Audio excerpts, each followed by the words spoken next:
Chapter 1372, Entering the Eternal Demon Abyss. Chapter 1372, Entering the Eternal Demon Abyss. Lin Ming was originally able to easily break into the late Divine Sea Realm.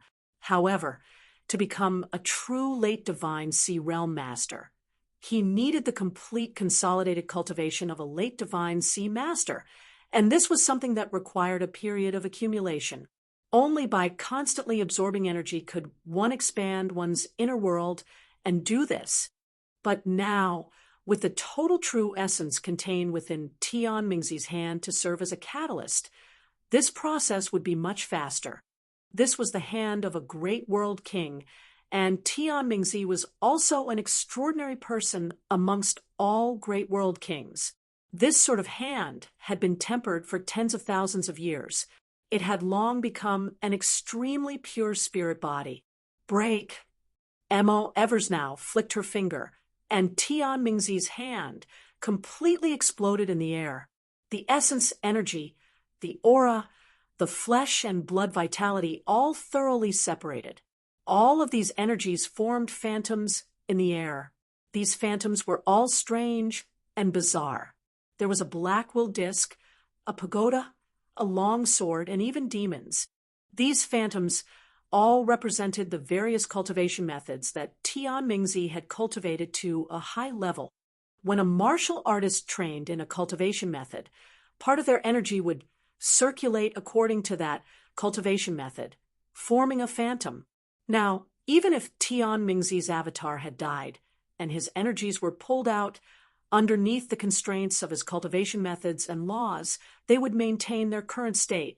If someone was to pull out all of Lin Ming's flesh and blood and change it into source energy, one would see these energies condense into a divine tree, black hole seed, prime emperor lotus flower, and several other phantoms.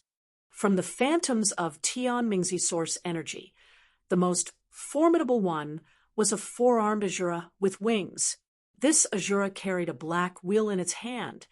The cultivation that this Azura symbolized was the heaven-absorbing demon art, the transcendent divine might created by Empyrean demon dawn. Shatter. Mo Eversnow thrust out her palm, and all of the phantoms formed from these supernatural powers were smashed into pieces by her, turning into the purest and most source essence possible. All of these energies gathered into a great current that flowed into Lin Ming's body. Lin Ming certainly wouldn't absorb Tian Mingzi's energy as his own. He only wanted to expand his inner world using it. Ka, ka, ka, ka. Energy recklessly surged about as it impacted against the barriers of Lin Ming's inner world. Lin Ming's inner world became increasingly unstable. Cracks appeared as it constantly expanded. Lin Ming sat down on the ground. Behind him, the phantom of the heretical god tree slowly appeared. Within the crown of this tree, a dark black hole slowly revolved. In expanding his inner world with Tian Mingzi's essence energy, there would inevitably be some mixed energies brought in. But all of this energy was sucked into Lin Ming's black hole seed before being thoroughly compressed and crushed. The black hole seed formed by the divine seal art was a bottomless pit, able to absorb and annihilate all energies. Such a state continued for several hours. Then, with a cracking sound, Lin Ming's body suddenly shook and massive airwaves erupted from around him. The massive stone cliff trembled, as if a million genes steel weight had struck it. A massive section of rock exploded, as countless cracks spread through it like a spider web. Lin Ming had finally broken through to the late divine sea realm. To seek ninefall was to cross the 9 divine shifts. Now Lin Ming had finished a third of the 9 divine shifts. Good. Very good. Mo Eversnow praised out loud. Lin Ming, you can now be considered a character in your own right. Even most divine lord powerhouses will not be your match. And in the divine realm, a divine lord powerhouse is someone that can control their own planet, becoming a master of their own domain. Back in Phoenix Cry Palace, Fairy Fong and Sage Juyang were both divine lord powerhouses. Of course, they were divine lord powerhouses that stood at the peak of their boundary. Lin Ming was just a tiny bit away from being able to compare with them. In the divine realm, an ordinary divine transformation master could already freely wander around, seeking their own lucky chances and journeying into mystic realms. If they ran into robbers, they would also have the strength to protect themselves. As for divine lord powerhouses, they were above even that. They could found their own sect and establish their own martial family. Later, their future descendants would politely refer to them as the founder. The current Lin Ming was someone that could be compared to the founder of a divine realm sect. Lin Ming, it is finally time to enter the eternal demon abyss. Adjust your condition and stabilize your true essence. Once you are ready, we can go. Of course, senior apprentice sister. Lin Ming solemnly nodded. It was hard for him to imagine just what he would encounter in the eternal demon abyss. In the past, before Empyrean Primordius fell from the skies, he would certainly not have wanted his own inheritances to fall into the hands of his enemies. Thus, there were bound to be layers upon layers of dangers within the eternal demon abyss. In the face of an array formation left behind by an extreme Empyrean, Lin Ming didn't think for half a second that he would be able to resist it. It wasn't an exaggeration to say that as long as someone entered the eternal demon abyss who was identified as an enemy by Empyrean Primordius, then they would die, even if they were a great world king. As for half-step Empyreans, Lin Ming wasn't sure whether or not they could safely pass through the ruins left behind by Empyrean Primordius. However, this didn't matter because it was impossible for half-step Empyreans to enter the Sky Spill continent. There was no way for them to break through the protective barrier that shielded the entire Sky Spill planet. Only a character on the same level as Empyrean Primordius would be able to unravel the barrier he laid down. For instance, someone like Empyrean Divine Dream. At the very least, one needed to be only slightly weaker. As for characters like Empyrean Demon Dawn, who were much worse, they could only use brute strength to forcefully break through the barrier of the Sky Spill planet to take Empyrean Primordius inheritance. But such characters often had their own unique, transcendent divine might, and they would have already practiced it to perfection. As for resources, they had so many they would never be able to use them up. They wouldn't necessarily have any desire or need to take Empyrean Primordius inheritances. Also, a character on that level, such as Empyrean Divine Dream, would often have some sort of history with Empyrean Primordius. They wouldn't do something as cruel as digging up his grave.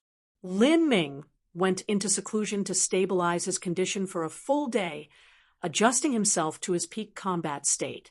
Then he grasped his Phoenix blood spear and slowly flew towards the eternal demon abyss. Although his pace didn't appear fast, every step he took brought him several miles forwards. Along the way, some evil beings formed from infernal energy hurled themselves towards Lin Ming, but they were all turned to ash by a single sweep of his spear. He approached the eternal demon abyss more and more. As he pulled close, the infernal energy in the air became increasingly gloomy and thick, forming thin silk-like strands that winded all about. When he was less than 200 miles away from the eternal demon abyss, nearly all of the evil beings had vanished. This was a true absolute forbidden zone. Not even evil beings were able to approach. As Lin Ming stepped into this range, he felt as if he had stepped into another space-time. As he looked back in the direction he came from, he found that the road behind him became increasingly blurred. Once he stepped into this separate space-time, it seemed that all exits had vanished. The further he went, the more intense this feeling became.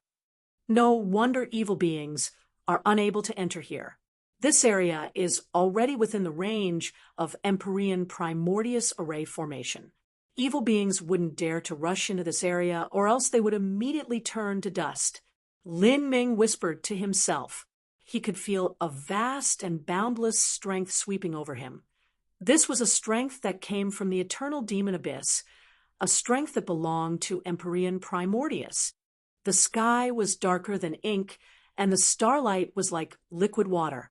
Above the blood-red earth, the bones and rocks that littered the ground were covered by a light layer of cool light, as if silver was being poured onto the ground. This scene was especially tranquil and quiet. In this dim and peaceful night, it was hard to imagine that this was an extreme danger zone that many powerhouses had never returned from.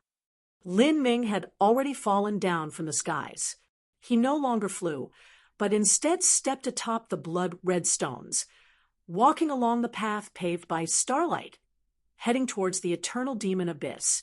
Right in front, the earth split apart, a titanic black flame emerging from the great scar, conflagrating upwards, connecting the heavens and earth together.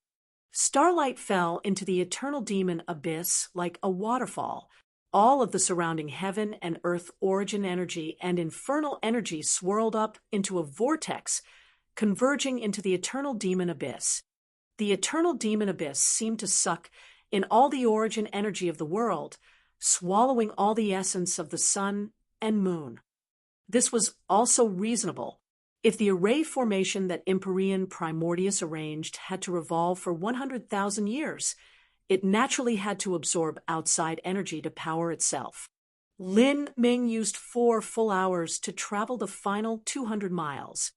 At this moment, he had truly stepped onto the edge of the eternal demon abyss. The eternal demon abyss passed through the entire sky spill planet, extending for over 100 million miles, continuing all the way through the planet until it ended up at the Sea of Miracles. Only an Empyrean could pierce through a planet that was over 100 million miles wide in a single strike, perhaps even destroying that planet. As for a great world king like Tianmingzi, the most they could do was annihilate all lives on this massive planet, or to destroy a tiny planet only 10,000 or so miles wide. The disparity was just too great. Unfortunately, such a character had suffered the fate of passing away alone. This left Lin Ming filled with deep emotions. Chapter 1373, Crystal Bones. Chapter 1373, Crystal Bones. These blazing black flames combusted over the 10,000-mile diameter of the eternal demon abyss. These were not true flames, but virtual flames produced by energy. A terrifying energy followed these flames, swirling from the eternal demon abyss, ascending into the skies. In such an aura, Lin Ming felt himself constantly baptized in a massive storm of power, making him feel a deep sense of awe. In the past, Empyrean Primordius had descended down to his home planet from the divine realm and established his own samsara heavenly Tao. His supernatural powers had been nearly unparalleled. It was impossible to imagine just how magnificent that time was. But what a pity such an extreme character couldn't avoid the inevitable fate of extermination. Even if he didn't perish halfway on his road of martial arts, he still wouldn't have been able to withstand the erosion of the passing years. Lin Ming stood on the edge of the eternal demon abyss, looking into it. He could see at most several dozen miles into the deep darkness. Downwards, more and more endless flames of ash and gloom blocked his sight. He couldn't imagine just what sort of horrifying and wondrous world lay beneath him. The diameter of the eternal demon abyss was 10,000 miles wide and over 100 million miles long. To put it more simply, if one considered the size of mortal nations, hundreds upon hundreds of them could exist within that 10,000-mile diameter. Even if one rode a horse all day for an entire month, they still wouldn't be able to complete a lap around the giant circle of the eternal demon abyss. At the edge of the eternal demon abyss, just 10 miles away from Lin Ming, he could make out a giant iron chain. This chain was pierced into the walls of the eternal demon abyss, extending downwards endlessly until it slowly vanished into the infinite ashy flames. This iron chain was thicker than the phantom of the heretical god tree when Lin Ming used heavenly Tao judgment. This iron chain was simple and plain, filled with a heavy sense of texture.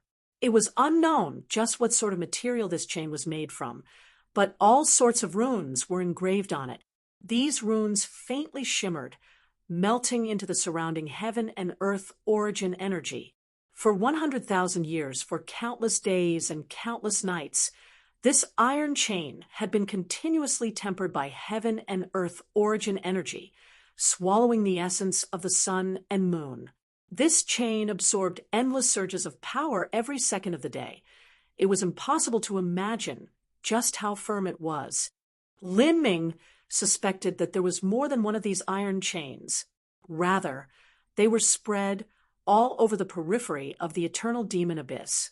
It was just that his vision was limited, so he could only see one. I should follow this iron chain downwards. Lin Ming bowed towards the eternal demon abyss, then walked towards the wall area where the iron chain was located and jumped down. In the incomparably massive eternal demon abyss, Lin Ming's figure was like a tiny speck of dust, simply insignificant. To be safe, Lin Ming chose not to fly. Climbing down this iron chain was slower than flying, but it also wouldn't arouse the attention of some unknown existences. This thick iron chain was cold to the touch, and it also contained a potent power. As Lin Ming climbed down it, he looked like an ant climbing down a tree. As he continually went deeper and deeper into the eternal demon abyss, he felt that he was trudging through the mountains and rivers of time, finally arriving at a different, ancient time-space. The eternal demon abyss was simply far too deep. Lin Ming's speed wasn't too fast either. After climbing down for 3 days and 3 nights, he estimated he had gone 1,000 miles down the eternal demon abyss. However, compared to the 100 million mile depth of the eternal demon abyss, this distance was nothing at all. During these 3 days, Lin Ming didn't encounter any danger at all. Within the eternal demon abyss, there existed nothing but a deathly stillness, as well as the beating ash flames and the swirling heaven and earth origin energy. Besides that, Lin Ming couldn't make out any strange energy fluctuations. Time slowly passed, a day at a time. Lin Ming had already climbed down this iron chain for an entire 10 days, nearly reached 10,000 miles deep into the eternal demon abyss. As he looked up, he could see the rough, dark, red stone walls extending upwards without end. At 10,000 miles deep, all of his surroundings had turned pitch black. Outside of the eternal demon abyss, there was the faint starlight that illuminated the ground. But this weak starlight simply couldn't penetrate through the endless fog. It came down just a tiny distance before completely disappearing. Lin Ming took a step at a time, steadily climbing downwards. With such slow progress, it was unknown just how long he would have to climb for. But he wasn't worried at all.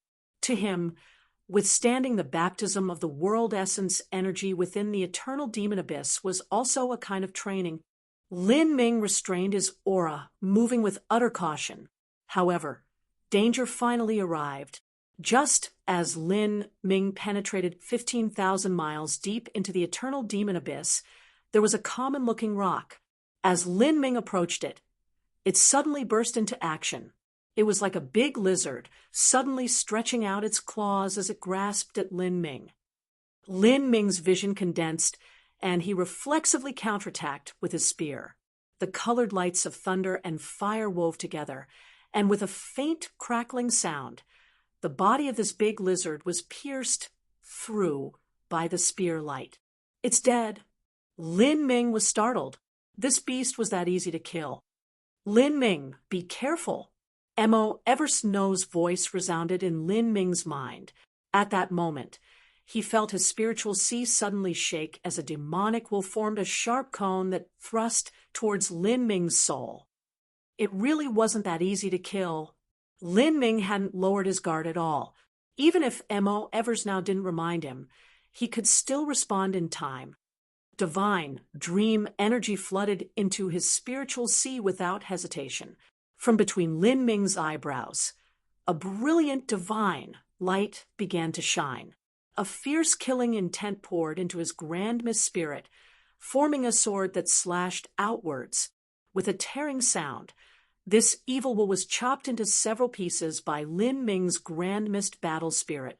These several evil spirits seemed to have a life of their own. They wildly struggled, wanting to fuse back together. How tenacious! Lin Ming swept out his spear. The power of thunder and fire, heavenly tribulation descended. Underneath the baptism of heavenly tribulation, this evil spirit simply wasn't able to withstand it. It melted into ash and faded away. This strike thoroughly killed this evil spirit. This evil spirit was extremely cunning. Even after its body was ruined, it could still use a spiritual attack. In truth, it was nothing but a mass of demonic will and a wisp of energy, intangible and invisible. If it weren't for Lin Ming's dual thunder and fire heavenly tribulation being the ultimate restraint on evil spirits, it would have taken him some time to kill it. This is an evil spirit formed from infernal energy. M.O. Evers now informed. She was sure this was not an ancient life form from 100,000 years ago. Otherwise, it wouldn't be so weak. The entrance of the eternal demon abyss was surrounded by the aura left behind by Empyrean Primordius. Thus, evil spirits didn't dare to approach. But in this 100 million mile deep abyss, not every section contained the aura of Empyrean Primordius. Thus, there were many evil spirits born here. It seems that the gravity is changing here. After killing these evil spirit, Lin Ming discovered that there was some strange change in the gravity of the eternal demon abyss. Gravity pulled downwards originally, but the further down Lin Ming went, the more gravity angled at an incline, as if there was some strange attractive force in the walls of the eternal demon abyss. After Lin Ming climbed down a little more, he let go and directly fell onto the walls of the eternal demon abyss, standing at a steady 90-degree angle. This feeling was the exact same as being on flat land. After taking several more steps, Lin Ming discovered more evil spirits similar to the one he killed before. These evil spirits were very good at hiding and staying dormant. To be more exact, if no one came, they were no different from stones on the ground without any life fluctuations at all. But once a stranger approached, they would be like sharks that smelled blood, suddenly striking out to swallow the flesh and blood essence energy of their prey. These evil spirits were not Lin Ming's match. He poured the power of thunder into the phoenix blood spear. Purple arcs of electricity crazily danced on the spear shaft. These evil spirits were rapidly annihilated by Lin Ming, and their final spiritual attacks were all easily resolved with Lin Ming's grand mist battle spirit. In terms of soul force and will, how could these evil spirits possibly be Lin Ming's opponent? As these evil spirits died, they turned into a riching energy, causing the surrounding infernal energy to be increasingly strong. An ice-piercing cold thrust into the bones, making one feel as if they were a corpse in a grave. Lin Ming, this sort of evil spirit, is formed from corpse energy. With so many evil spirits around, a reason it would often appear is that many powerhouses were once buried in an ancient battlefield, or perhaps this might have been a mass grave for prisoners. This land beneath our feet was likely such an ancient battlefield. As M.O. Evers now spoke, Lin Ming suddenly felt something crack beneath his feet, as if he had broken something. He looked down and saw that he had stepped on a skeleton.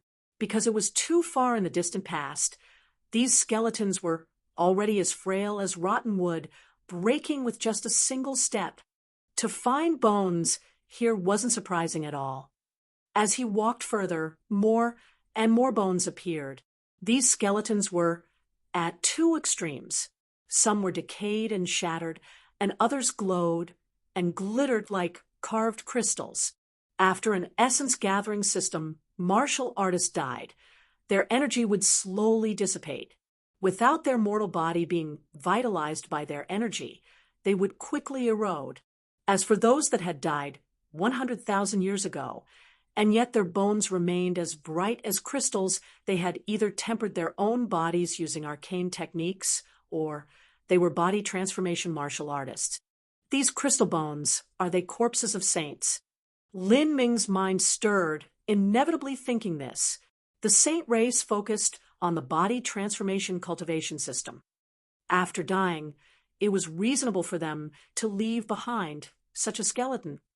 However, Mo Eversnow shook her head. These are not saints.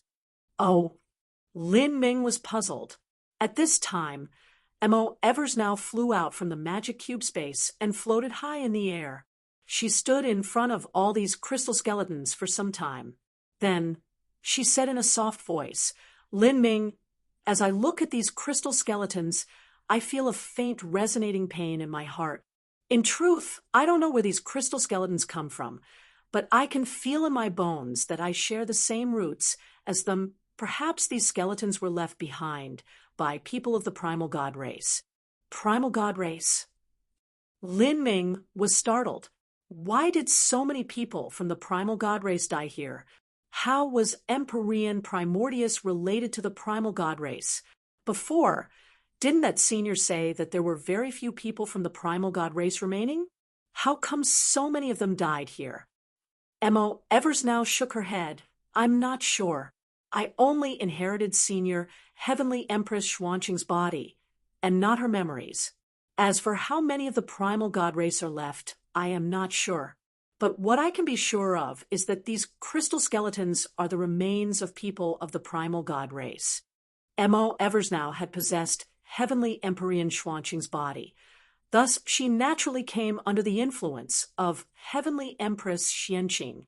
Towards the primal god race, she couldn't help but feel warm and tender-hearted.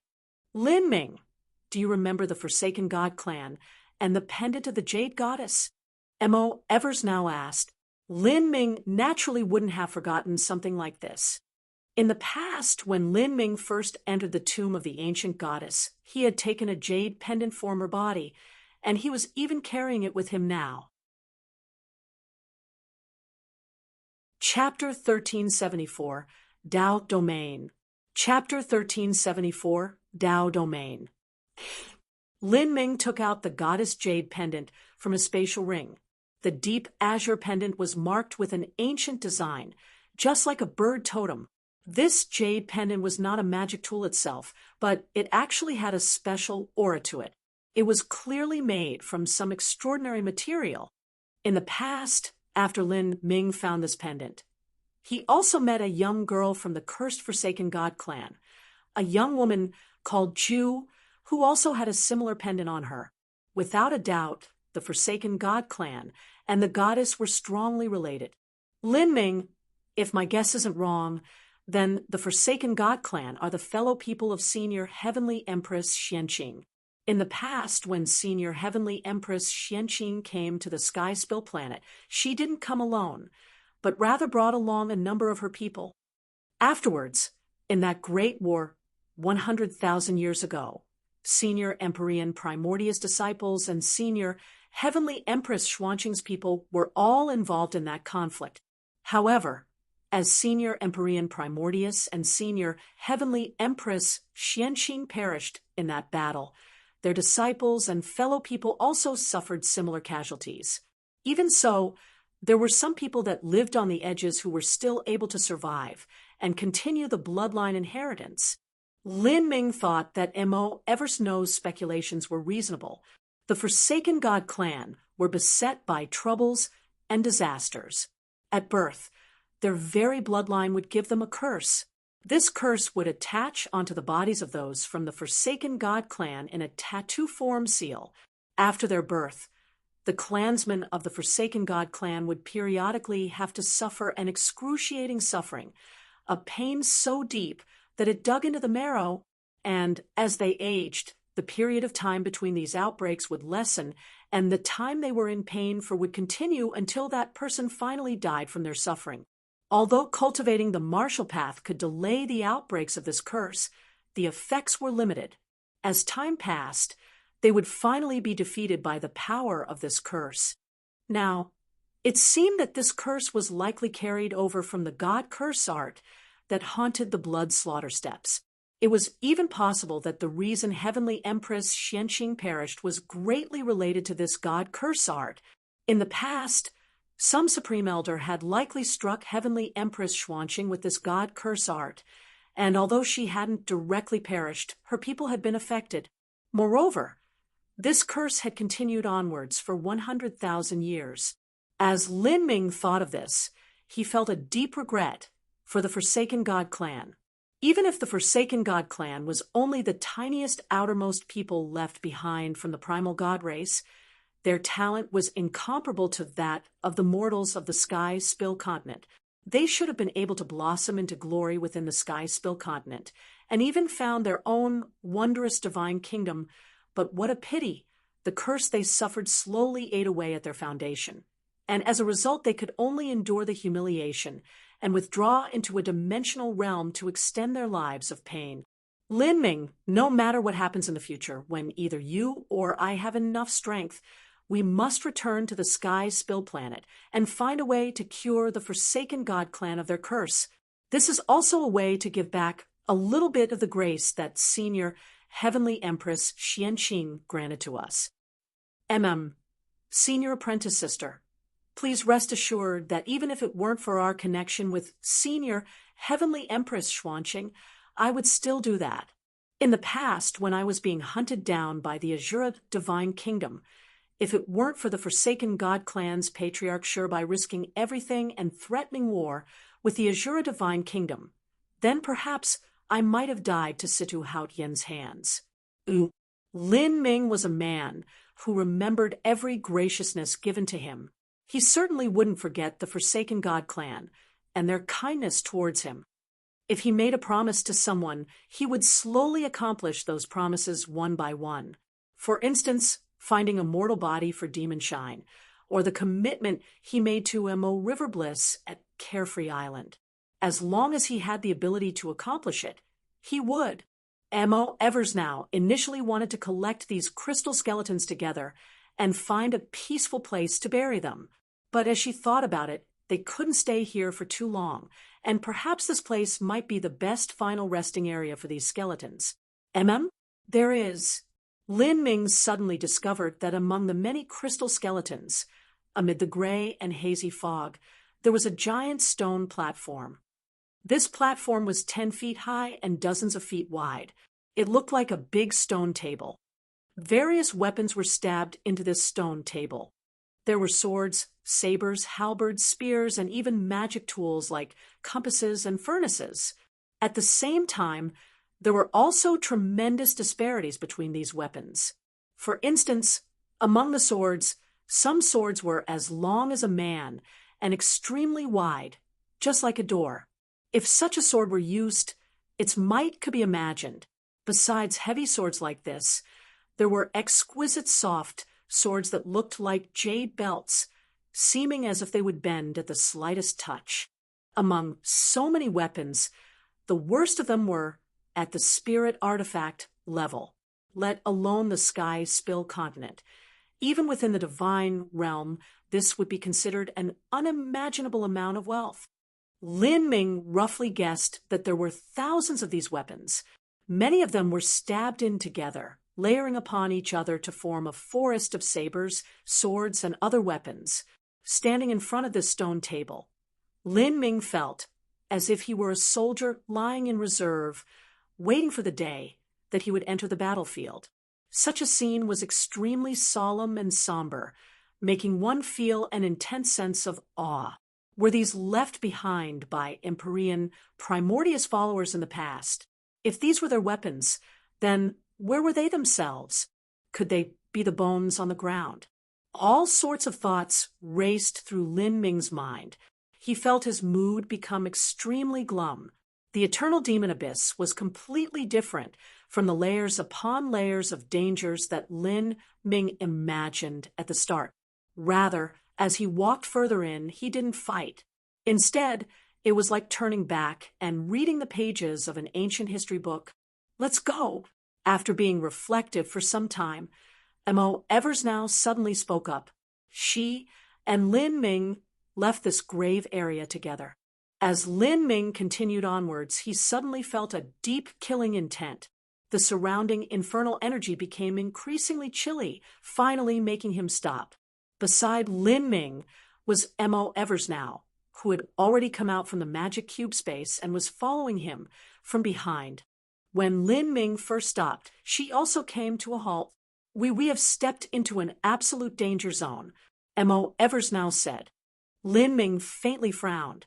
He had no idea how this absolute danger zone was formed.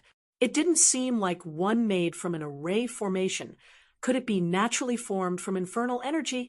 Lin Ming sent out his divine sense, thinking to probe his surroundings. After comprehending the divine dream law, his senses had become extremely keen. He soon discovered that the infernal energy had clumped together in various places, forming mysterious Tao patterns. These Tao patterns clearly held extremely high-level laws.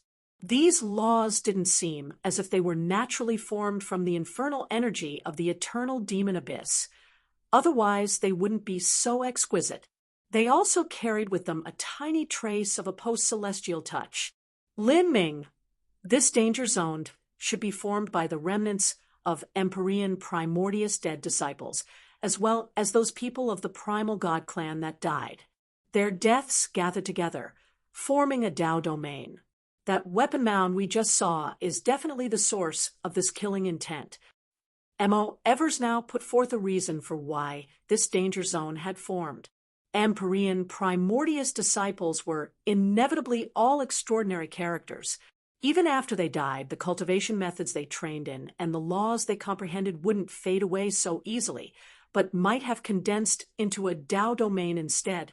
For instance, if Lin Ming were to die, the heretical god tree and black whole seed within his inner world wouldn't immediately vanish, but would remain there. If they were found by someone, they would be priceless treasures. But if they weren't found, these two things might eventually evolve into a Tao domain, creating a danger zone for others.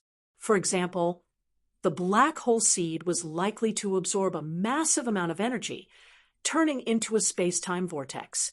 If a martial artist with a weak cultivation entered, they would be stuck in this vortex forever, unable to emerge.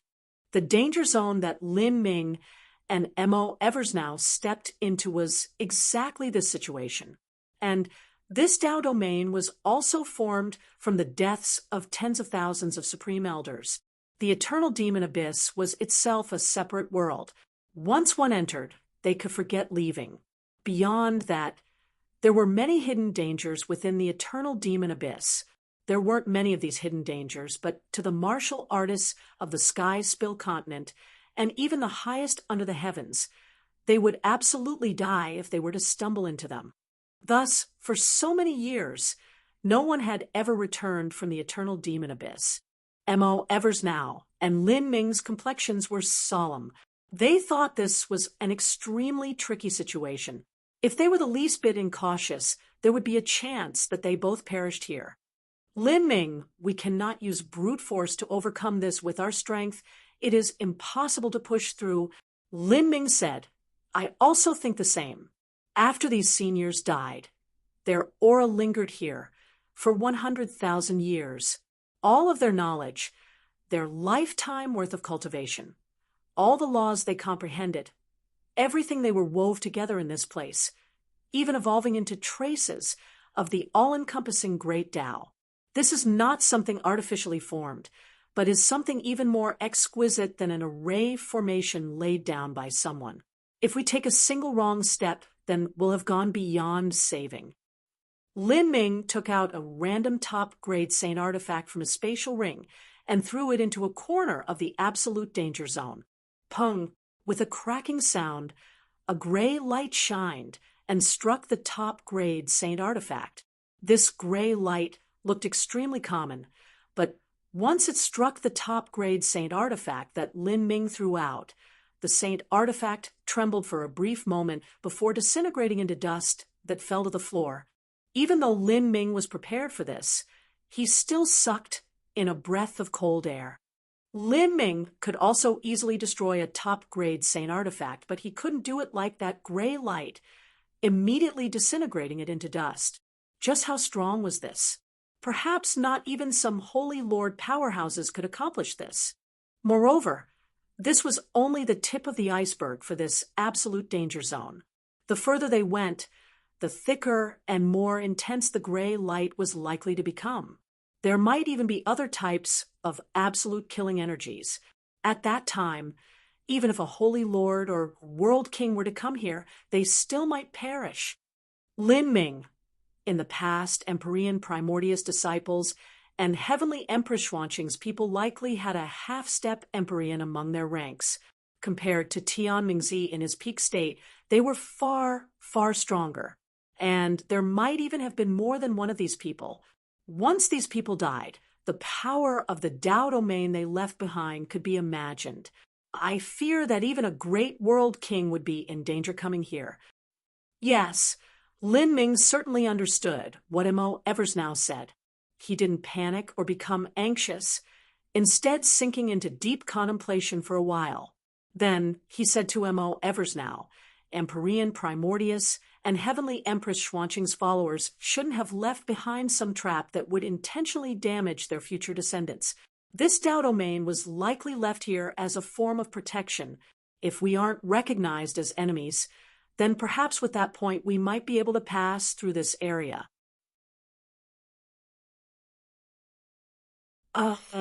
Lin Ming closed his eyes within the absolute danger zone, allowing his senses to carefully feel the flow of energy. There is an aura of the Grand Mist laws here. Lin Ming thought out loud. Emperorian Primordius disciples studied the Tao of Grand Mist. After they died, the Tao domains they left behind naturally had the aura of the Grand Mist laws. There is also some kind of energy. Is this the power of divinity? Lin Ming's mind stirred. This sort of power was extremely similar to the power of divinity that he withstood when he climbed up the divine seal altar in the past. In truth, this so-called power of divinity was the combined strength of essence, energy, and soul. It is indeed the power of divinity. It should be the strength left over from the primal god race. Mo Eversnow said, the strength that her current body possessed was the power of divinity, of those that died here. Many of them were from the primal god race. It was reasonable that the absolute danger zone would have their strength. Lin Ming, if you and I work together, we should be able to leave this Tao domain.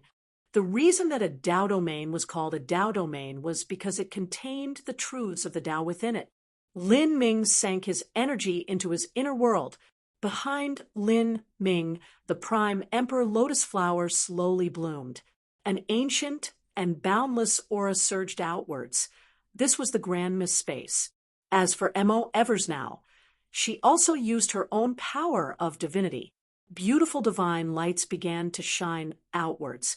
Within the darkness of the eternal demon abyss, sunlight appeared, making it seem like it was a beautiful spring day within the abyss. The sound of trickling water echoed through the air, filling the world with pleasant sounds and smells.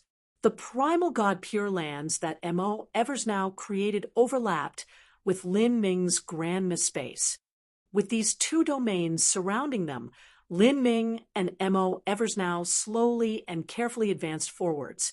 They didn't use brute force to break through the Tao domain, but instead used similar energies to assimilate themselves into the Tao domain and unravel the profound principles within it.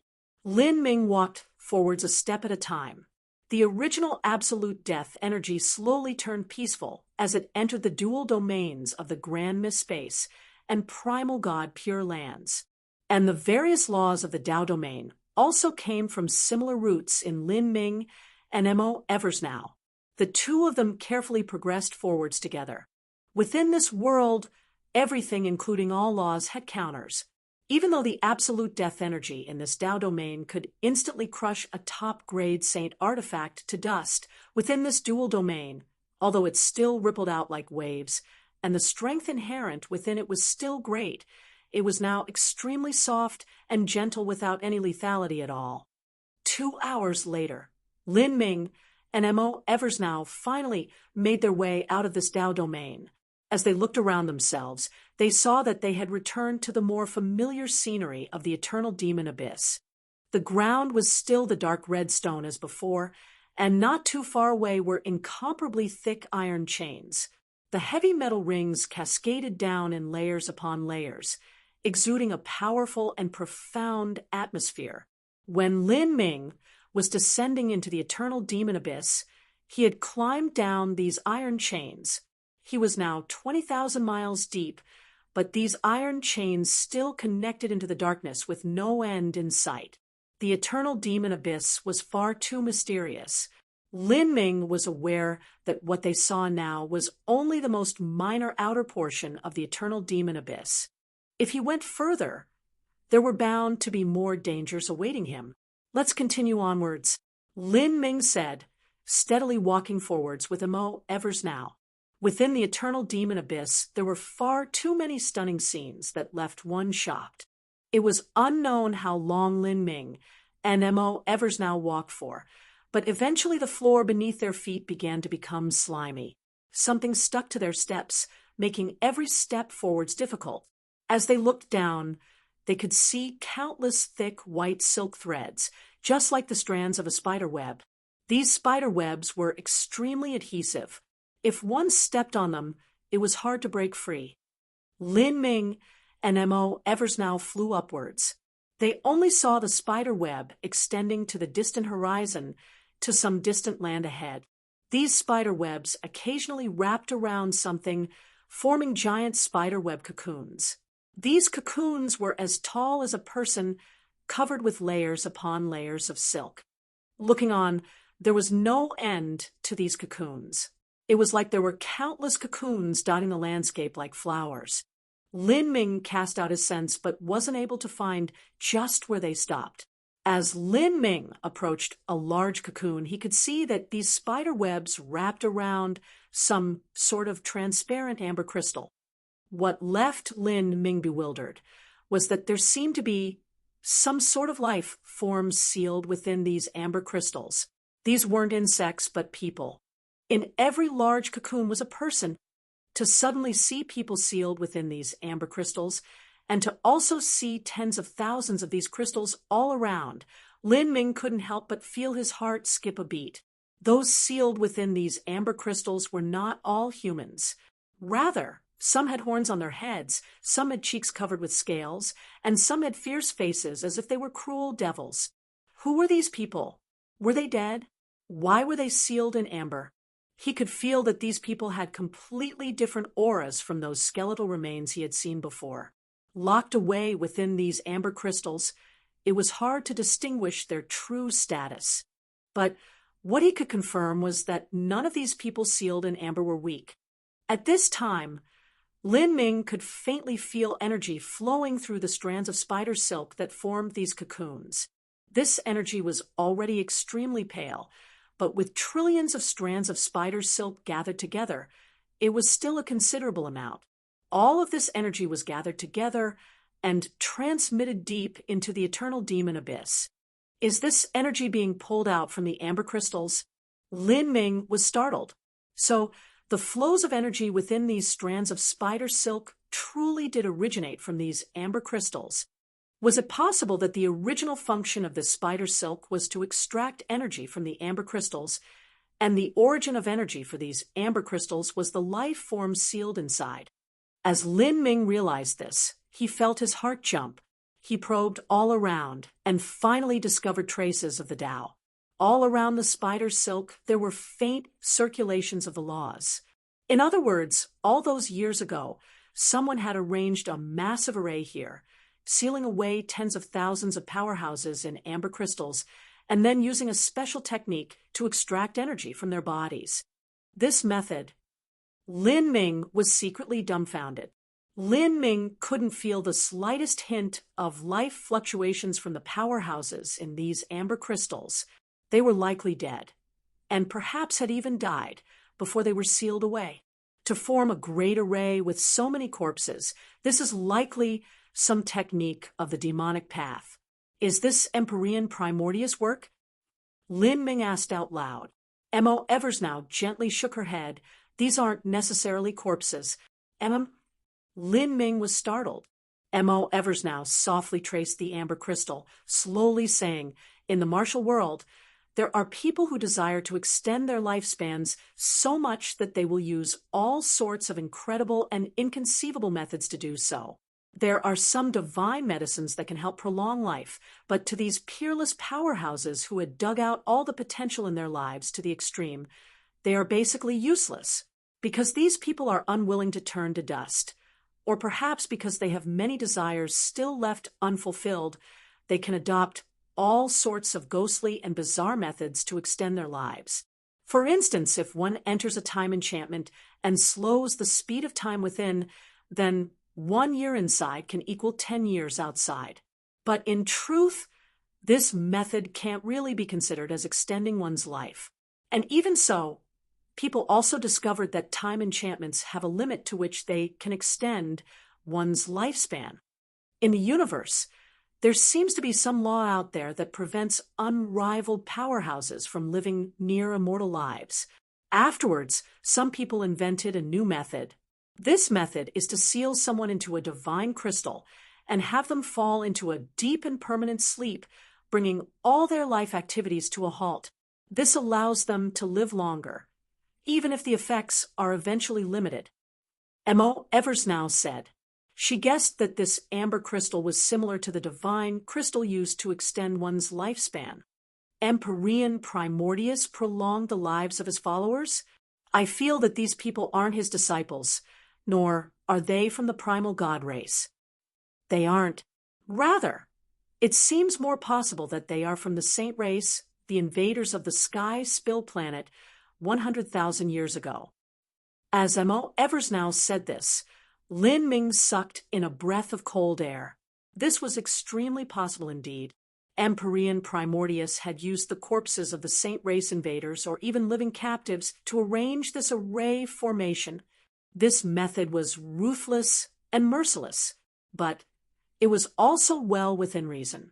For someone to become an Empyrean, they had to slaughter countless people on their road of martial arts.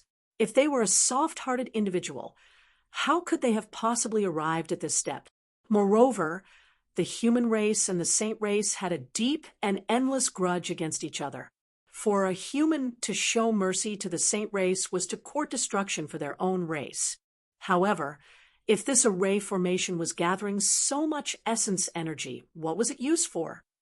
Lin Ming could feel that this array formation that absorbed the essence energy of the saint race wasn't so simple. Moreover, this array formation even absorbed heaven and earth origin energy from the outside. As Lin Ming was thinking this, he suddenly felt his entire body go cold. At this moment, he could feel a deep, killing intent lock onto him. He turned around to see that within the crowd of cocoons, there was one cocoon where a pair of scarlet eyes was staring at him. A weird creature with 4 arms had been hiding there like a spectral ghost, locking its gaze onto Lin Ming and Mo Eversnow. What is that? Lin Ming reflexively extracted the phoenix blood spear. At this time, the creature moved. Its speed reached nearly unbelievable degrees. Its foot smashed into the ground, and its body immediately turned into an afterimage as it hurtled towards Lin Ming. It stretched out sickle-like arms covered with bone spikes, cutting downwards. Pung! With a loud crash, the phoenix blood spear struck the bone spikes. Lin Ming only felt an incomparably powerful impact force rush through him, sending him flying away as blood tumbled in his body. What a horrifying strength! It had to be known that after Lin Ming opened the complete 8 inner hidden gates, his strength had broken through 100 million genes. If he used some special skills, he could even multiply his strength.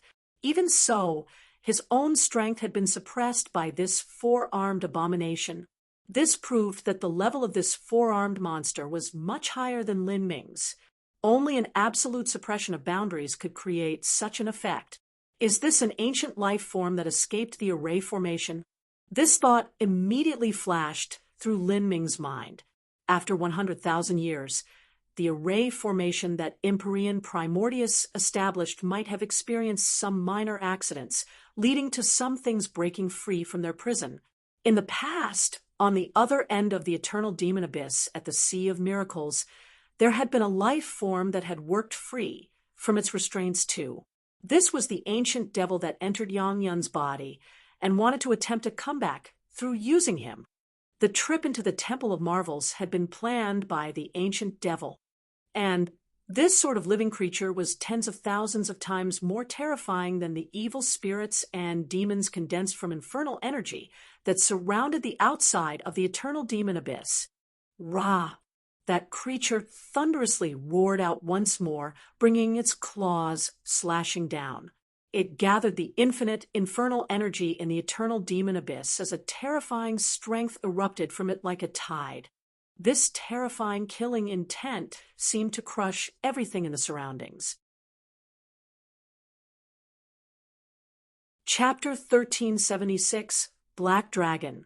Chapter 1376, Black Dragon. Facing this ancient life form that was rushing towards him, Lin Ming didn't hesitate at all to open up the Grand Mist space. Mo Eversnow was also ready to face this adversary. She stepped forwards, combining her primal god Pure Lands with the Grand Mist space. Chi, chi, chi. As that creature broke into the dual domains, its entire body soared, actually ripping apart the dual domains of Lin Ming and Mo Eversnow. Its bone-thorn scythe hands seemed as if they were a weapon that surpassed all spirit artifacts, easily tearing through space. This is an ancient saint race powerhouse, or perhaps even a contract beast of an ancient supreme elder saint. Mo Eversnow rapidly shouted, and at this time, Lin Ming had already summoned the phantom of the heretical god tree. The power of thunder and fire wildly poured into the phoenix blood spear. Heavenly Tao Judgment, a spear thrust out, crushing the void. This ancient life form crashed into Lin Ming's spearlight. Rumble, rumble, rumble. A terrifying storm of energy swept through the eternal demon abyss. As this energy reverberated outwards, it caused countless glowing walls of patterns to shine in the air. As this storm crashed into these patterns, it wasn't able to shake the great array at all. In this frenzied explosion, Mo Eversnow also slashed out with her sword of light. Her attack was even more terrifying than Lin Ming's. As her sword slashed out, a harsh whistling sound cut through the air. A brilliant divine light seemed to swallow everything. It was like a round sun had risen within the eternal demon abyss, puncturing through 10,000 miles of the gloomy haze. Underneath the onslaught of such a formidable attack, the creature emitted an angry roar as it was sent flying backwards by the joint attack of Lin Ming and Mo Eversnow. Bong! With a loud bang, the ancient life form crashed into the barrier of the array formation, causing the shimmering walls to shake. Its entire body was covered in blood, and yet it still managed to crawl. Lin Ming swept out with his divine sense and grimaced. In truth, the wounds of this creature weren't heavy at all.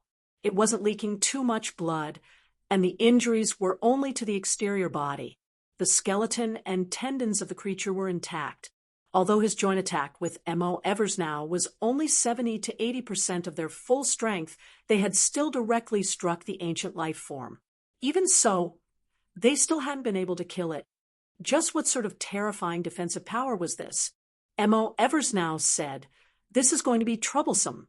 This ancient life form was likely a Holy Lord-level powerhouse in the past, but because it was sealed away for 100,000 years, its sanity has fallen into depravity, and all that is left over are its attack instincts.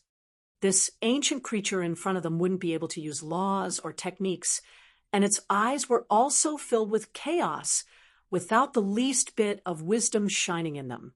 Its offensive capabilities were the most barbaric and brutal methods possible, just forcefully hurtling against others and chopping at them. After being sealed for 100,000 years, this creature had been weakened to the extreme. Even so, It was nearly impossible for Lin Ming and Mo Eversnow to kill it. At this time, two more loud roars echoed out. These roars contained a fierce killing intent, causing Lin Ming's scalp to crawl. He turned to see more ancient life forms crawling out from behind the cocoons. These two life forms were more similar to humans in appearance. However, their bodies were completely withered, looking as if they were in the last fading years of their life. But the auras they emitted were still dreadful. And behind these two life forms, there was also a red-haired man. This red-haired man wore broken-down armor. Two purple flames burned in his eyes, and his disheveled hair was stringy and sparse. However, his aura was vast and deep, as if he were a spiritual god. Facing the aura of this red-haired man, Lin Ming felt as if his own flesh and blood would split apart. He didn't need anything to know that this person was once a great figure of the past. He might have even been a world king level character. A world king, even if they were sealed away for 100,000 years and were weakened to a fraction of their original power, still wasn't someone that Lin Ming could deal with. Moreover, this world king clearly had a glimpse of intelligence behind his fiery eyes. This person still retained his sanity, unlike those other ancient life forms that had nothing left but their instincts. In that instant, Lin Ming suddenly felt that he was facing a danger beyond description.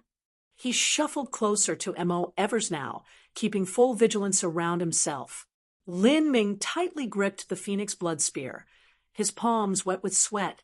Mo Eversnow's complexion was dignified, her heart tightening. It was impossible for them to defeat this existence in front of them. The only method possible was to use the array formation that Empyrean Primordius had left behind in the past. Empyrean Primordius should have left behind some methods to deal with these ancient life forms in the array formation. Otherwise, these ancient life forms would have left long ago instead of hovering around this area. But even if this sort of method was possible, wanting to find it and also activate it within several breaths of time was harder than ascending to heaven. In this life or death moment, although Lin Ming's palms were wet with sweat, his mind was as calm as water. He used his divine sense to rapidly sweep over the surrounding Tao patterns, trying to see if there was anything he could use. Mo Eversnow was also doing the same. That red-haired man easily saw through Lin Ming and Mo Eversnow's idea. He smiled, a cruel smile that crossed his face to reveal a pair of sharp canines. Futile effort. The red-haired man actually spoke. He spoke in the language of the divine realm, but his words were choppy and very stiff. Lin Ming felt his heart chill. He expected this red-haired man to have intelligence remaining, but he didn't think it would be so high. It seemed that this 100,000-year confinement didn't influence his mind at all. How could he win against such an enemy? As Lin Ming was lost on what to do, a sudden change occurred. Not too far from Lin Ming, the iron chain that was as thick as a divine tree suddenly started trembling.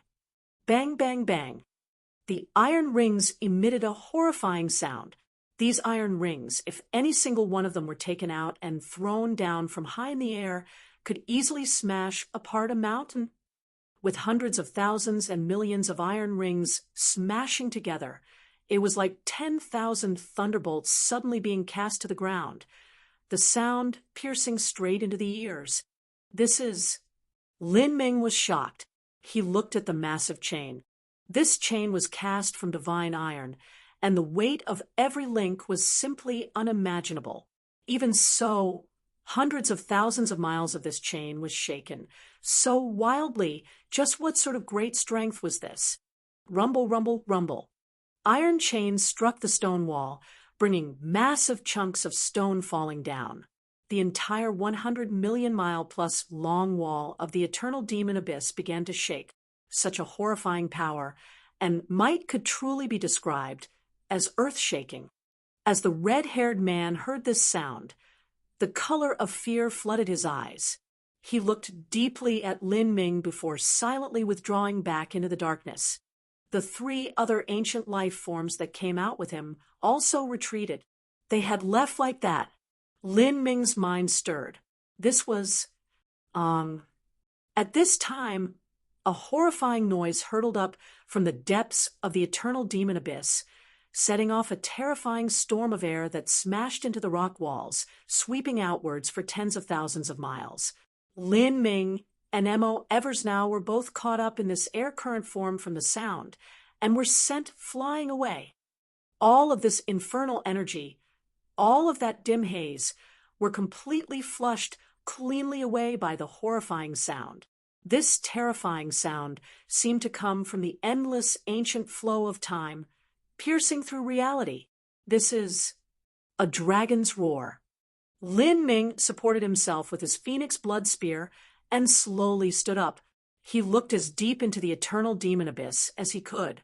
Even so, all he could see was an endless darkness without a hint of light, as if it were a tunnel leading to another universe. Lin Ming already had a faint speculation about what was happening, an existence that could make these ancient kings tremble in fear, and even shake the trillion gene iron chains. Perhaps the only possibility was the mysterious black dragon that was sealed away in the eternal demon abyss. And that dragon's roar a moment ago had confirmed Lin Ming's guess.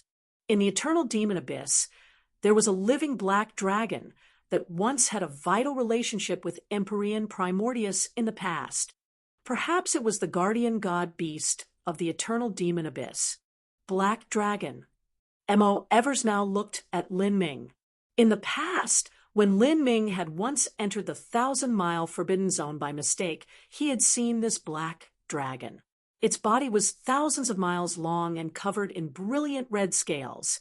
Its horn was as tall as a mountain, and its wings were like the starry night. After they were unfolded, those wings seemed to cover the vault of the heavens. This was a true god beast. Before that point, not even M.O. Eversnow had seen one. Did the black dragon save us? That roar shouldn't be a coincidence. M.O. Eversnow said. That roar was clearly a warning to these ancient life forms. Otherwise, they wouldn't have backed away. If this were true, then in a sense, Lin Ming had obtained the approval of the eternal demon Abyss's guardian. Lin Ming and M.O. Eversnow looked at each other and then continued forwards. And at this time, in the far-off distance, there was the echoing sound of flapping clothes. Lin Ming looked up to see two skinny old men walking on the void, breaking through the wind. Lin Ming was surprised and immediately grasped the phoenix blood spear. But he wasn't too worried. With the deterrence of the black dragon, these two that were walking towards him had to be from the human race. Human race? Were these Empyrean Primordius followers in the past? Lin Ming immediately thought of this. Were the followers of Empyrean Primordius still alive in this world? Chapter 1377, The Gate of Space and Time. Chapter 1377, The Gate of Space and Time. The two who arrived were old men wearing gray clothes. Their figures were withered, and there didn't seem to be any life in their faces. However, their auras were formidable like a surging sea, making one feel daunted. Then they should have been disciples of Empyrean Primordius in the past. Junior Lin Ming greets two honored seniors. Lin Ming politely bowed. In Lin Ming's opinion, the eternal demon abyss was a land of death. Everyone here should have died in that great war 100,000 years ago. He never imagined there would still be some people living here. In truth, thinking about it carefully, no matter how frigid that war was 100,000 years ago, there should have been some survivors.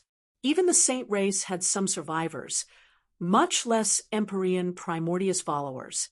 A world king powerhouse could live for millions of years.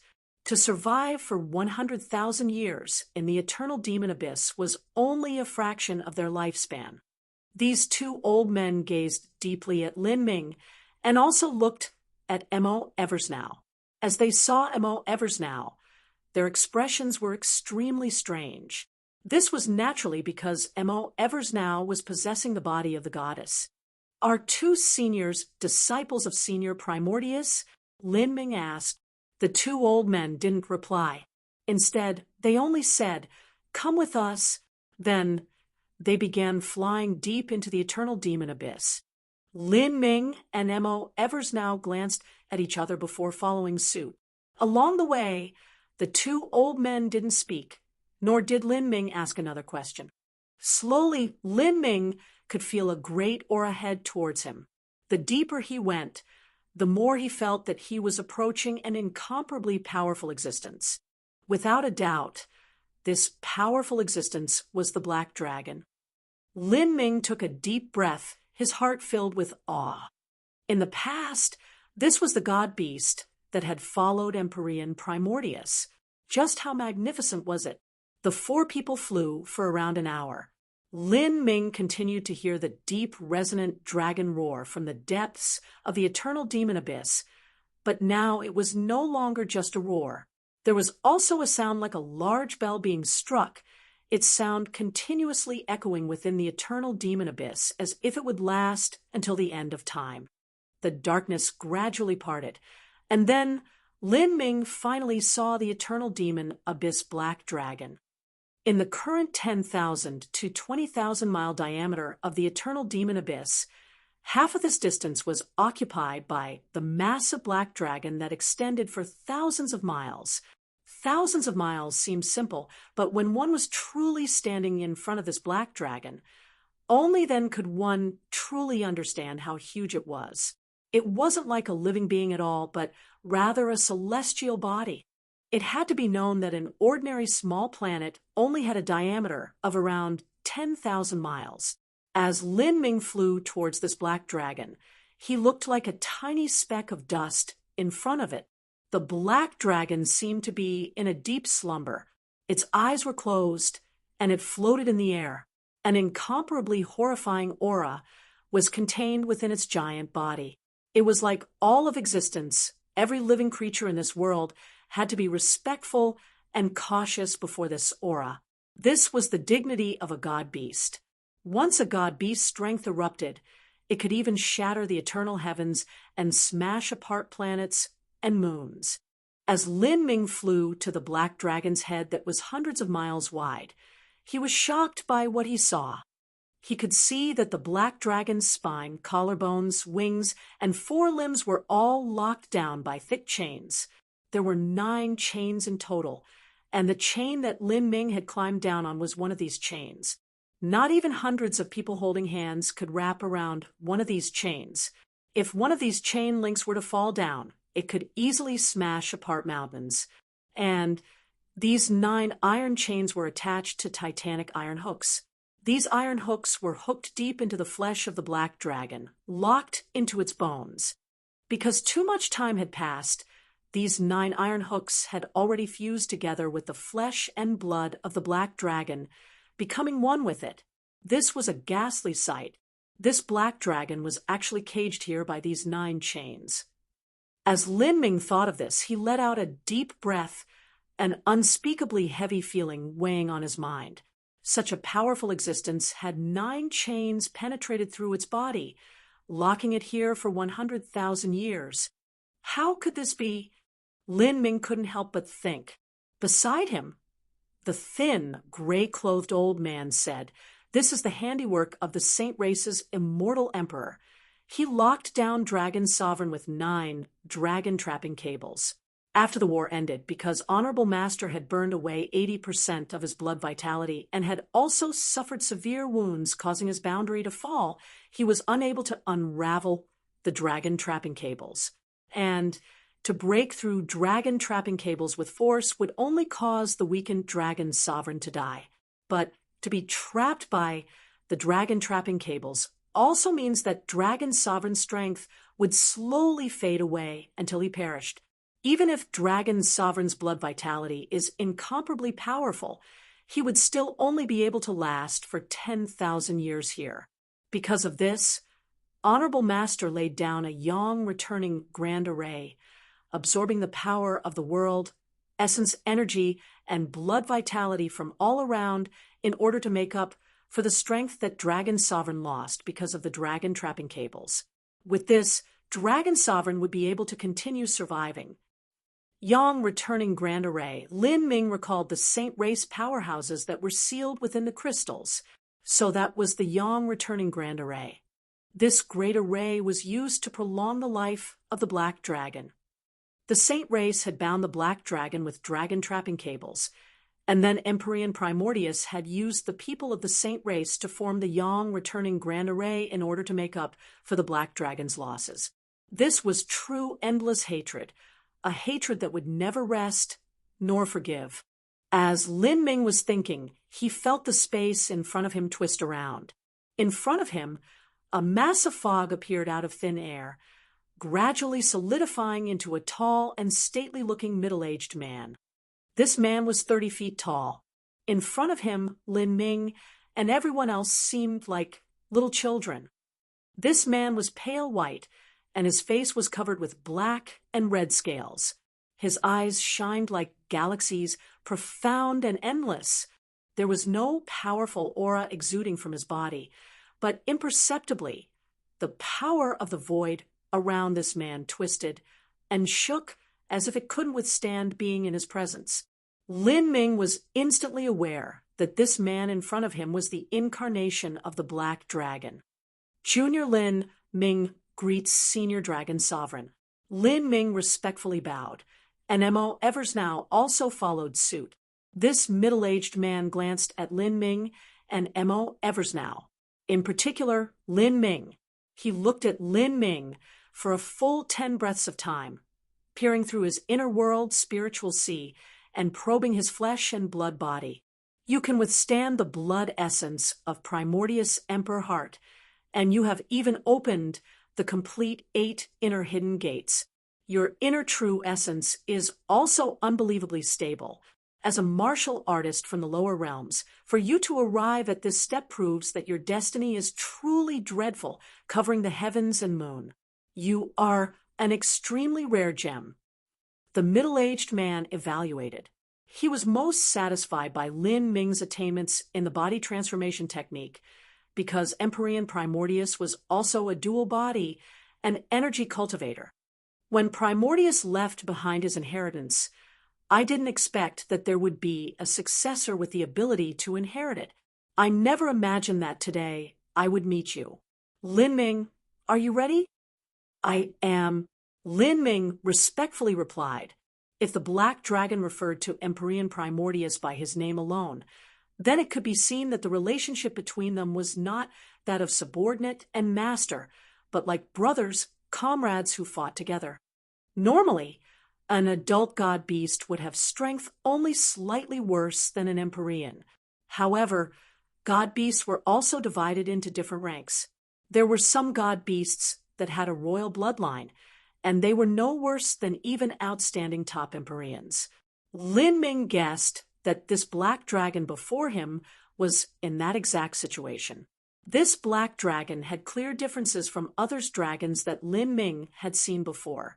His body was far larger, and he had a single horn, and also a pair of giant wings. Then go. As Dragon Sovereign spoke, he slashed at the skies, opening a gate of space and time. From within this gate of space and time, a faint, ancient, and boundless aura rushed out, making one fall to their knees in awe.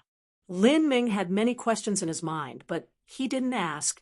He took a deep breath and stepped into this gate. You also go, the incarnation said to Mo Eversnow. Mo Eversnow nodded and followed close behind Lin Ming. The two gray-clothed old men watched as Lin Ming and Mo Eversnow entered the portal, silent. The Black Dragon heavily sighed, saying, when Primordius left behind his inheritance, he chose to leave it in a world of the lower realms. I never imagined that there would ever be anyone capable of inheriting it. For a lower realms world, it is simply too difficult to produce anyone talented. I wonder just how long this youth will be able to persist within Primordius Palace. Maybe 1 year, maybe half a year. If he lasts less than 3 months, then our efforts will have been wasted. Our thoughts are worthless, but what matters is that Honorable Master's Emperor Heart-Blood Essence will be wasted. As a gray-clothed man spoke, he still didn't have any expression on his face. 3 months? I don't think it will be that short. Although I cannot be considered too familiar with humanity's cultivation system, I can still see that this boy's foundation is extremely solid. For him to have such powerful blood vitality and also be able to open the complete 8 inner hidden gates is not because of the Emperor Heart-Blood Essence, but because of his own achievements. The fact that the Emperor Heart-Blood Essence chose him is in itself proof of his amazing talent. No matter where he goes in the divine realm, he should still be a first-class genius. Ooh. The Black Dragon was unable to estimate what Lin Ming's true combat strength was like. He could only speculate some clues through Lin Ming's foundation. To classify him as one of the top geniuses of the divine realm was already a very high appraisal. Speaking of this, the Black Dragon shook his head. What a pity, when Primordius left behind his inheritance in the past, the difficulty he set to inherit, it was far too high. To fully inherit it is a nearly impossible feat. Primordius was too strict. What he sought was perfection. And even in a world of the lower realms, the tests he left for his inheritance were simply too hard. If no one is able to inherit it, then what is the point? As the Black Dragon sighed with emotion, Lin Ming had already stepped into the gate of space and time. When Lin Ming passed through the gate of space and time, he felt his steps suddenly sink, as if something immeasurably heavy was pressing down on his body. He was placed within a grand hall that was thousands and thousands of feet wide. The hall was extremely spacious, filled with deathly silence. At this time, M.O. Eversnow also arrived right by Lin Ming. This hall is... M.O. Eversnow felt that after entering this hall, there was an incredible suppression on her. This suppression was not psychological, but originated from the suppression of one's inner world and spiritual sea. It was like there was some invisible force in this hall, suppressing the revolution of energy in the body, suppressing the flow of blood through the veins, and even suppressing one's thoughts and spiritual sea. This pressure left one strangely uncomfortable. This is grand mist energy. True grand mist energy. Lin Ming suddenly said. This heavy pressure was formed from grand mist energy. In this hall, there was an incomparably faint wisp of grand mist energy. This was not elementary grand mist energy, but true grand mist energy. Chapter 1378. Suffer in Silence. Chapter 1378. Suffer in Silence. Grand mist energy was formed at the beginning of the universe, the condensed form of all matter to exist.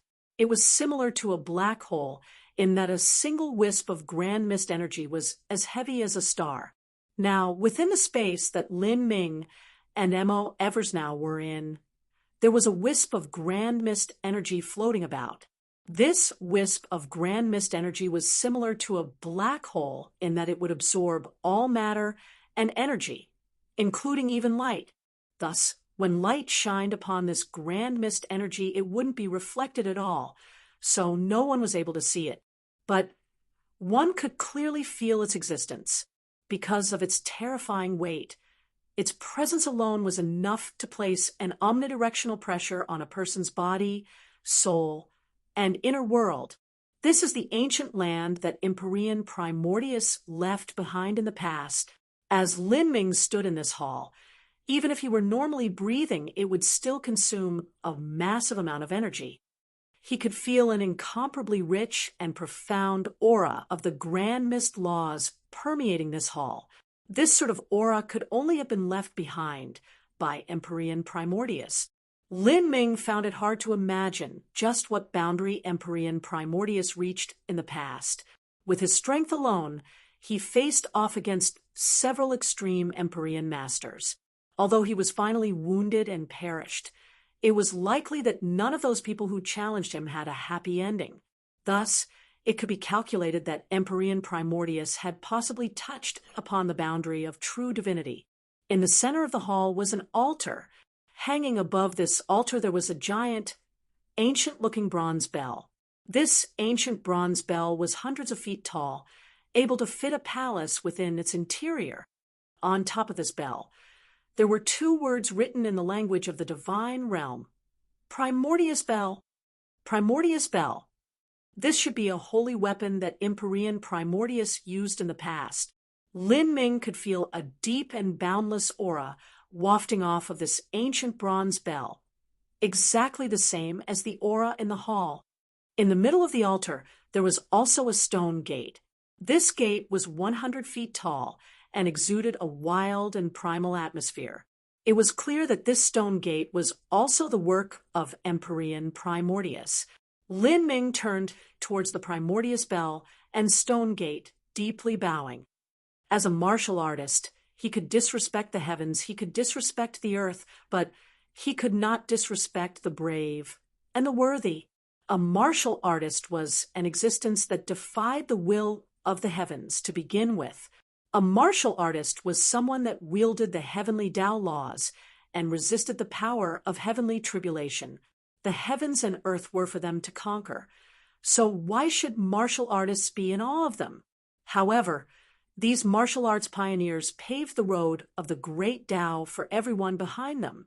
Without these martial artists, there would be no inheritances and thus no martial artists. So it was necessary to respect and revere them.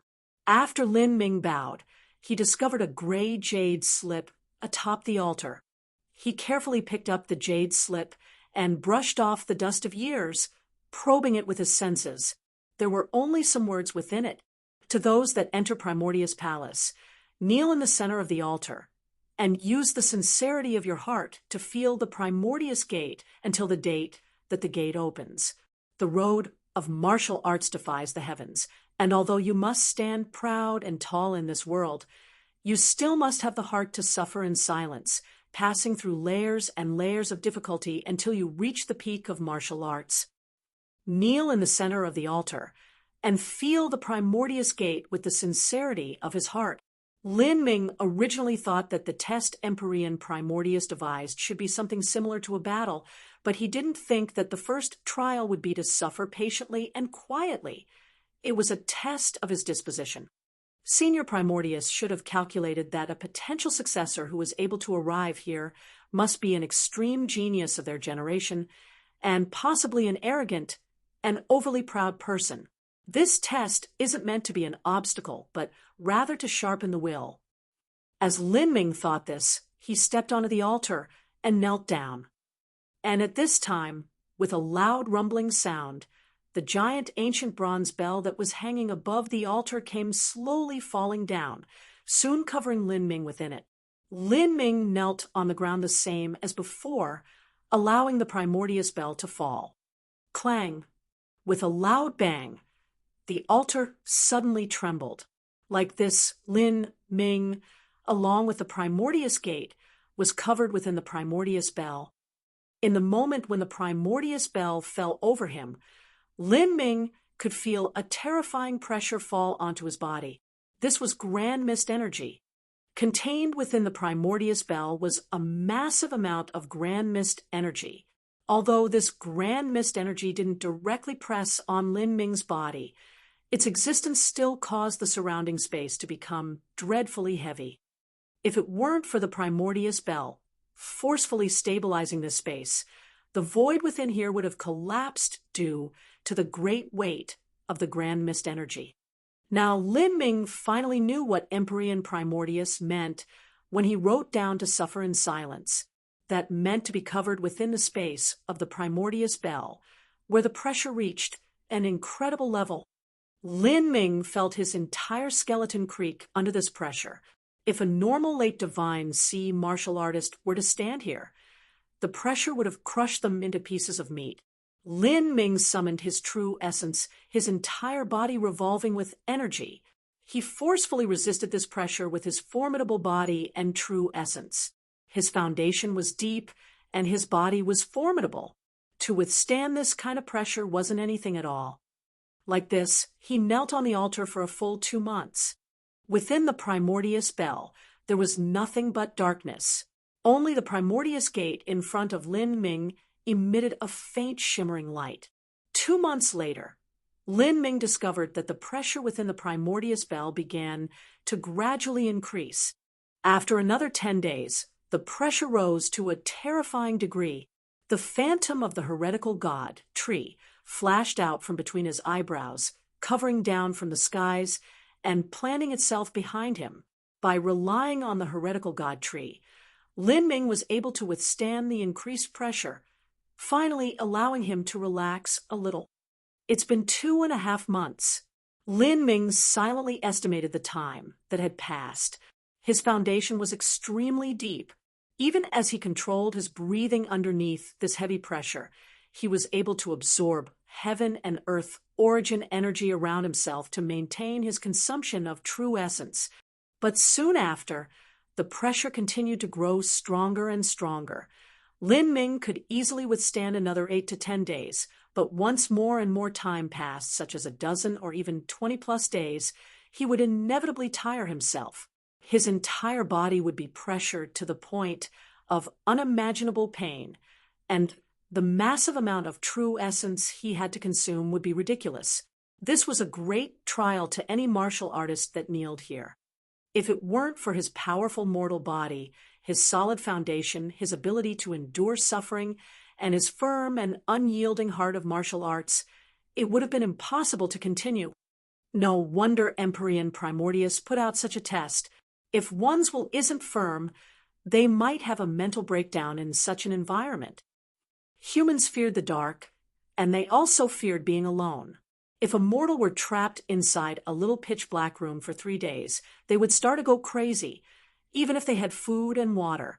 If they were closed in for a month, it was likely they would develop mental problems, even after they left. In that aspect, martial artists were much better. Even so, being enclosed in a dark, inescapable space day after day, while enduring a massive pressure, this sort of suffering could be imagined. During these 3 months, the Primordius Gate remained completely still the entire time, as if it had no intention of opening at all. The pressure is still increasing. Even at this level, the Primordius Gate still doesn't seem as if it's opening at all. This sort of test can truly drive one to the edges of despair. Lin Ming was already the #1 genius of the divine realm. For him to withstand Empyrean Primordius test was relatively easy. If it were a normal genius, they would have exhausted themselves like a dried-up lamp by now. But in that exhausted situation, a person would have a glimmer of hope even if the Primordius Gate moved just a little bit. But now, there was still no sign of anything happening nor any clues about when something would happen. This left one drowning in hopelessness. This test is quite difficult. As Lin Ming was thinking, his thoughts suddenly stirred. He discovered that above the stone gate, at some unknown time, a thin layer of Tao patterns had begun to emerge, like ripples in water. Lin Ming could clearly recall that when he first kneeled in front of this stone gate, it didn't have these Tao patterns at all. Although the stone gate was extremely mysterious and had the aura of the great Tao, the power of these laws was buried deep within it without any way to bring it out. With Lin Ming's current ability, wanting to break apart the stone gate to perceive these great Tao laws that Empyrean Primordius left behind was simply the babblings of a madman. But now, these traces began to appear, revealing themselves before Lin Ming. These traces were similar to the chaos stones that Lin Ming had seen before, but they were at least 10,000 times more profound than what he had experienced in the past. Chaos stones were also divided into ranks. Some chaos stones formed later in the universe, after the 5 elements had evolved. At this time, there was very little remaining primal chaos energy remaining in the universe. Moreover, those stones might only be common stones of the universe. It was impossible for such stones to withstand recording too many of the chaos laws. Otherwise, they would simply disintegrate into nothing. However, there were some stones that were formed at the very beginning of the forming of the universe, when primal chaos energy still existed everywhere. Moreover, these types of chaos stones were naturally treasures of the heavens and earth. The degree of exquisiteness of the laws recorded within them were as different as the sky and mud between these and ordinary chaos stones. And currently, the Primordius Gate that Empyrean Primordius created was made from this kind of top-rank chaos stone. This massive 100-foot-tall block of chaos stone contained an inestimable strength of the primal chaos laws. Lin Ming was overjoyed. He wanted to study and perceive these traces. In terms of perception, Lin Ming didn't lose to anyone at his boundary. Moreover, he had perceived chaos stones before, so it would be familiar to him to do so again. However, Lin Ming underestimated just how mysterious the traces of the Great Tao on the Primordius Gate actually were. As time passed, the traces on the Primordius Gate became increasingly clear. There were many mystical truths contained with, enough that it overwhelmed Lin Ming. Some truths were not fully understood, but at the same time they floated to the surface of his mind. He found it hard to digest for some time, and the pressure was becoming heavier and heavier. At the 4th month, the space seemed to fill with more and more grand mist energy. The space around Lin Ming compressed so much that it felt as if his body would collapse at any moment. Although Lin Ming could revolve his true essence and forcefully resist this pressure, this clearly wasn't a long-term plan. As the pressure increased, no matter how deep Lin Ming's foundation was, he would begin to lose ground until his body finally gave in. Lin Ming firmly believed that amongst those of his age, in terms of talent, foundation, bodily strength, and ability to resist pain, he could be called number one. If even he couldn't pass this test, then this test simply wasn't aimed at divine sea geniuses. Closing his eyes, Lin Ming carefully felt the flow of grand mist energy around him. He faintly discovered that there were some rules that governed it. In these past days, as he was perceiving the Chaos Stone, Lin Ming had become aware of many more things. And these things he became aware of could be used to unravel the grand mist laws within the Primordius Bell. So that's how it is. I see now. Empyrean Primordius left the power of the grand mist laws within the Primordius Bell in order to act as a test for martial artists to perceive the Chaos Stone. If one's comprehensions are lacking, they won't be able to withstand the rising pressure and would be defeated. After realizing this point, Lin Ming was suddenly enlightened. His admiration towards Empyrean Primordius also grew deeper. It was amazing that he could design such a smelting trial by using his own understandings of the Grand Mist Heavenly Tao. Chapter 1379, 3 years. Chapter 1379, 3 years. Within Empyrean Primordius smelting trial, if one's strength was lacking, they wouldn't be able to withstand the great pressure and would be eliminated. If one's will and perseverance were insufficient, they wouldn't be able to withstand the debilitating despair that accompanied this pressure, making them unable to last until the traces of the great Tao started to appear. If one's will was sufficient, but their perception wasn't enough, they wouldn't be able to comprehend the mysteries of the Chaos Stone, let alone use the profound power of laws contained within the Chaos Stone to resist the pressure of the Primordius Bell. If one wished to pass this test, strength, will, and perception were all necessary. Time passed day by day. Lin Ming didn't feel the passage of time as he constantly furthered his comprehensions, refining his understandings over time. Even so, during this time, the pressure within the Primordius Bell grew greater and greater every day. But the impact of the Grand Mist energy was resolved by Lin Ming's understandings of the Primordius Gate. In this endless process of struggling, Lin Ming's comprehensions into the chaos laws grew increasingly deep. Then, half a year passed. Outside of Primordius Palace, The two thin old men waited still for half a year without taking a single step. Half a year. What Lord Dragon Sovereign said is true. This Lin Ming was truly able to persist for half a year. It seems he'll be able to stay for a much longer time. In accordance with the test established by Honorable Master in the past, lasting 3 months is already enough to enter the sect. As for half a year, that is considered an outstanding result. I have no idea just what Lin Ming's situation is within the Primordius Bell. It's impossible for us to probe what is occurring inside. The tests that Empyrean Primordius left behind in the past were extremely harsh in their requirements, but wanting to inherit a part of his legacy wasn't difficult. However, to perfectly obtain his inheritance, that was as difficult as ascending to heaven. This wasn't because Empyrean Primordius was purposefully making things hard for others, but because the requirements to cultivate the Primordius martial intent were extremely high.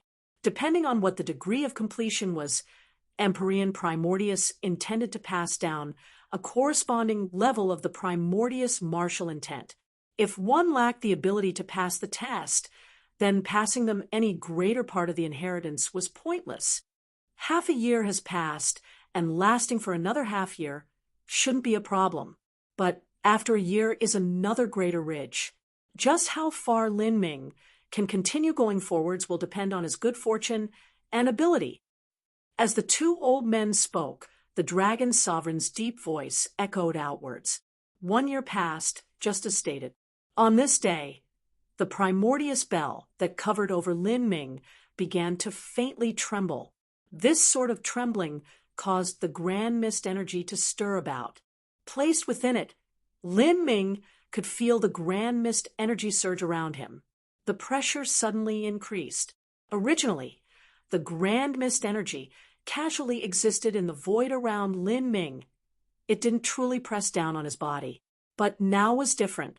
This grand mist energy began surging towards Lin Ming's body like a tide, impacting him and causing his flesh and blood to nearly break apart. Ka, ka, ka. A faint cracking noise sounded out from Lin Ming's knees, nearly crushed by the pressure. Even Lin Ming's spiritual sea began setting off with great storms. Lin Ming's thoughts stirred. The grand mist battle spirit howled out, directly suppressing the storm in his spiritual sea.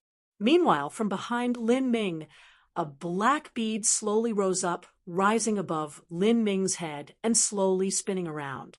This was the black hole seed that Lin Ming cultivated. A black hole shared similar traits with grand mist energy. Both reached unimaginably heavy levels and were able to absorb all matter.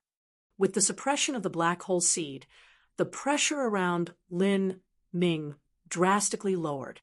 But at the same time, Lin Ming's consumption of strength massively increased. The traces on the Primordius Gate have changed again. Lin Ming's eyes shined. He discovered that upon the Primordius Gate, the words and formulas of cultivation method manuals appeared, followed by images. These images illustrated a variety of poses. Each pose contained the charm of the great Tao, with the laws circulating all about them. This is Empyrean Primordius martial arts inheritance. After 1 year, the Primordius Gate showed not just the grand mist heavenly Tao, but had evolved into the martial arts inheritance of Empyrean Primordius. Lin Ming tamped down the excitement in his heart, impatiently looking everywhere he could. His memory had long ago reached a terrifying degree, and he could memorize every image that appeared in just a few breaths of time. And among these images were all sorts complex runes, long seal formulas, heart mantras, all sorts of magnificent moves, and many other things. Even so, Lin Ming was able to instantly remember all of these things, never forgetting them in his life. Not just that, but Lin Ming's heart formed a preliminary understanding of all of this that would slowly be perfected over time. Unconsciously, Lin Ming had entered a state of sudden enlightenment, and it was an extremely long period at that. This sort of state could only be encountered through a stroke of serendipity. Image after image appeared.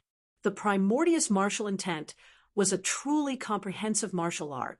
Lin Ming saw that a blood-red lotus flower began to bloom above the Primordius Gate.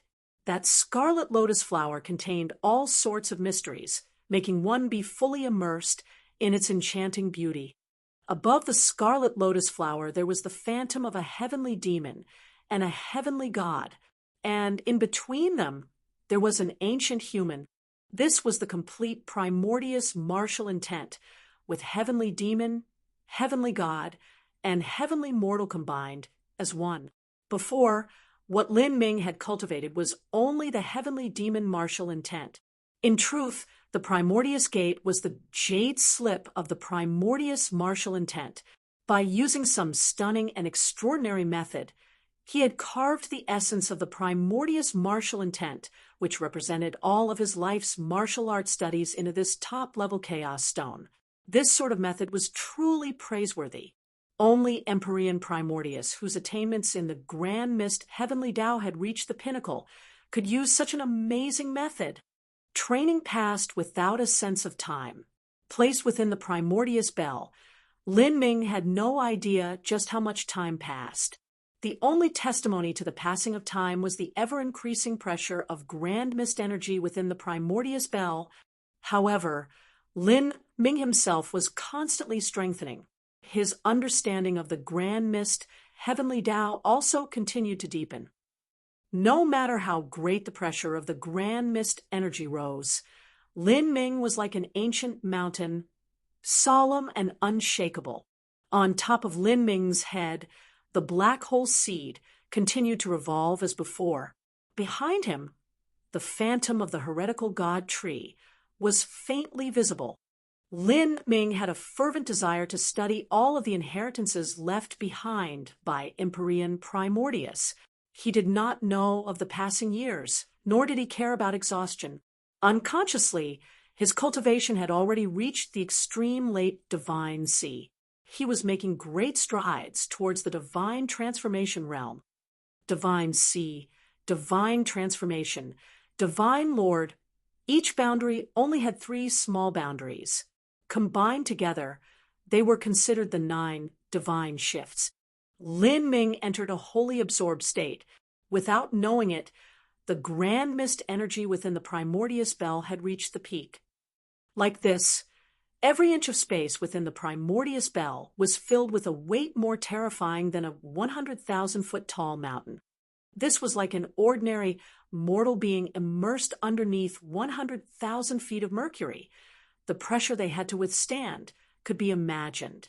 Even if Lin Ming had the dual suppression of the heretical god tree and the black hole seed, and he was also becoming increasingly skilled in the Grand Mist Heavenly Tao, his body began to slowly crack apart underneath this titanic pressure.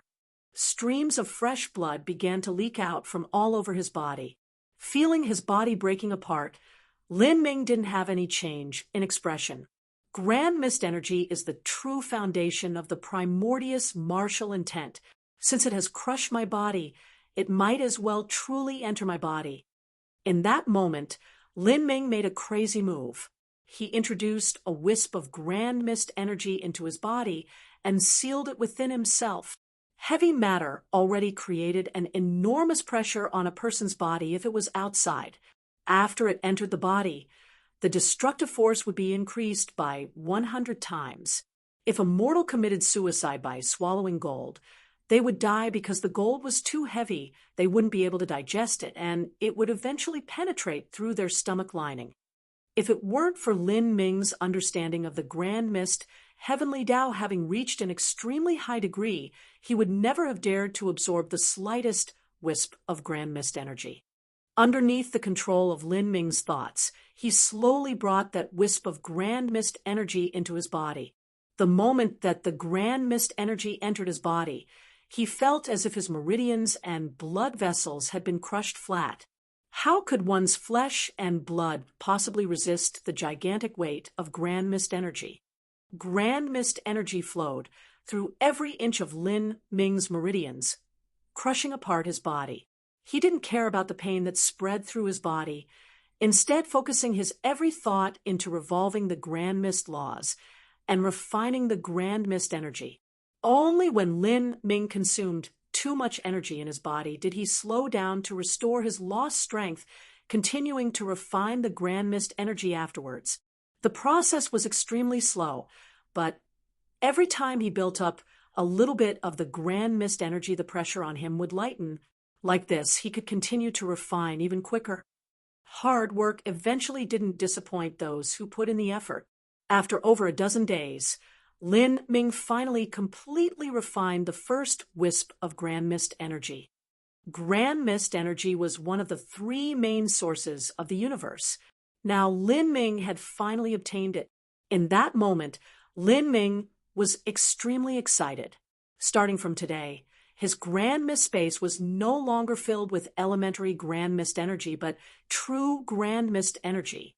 The difference between a grand mist space with grand mist energy and a grand mist space without grand mist energy was greater than the difference between the clouds and mud.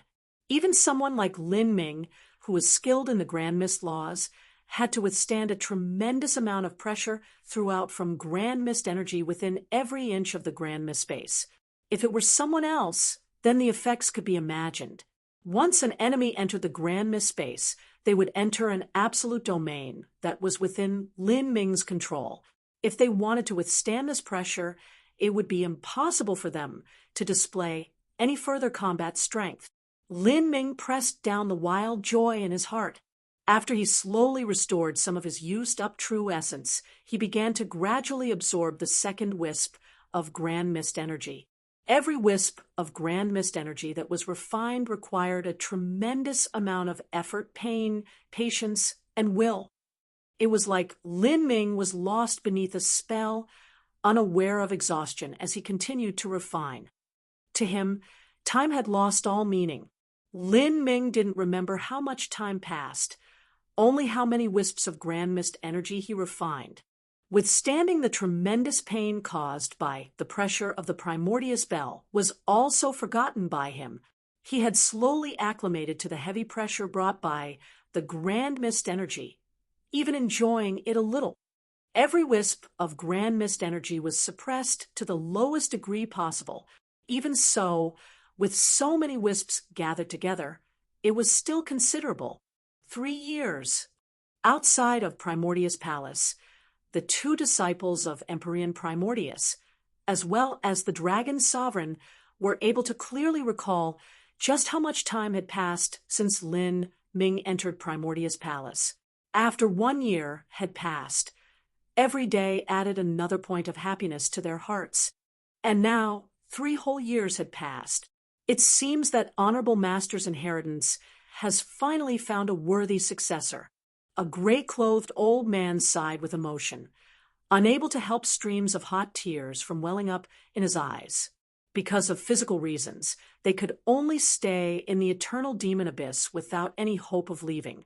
They never imagined that their primordius legacy would finally have a day where it would reappear in society. Chapter 1380, Trail of the Demon Bead. Chapter 1380, Trail of the Demon Bead.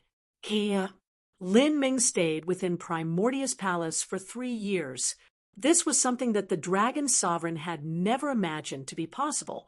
In fact, when Empyrean Primordius left behind this test, the original intention of it was to have a martial artist withstand the heavy pressure of grand mist energy, allowing them to train in the Primordius martial intent as they perceived the grand mist heavenly Tao and open the Primordius gate.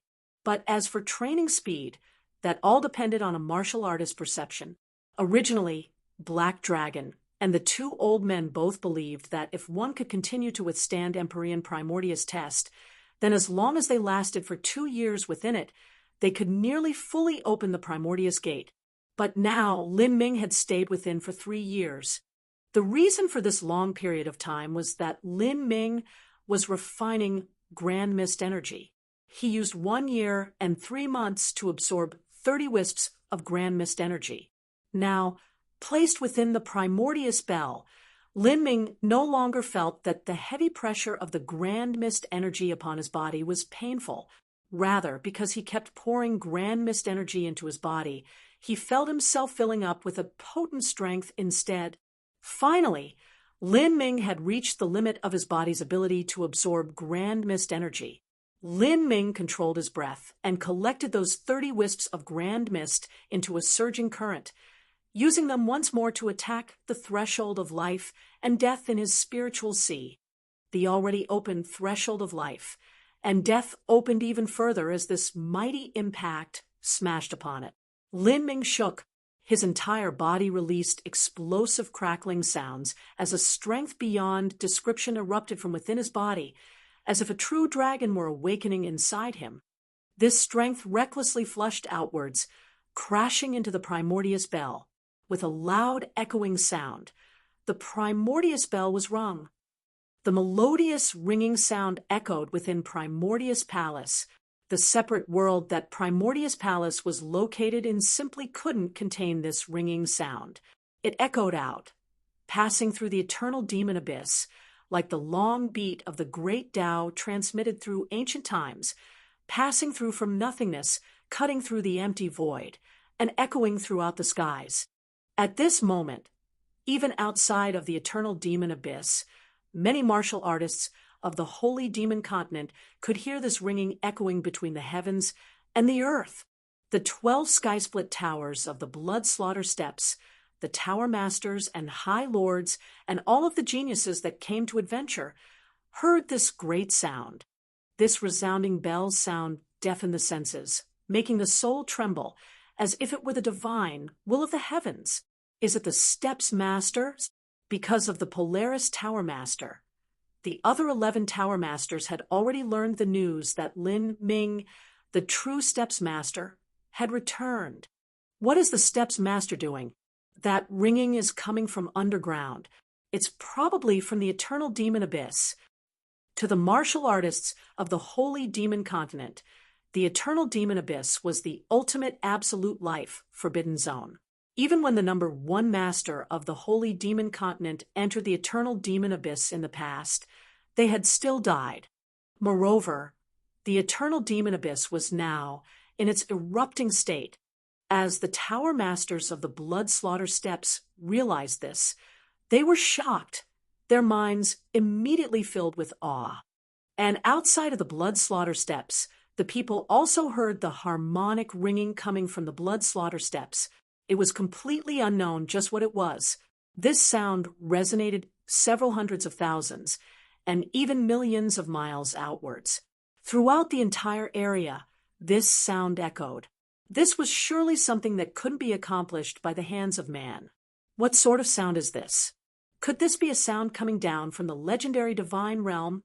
Underneath the baptism of this sound, everyone's souls fell into awe and submission, a feeling of reverence filling their hearts. Some mortals even thought that a god had arrived, so they fell to the ground in worship. Only Swiftcloud Divine Kingdom's General Wei was able to form some faint associations. Years ago, he had brought a mysterious youth to the blood slaughter steps. That youth, with his strength alone, had instantly defeated a battle array formed by a dozen late divine sea masters. And these late divine sea masters each had the ability to easily defeat the divine sovereign of Swiftcloud Divine Kingdom. This loud ringing definitely concerned that youth. This concordant ringing continued echoing for a full quarter hour before it gradually subsided. Lin Ming stood within Primordius Palace. In front of him, the Primordius Gate began to violently shake.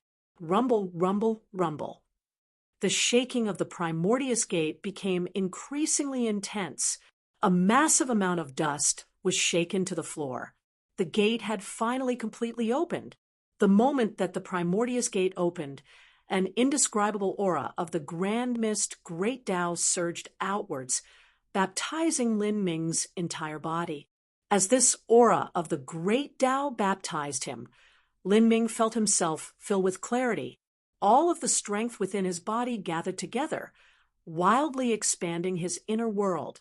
In that instant, Lin Ming felt as if he had experienced an incredible change, like a butterfly that had broken free from its cocoon. He knew that if he could thoroughly complete this change, he would have evolved from the divine sea realm to the divine transformation realm. The key to divine transformation was the word transformation. Whether it was one's spirit body or inner world, all would undergo a great transformation as they entered this boundary. But now, Lin Ming's accumulations were still slightly lacking. He had taken a half step into the divine transformation realm, just a tad far from taking that final half step. He focused his mind, looking towards the Primordius Gate. Sealed within the Primordius Gate was an independent space 100 feet in radius. This was an ancient stone temple completely paved with timeless godstones. In the center of this temple was a throne, and on this throne there was a person's skeleton. This skeleton was large and wide. It was inevitable that this person must have been a tall and stately person before they died. Their skeleton shined like crystal, countless Tao patterns carved onto the surface. This skeleton exuded a vast and profound aura. When Lin Ming had opened the Primordius Gate and the Grand Mist aura had surged out to baptize him, that aura had originated from this skeleton. As Lin Ming stood in front of the skeleton, he could feel all the blood vitality within his body faintly resonating with it. His organs began to tremble and his blood boiled over, as if it wanted to gush out from his body. Is this Empyrean Primordius skeleton?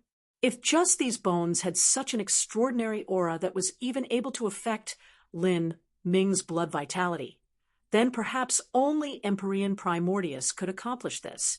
However, he immediately changed his mind, thinking this was unbelievable. Where was Empyrean Primordius flesh and blood body? How come there was only the skeleton, but no flesh and blood body? After an essence gathering system Supreme Elder died, their body would slowly decay until all that was left was a skeleton. Lin Ming didn't think this was strange, but Empyrean Primordius was someone that had managed to open the 9 stars of the Tao Palace and had tempered his mortal body to inconceivable heights. Back then, when Empyrean Primordius had ripped out his emperor heart, it had continued beating for 100,000 years. In these 100,000 years, that heart didn't even show a hint of rotting away at all. Rather, it maintained its vast sea-like blood vitality, beating onwards for 100,000 years. Just what kind of terrifying body was that? In Lin Ming's opinion, even if Empyrean Primordius had perished in battle, his corpse should be everlasting. Only when several 100 million years passed, and all of the power contained within Empyrean Primordius flesh and blood was completely dissipated, would his body finally begin to decay, and his bones slowly become brittle and shatter. Are these really Empyrean Primordius remains? As Lin Ming stood before this throne, he could feel the pressure transmitting from the skeleton and see the Tao patterns upon it. Only an Empyrean could have so many numerous and profound Tao patterns on their skeleton. But this vast aura that simultaneously contained the power of the Grand Mist heavenly Tao made Lin Ming feel that besides Empyrean Primordius, there was no other candidate that this skeleton could belong to. Layers upon layers of questions rushed into Lin Ming's heart. Could it be that Empyrean Primordius hadn't died? Was there another mystery? Or perhaps Empyrean Primordius' enemies were too strong in the past. If Empyrean Primordius was struck by that god curse art, then perhaps his body had rotted away because of this curse.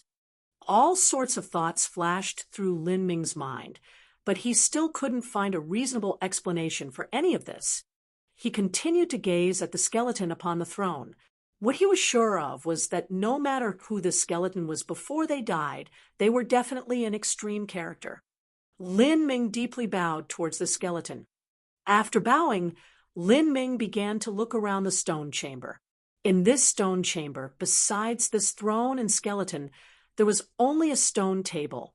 There was a single jade platform a square foot in size, and atop this jade platform was a simple brocaded box. What left Lin Ming flabbergasted was that the material used to make this jade platform was actually 9 sun jade. although it was only a square foot in size. The value of such a large piece of 9-sun jade could be imagined.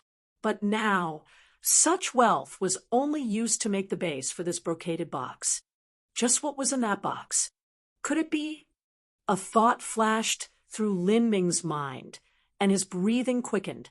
Within this box, he could feel something with a blood vitality that soared to the heavens, even faintly affecting Lin Ming's bloodline. He took a deep breath and then tentatively opened the box. Within this box, there were 2 items. One was a round black bead, and the other was a simple ring. This black bead was the size of a baby's fist. It seemed like it was made from jade, and not made from jade, and seemed made from stone, and not made from stone. Countless mystical lines were carved onto its surface.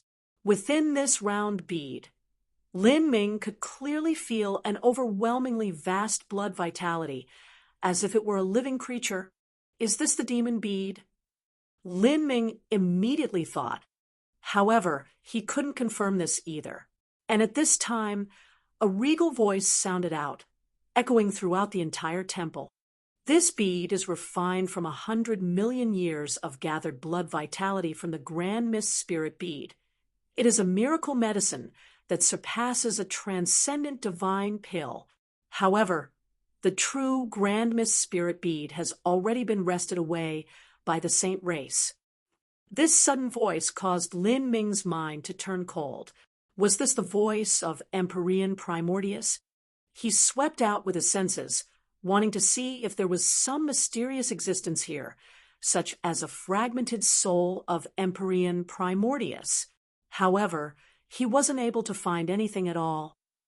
Lin Ming suddenly realized that this voice was only a message recorded by Empyrean Primordius using an array formation.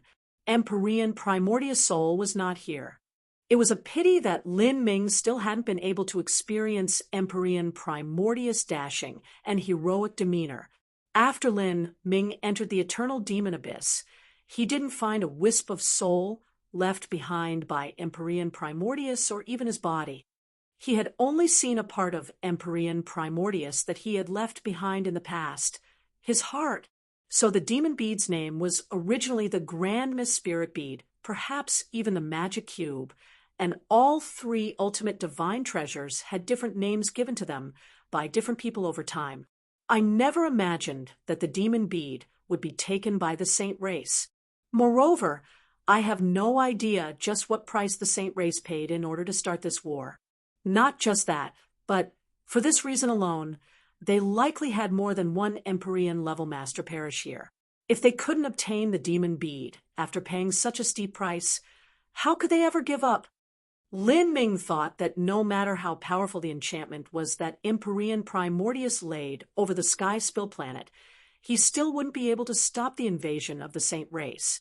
They were a race that was far more powerful than humanity. They had endless powerhouses pouring forth and a history of billions or even tens of billions of years. If such a race decided to do something no matter what the cost was, it would be extremely difficult to stop them.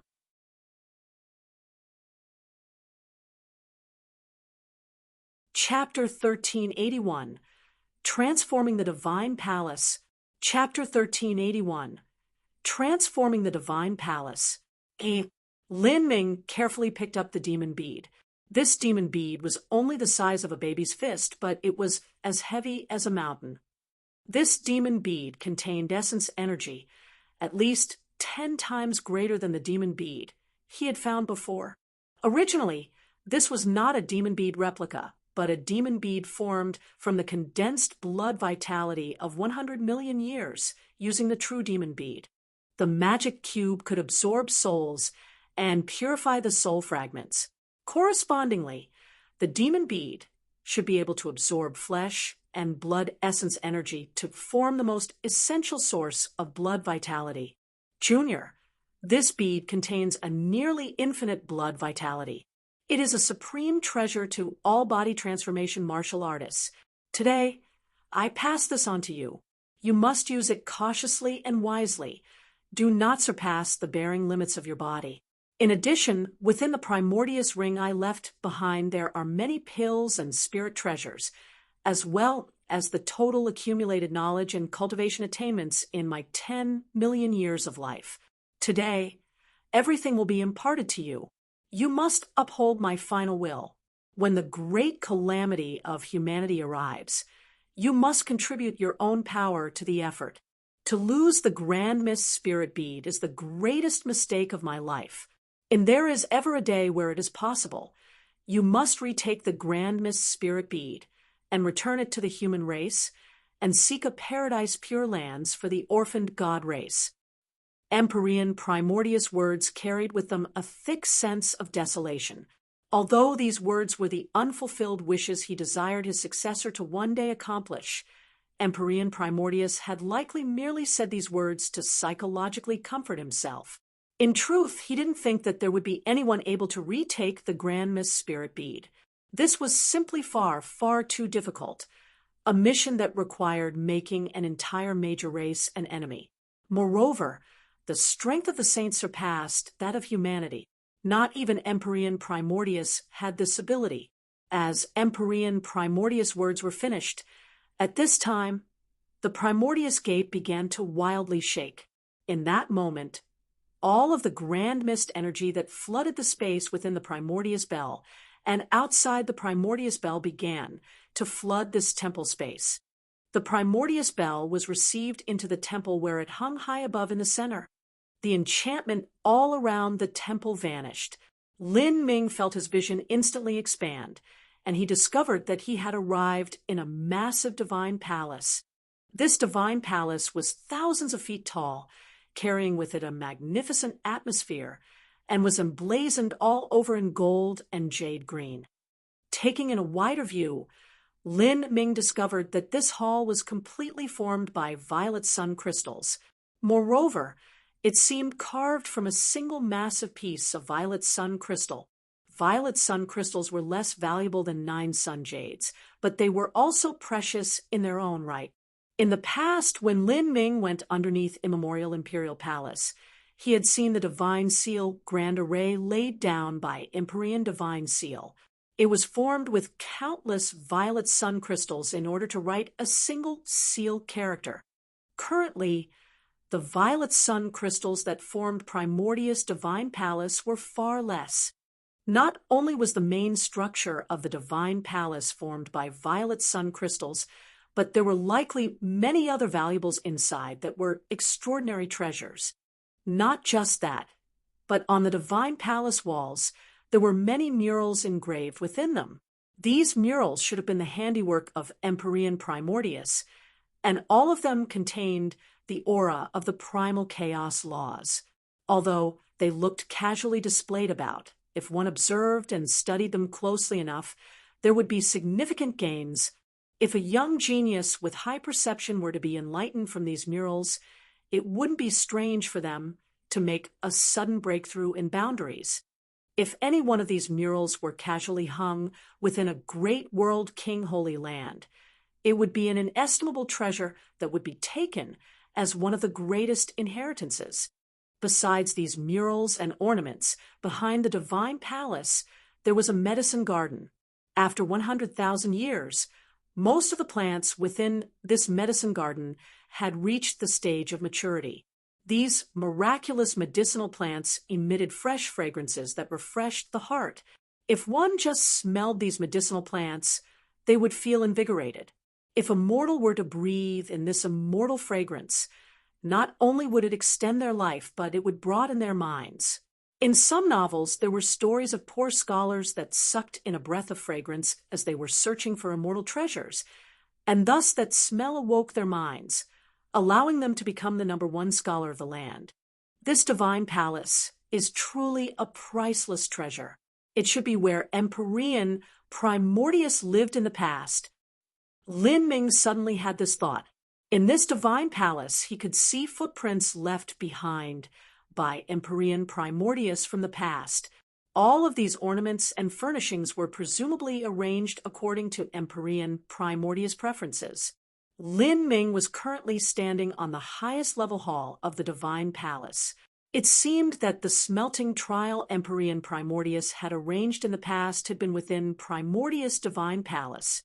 When Lin Ming had been in the smelting trial area, because the air was filled with grand mist energy and there were the protection of spells all around, he hadn't been able to clearly see the full picture of Primordius' divine palace.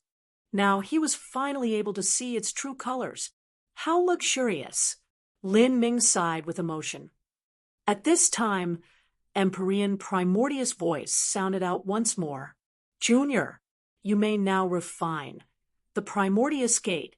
Once you do so, from that point on, this Primordius Heavenly Palace shall be your dwelling.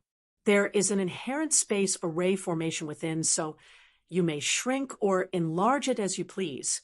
There are also time formations contained within here that will allow you to control the flow of time. You may even use Primordius Heavenly Palace as a spirit ship to cross the void and journey out. Once you activate the Primordius Heavenly Palace's great array, no one below an Empyrean will be able to break through the shields. Of course, the basis of all this is that you provide Primordius Heavenly Palace with enough energy. Empyrean Primordius' few words left Lin Ming overjoyed. No one below an Empyrean could break through. This could be called an opportune act of grace from the heavens. Primordius Heavenly Palace wasn't invincible. After all, once the array formation used up all the available energy, then Lin Ming would even find it hard to leave Primordius Heavenly Palace to escape any troubles. But this would be able to buy a great deal of time for Lin Ming. He might even have the chance of using Primordius Heavenly Palace to directly break through the void during this time period and escape. This Primordius Heavenly Palace could even be used as a spirit ship. Moreover, one didn't need to be a genius to know that this Heavenly Palace was much faster than an ordinary spirit ship. Once it began to undergo great void shifts, only an Empyrean master could hope to keep up with Lin Ming. And from now on, he would be able to have Primordius Heavenly Palace as his own mansion. How could Lin Ming not be excited about this? Although he was invincible amongst his age, the difference between him and the older generation was far too great.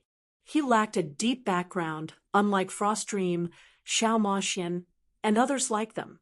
They had Empyrean-level powerhouses to act as a deterrence for them, and they often had the protection of Great World King-level powerhouses. This was one of Lin Ming's most fatal weaknesses. Otherwise, he wouldn't have been chased by Tian Mingzi to such an extent. But now, with Primordius Heavenly Palace under his control, everything was different. From now on, Lin Ming didn't need to have scruples. Even if he were to encounter Tian Mingzi's true self, he wouldn't need to fear him. As Lin Ming cast out his senses, he discovered that the Primordius Gate he had been watching all this time was in front of him. It was the main entrance to this grand hall. And this great hall should also be where Empyrean Primordius closed up to cultivate in the past. The most important room to a martial artist was not the bedroom, reception room, or meeting room, but rather their own cultivation area. Empyrean Primordius cultivation area used the Primordius Gate as an entrance. And then there were also countless array formations layered all within this hall, flooding it full of grand mist energy. In terms of training areas, this was one of the absolute best. By cultivating here, he would have twice the results with half the effort. Lin Ming left the room and turned towards the Primordius Gate. This simple-looking gate was placed right in front of the Primordius Bell, like an immortal monument.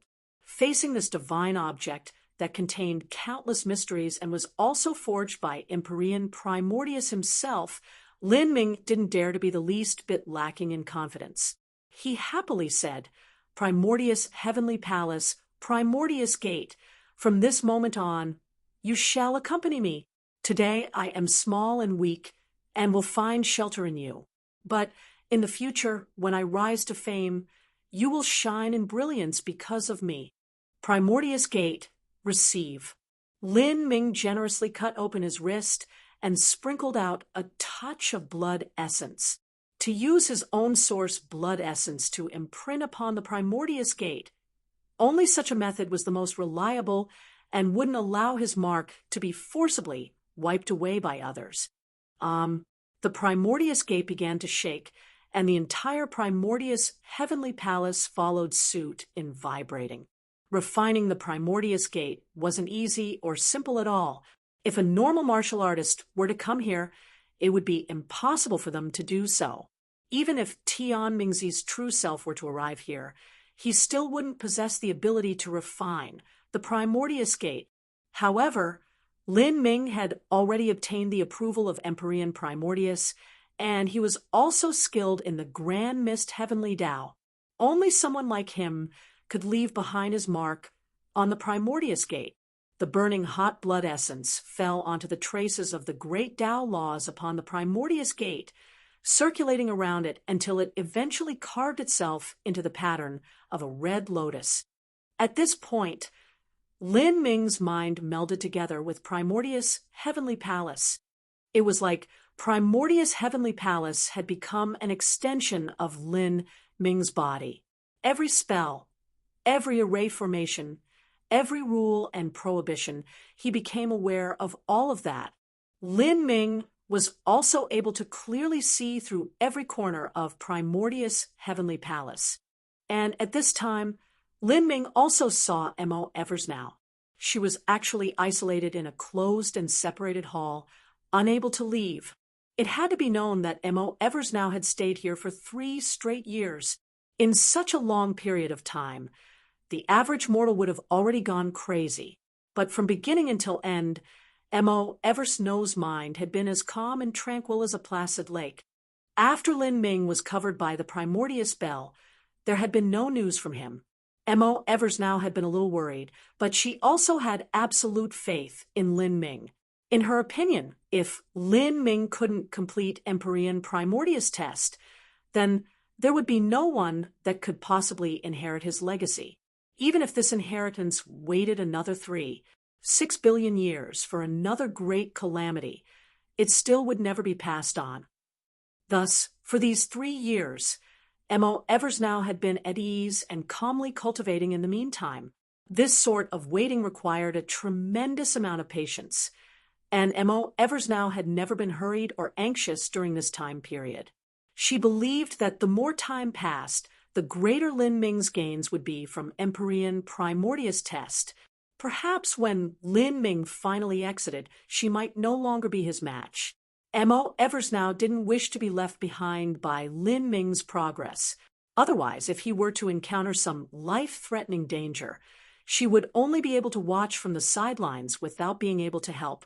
For instance, when Tian Mingzi first chased after them, she had only been able to watch helplessly on as Lin Ming burnt over half his blood essence, to the point where he also exhausted his life potential and nearly died. Mo Eversnow did not wish for such a situation to ever occur again. So, for these last 3 years, Mo Eversnow had been diligently cultivating, slowly melding together her soul with the goddess mortal body even as she simultaneously improved her cultivation. Mo Eversnow originally had a half-step world king cultivation. Now, with the goddess mortal body, her cultivation progress could be described as walking 10,000 miles in a single day. Just as Mo Eversnow was deeply concentrating, she felt the space in front of her suddenly distort. In the next moment, Lin Ming stepped out into the hall, as if he had teleported there. Lin Ming. Mo Eversnow was shocked for a brief moment before immediately being overjoyed. Although her mentality had been wonderful for these past 3 years, she still couldn't help but look forwards to Lin Ming reappearing. Now Lin Ming had returned, and not only was he safe and sound, but his strength had clearly risen a great deal. This was truly a matter worthy of celebrating. "Senior apprentice sister, I've had you wait a long time," Lin Ming guiltily said. When he first accepted Empyrean Primordius test, that had also caused Mo Eversnow to go into seclusion herself for 3 years, he simply hadn't thought that such a matter would occur. "There is no harm. I can cultivate wherever I am. Usually when I close up for training, It isn't strange for me to do so for 10 years at a time.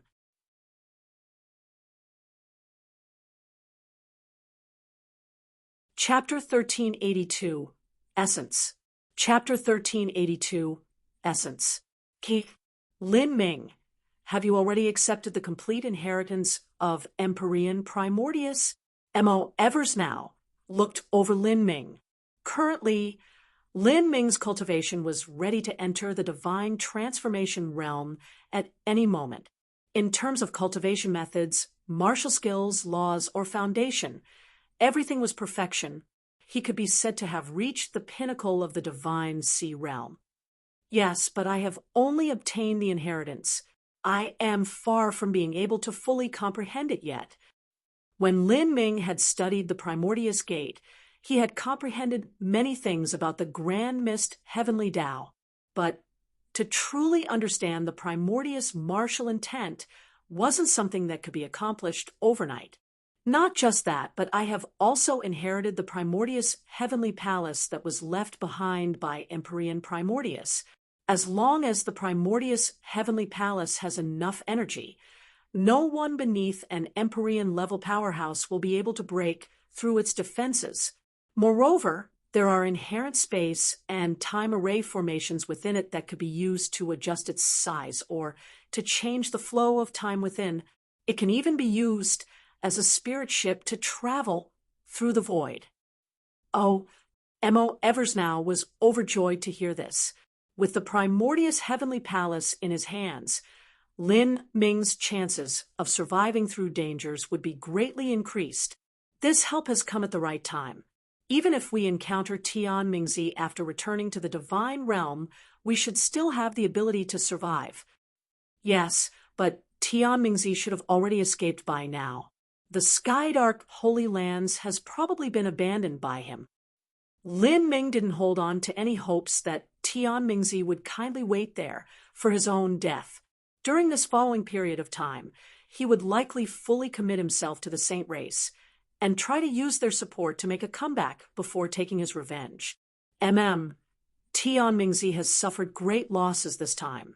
Not only has he lost his Skydark Holy Lands, but he even severed his own hand and lost a wisp of his soul. This will be greatly influential to his future achievements. I have a deep understanding towards this man. If he has a grudge, he will definitely try to return it 10 times over. We must be as careful as possible. Even with Primordius Heavenly Palace protecting you, you still shouldn't give Tian Mingzi any openings at all. After we return to the divine realm, you should temporarily stay in an Empyrean Holy Land and close up in cultivation for several years. When your divine dream law's appearance changing technique reaches a high enough proficiency that you can change the aura of your soul, then you will be safe to go out once more. Otherwise, not only will Tian Mingzi be hunting you down, but even the entire Saint race will do so. They will kill any human who can grow to threaten their plans. That's a good plan. Yes, Senior Apprentice Sister, I don't plan to return to the divine realm for some time. I haven't fully comprehended the inheritance of Empyrean Primordius, so I would like to stay in the lower realms for some years until I break through to the divine transformation realm. My accumulations have already reached a sufficient level. Without accident, Dragon Fong, June Blue Moon, Hang Chi, and the others should also be preparing to break into the divine transformation realm right now. The heroic young elites at the top of this first martial meeting were all peerless, proud children of the heavens. Their future growth wouldn't be much slower than Lin Ming's. According to Empyrean divine dream speculations, these youths would likely all be important characters in the upcoming great calamity. That is also good. Mo Evers now nodded. What Lin Ming lacked the most now was time. His current cultivation was far too weak in comparison to his talent. In the upcoming great calamity, if the Saint race were to make their move now, then that would be the same as pushing Lin Ming to the top of the storm without him being ready. At this critical juncture, it was far too dangerous for him to go out and adventure until he had the means to protect himself. Closing up in cultivation and saving up his strength was the best method right now. Senior Apprentice Sister, Come with me." As Lin Ming spoke, he tugged on Mo Eversnow's sleeves. A white light flashed, and the two of them were immediately teleported to Empyrean Primordius private training grounds. This training area was sealed up by the Primordius Gate. There was an endless amount of heaven and earth origin energy inside. And not just that, but a massive amount of grand mist energy was gathered within. This grand mist energy was a uniquely priceless treasure. With the universe having evolved to the present, there was nearly no grand mist energy left in the world. If it weren't for the inheritance left behind by Empyrean Primordius, Lin Ming wouldn't have been able to find any grand mist energy, even if he had the ability to refine it. What a treasure trove! Mo Eversnow praised out loud. This was a training area that an Empyrean had established with great care and effort. The effect it would have on one's cultivation could be imagined. Lin Ming took out the Primordius ring that Empyrean Primordius had left behind and extracted everything from inside. A massive number of pills and jade slips suddenly filled the room.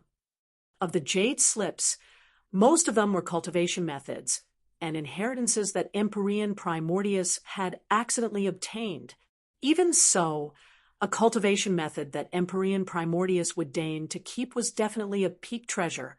It was something that even a World King Holy Land would treat as a legacy treasure. In addition to this, there were many jade slips that contained Empyrean Primordius' own cultivation experiences. The value of cultivation experiences recorded by an Empyrean could be imagined. If these treasures were to fall into the martial arts world, they would definitely be treasures that would raise a sea of blood and war. Now, Lin Ming had taken all of these things out and was beginning to perceive and study them with Mo Eversnow.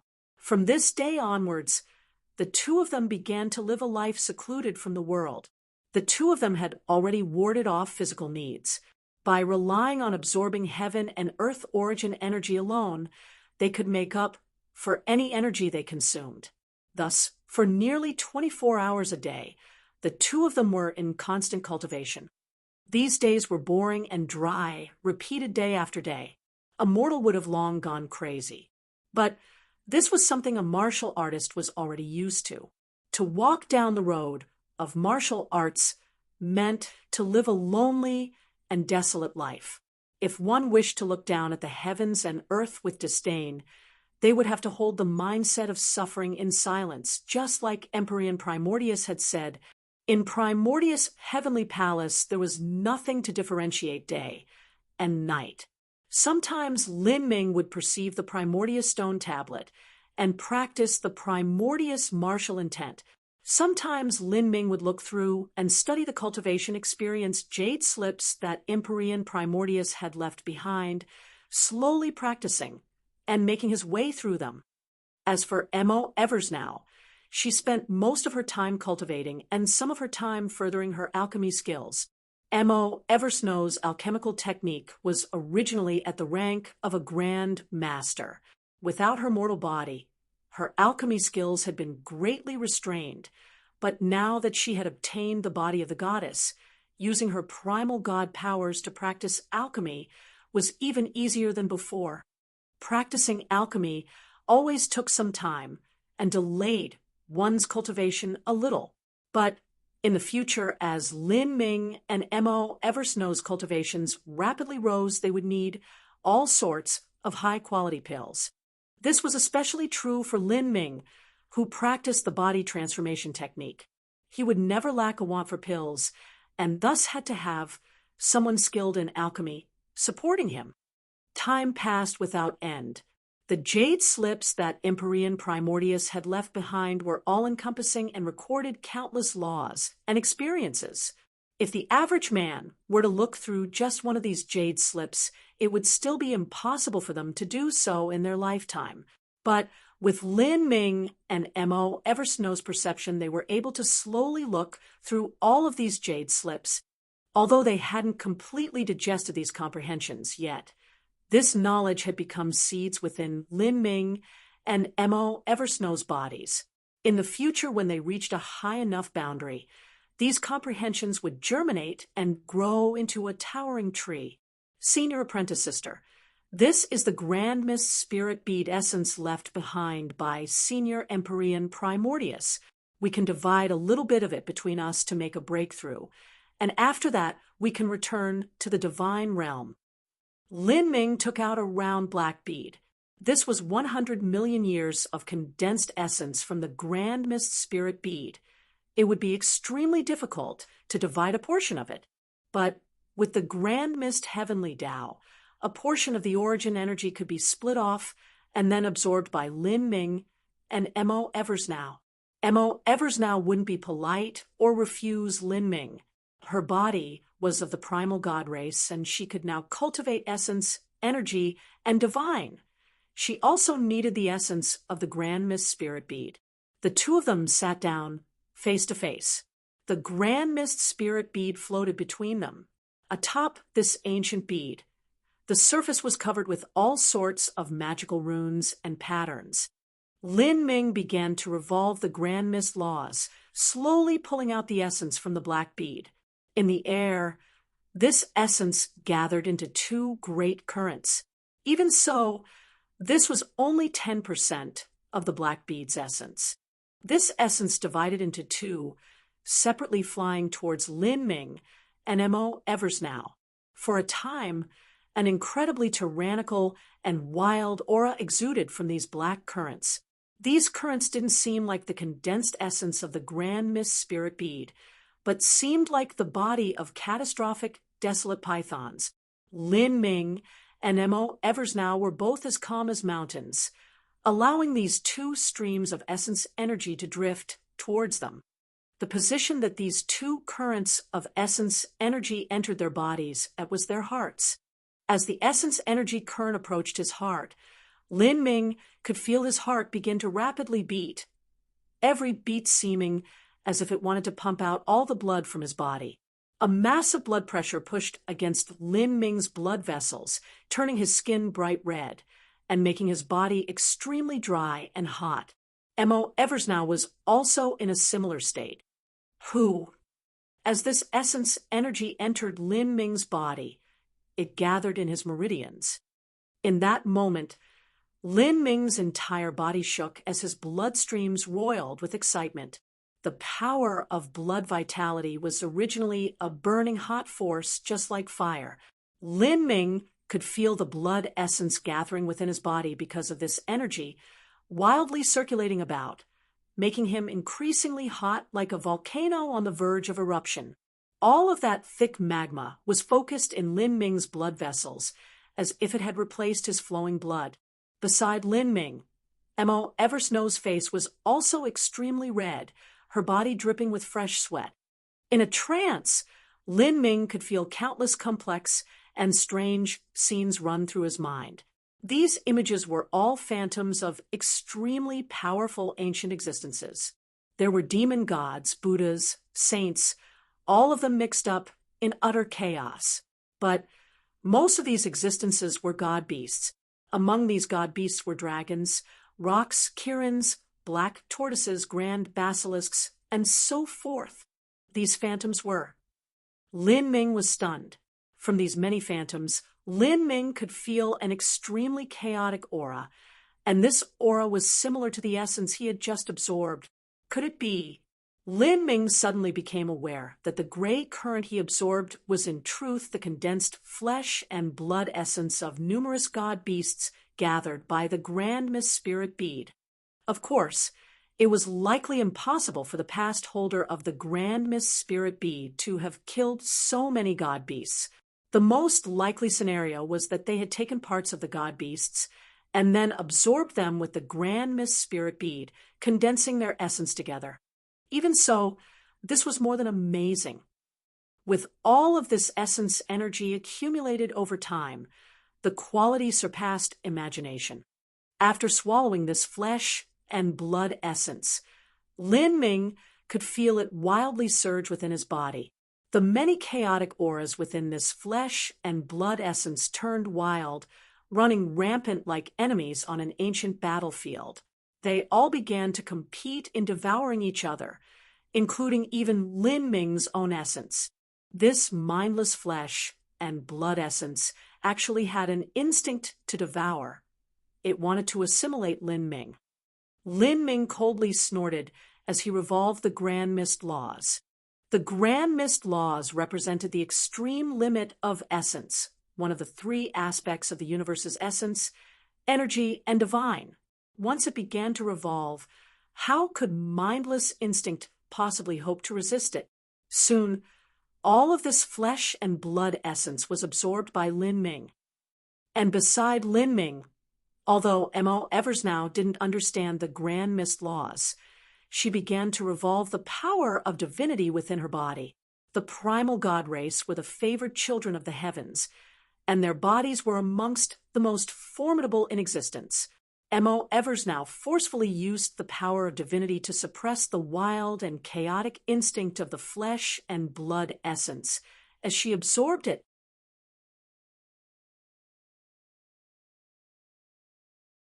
Chapter 1383, Divine Transformation.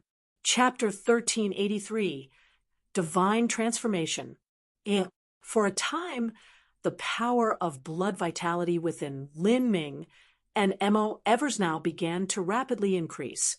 Their mortal bodies were also being transformed, reborn. What a pure power of blood.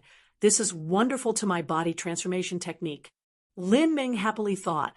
His blood energy was still climbing without end, and a clear rushing sound echoed out from his body.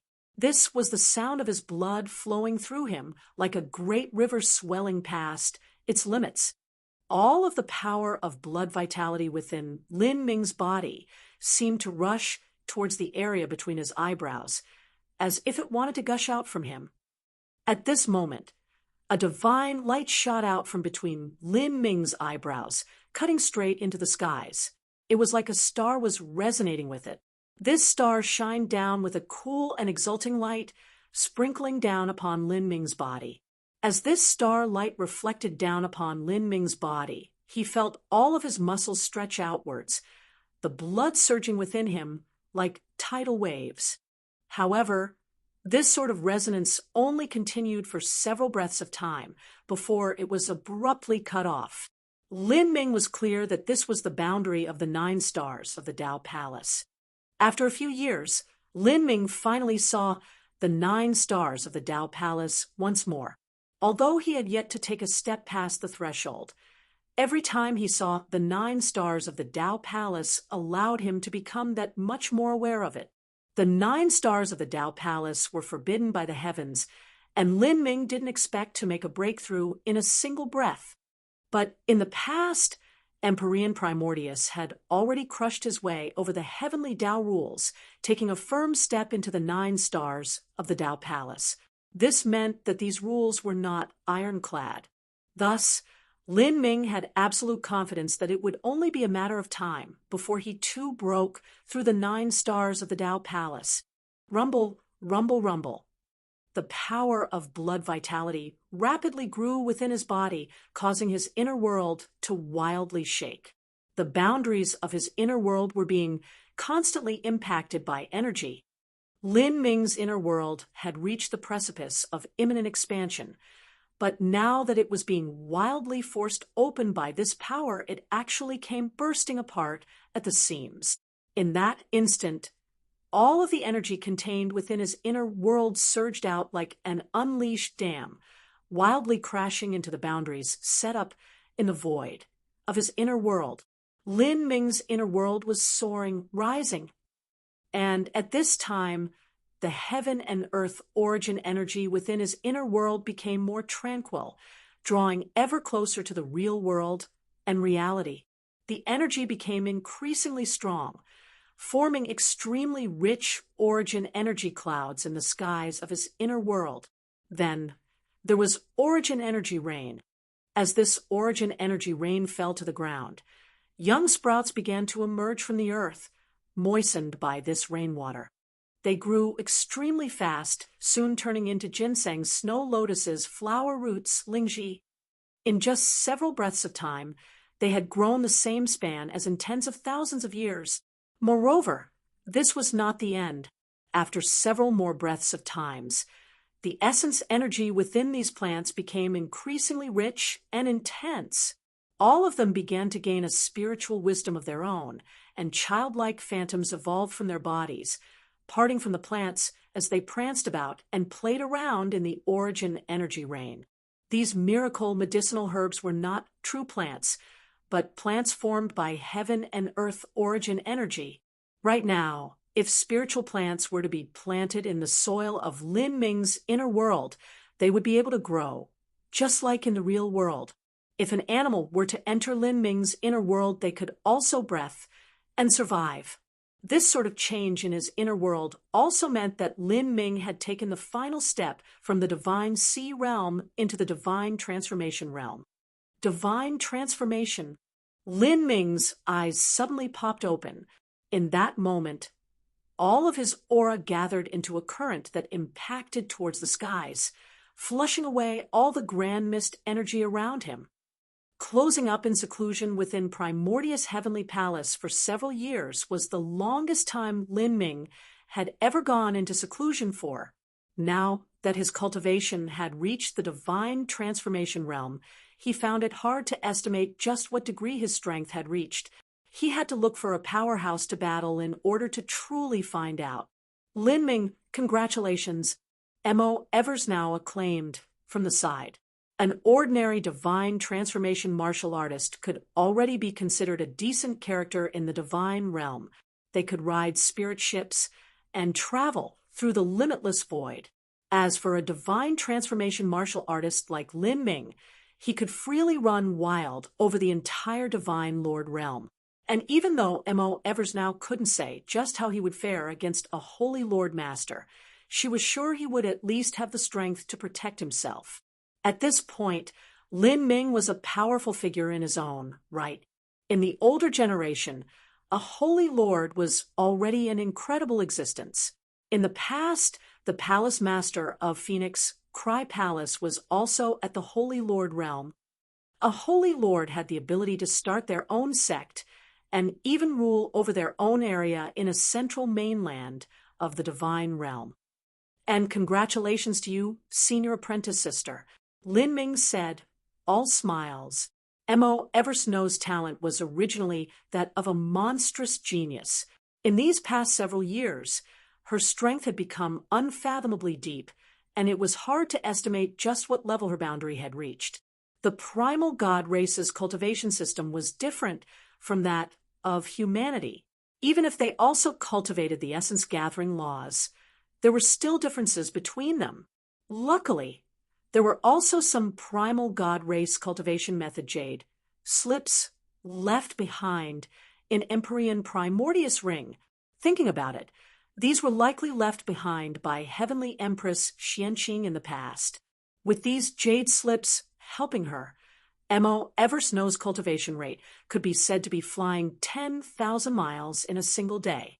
Lin Ming was absolutely sure that it wouldn't be too long before Mo Eversnow was restored to her peak condition of the past. Then, with an unstoppable momentum, she would become a world king, and even an Empyrean. In the upcoming Great Calamity, she would certainly play an important role. Let's exit, okay? Bang. The Primordius Gate opened, and both Lin Ming and Mo Eversnow were teleported out of Primordius Heavenly Palace. Outside, the Dragon Sovereign's Phantom and the two gray-clothed old men were waiting for them. Lin Ming greets seniors. Lin Ming respectfully bowed, and in front of Lin Ming, the two gray-clothed old men hurriedly helped Lin Ming up. They quickly said, "We definitely cannot accept such a gesture from you. If you wish to bow, then you only need bow to Lord Dragon Sovereign. As for us, the most we can be considered as are your worthless and foolish senior apprentice brothers." The two old men gazed at Lin Ming and Mo Eversnow, their complexions filled with countless emotions. After Lin Ming had inherited the legacy of Empyrean Primordius, even calling him the young master of Primordius Heavenly Palace was an understatement. Their two statuses were naturally under Lin Ming. As for the Black Dragon, from beginning to end, he was Lin Ming's true elder. Several years ago, when Lin Ming first entered Primordius' heavenly palace, they never imagined he would perfectly inherit Empyrean Primordius' legacy. According to any logical reasoning, Empyrean Primordius had left behind such a difficult test in the lower realms that it should be nearly impossible for anyone to pass it, and thus no one should have been able to inherit his legacy. However, destiny had a way of playing tricks on all expectations. In this far-off lower realms world, there was actually someone able to perfectly inherit the legacy of Empyrean Primordius, as if everything done was guided by the hand of fate. Lin Ming politely bowed towards the Dragon Sovereign. Lord Dragon Sovereign, this junior has been lost in an absorbed state within Primordius' heavenly palace for a long period with no sense of time. This junior would like to inquire, just how long was I within Primordius' heavenly palace? The Black Dragon Sovereign's phantom faintly smiled, saying, It's already been 4 years and 3 months. Over 4 years. Lin Ming was secretly dumbfounded. Really, it was true when they said training passed without sense of time. In Primordius' heavenly palace, he would often meditate for several months, and after meditating several times for years had quietly passed just like that. Lord Dragon Sovereign, this junior also has another question to ask. Then ask, this junior would like to know whether or not Senior Empyrean Primordius died in repose. This junior saw that there was a skeleton sitting within Primordius' heavenly palace that bears some similarities to Senior Empyrean Primordius remains. However, there were many questionable aspects to this. This junior doesn't believe that Senior Empyrean Primordius' body would fade away like that in just 100,000 years of time. As Empyrean Primordius' fate was spoken of, the Dragon Sovereign let out a long and deep sigh. Whether or not Primordius lived or died is something that even I am not sure of. In the past, after his preparations were completed, he had become a lamp without any oil. At the end, he entered Primordius' heavenly palace for one last closed-door seclusion. Like that. 10,000 years passed. Afterwards, I transformed into a phantom to enter Primordius' heavenly palace, and I too saw the skeleton atop the throne. Perhaps Primordius really died, or perhaps there was some other possibility. That is, Lin Ming felt this was too incredulous. If Empyrean Primordius had truly passed his life for death closed-door seclusion, then he should have left Primordius' heavenly palace. It was impossible that the Dragon Sovereign and the others would know of this. Had Empyrean Primordius really died here? Senior Dragon Sovereign, this junior also has a question about the war 100,000 years ago. Senior Dragon Sovereign mentioned that the immortal emperor of the Saint race also participated in this war. Such a character should have been a peerless powerhouse of the Saint race. So, how was he able to pass the God-lamenting wall?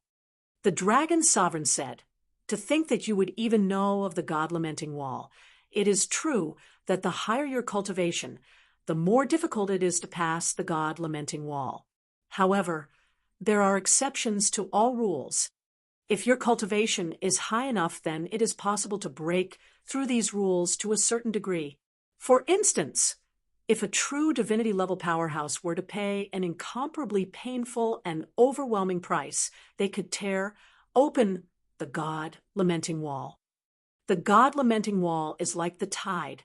Sometimes it is strong and sometimes it is weak. In the samsara, 100,000 years ago, a true divinity powerhouse chose an extremely weak period of the God-lamenting wall and then temporarily ripped open a hole. The price of that was a massive amount of their blood essence as well as their life source. Moreover, for the next several tens of thousands of years, their cultivation would drop to that of an ordinary Empyrean. In the past, the one to tear open the God-lamenting wall was likely the good fortune Saint Sovereign of the Saint race. He received a deep wound in order to tear open the God-lamenting wall, and is likely still convalescing.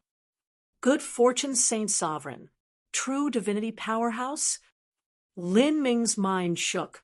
Besides Empyrean Divine Seal of the Past, this was the second true divinity powerhouse he had heard of. Enough. You have already perfectly inherited the legacy of Primordius. Our mission, can now be considered complete. We can also pass away in peace. As the dragon sovereign spoke, a desolate light glinted in his eyes. Lin Ming was stunned. Senior, are you absolutely unable to break free from these dragon-trapping cables? I cannot. The dragon's sovereign shook his head. And let alone me. Not even they are able to leave here. The dragon sovereign pointed at the two gray-clothed old men. In that war 100,000 years ago, they both had their life source injured by the god Cursart. In the eternal demon abyss, with the protection of the enchantment that Primordius left behind, they can still survive. But once they leave the eternal demon abyss and are exposed to the remains of the god Cursart, their bodies will melt into a puddle of goo. Lin Ming's heart skipped a beat. Such a destiny was far too lonely and bleak. Seniors, this junior swears that one day, when I break through the Empyrean realm, I will definitely return here and erase this curse seal for you.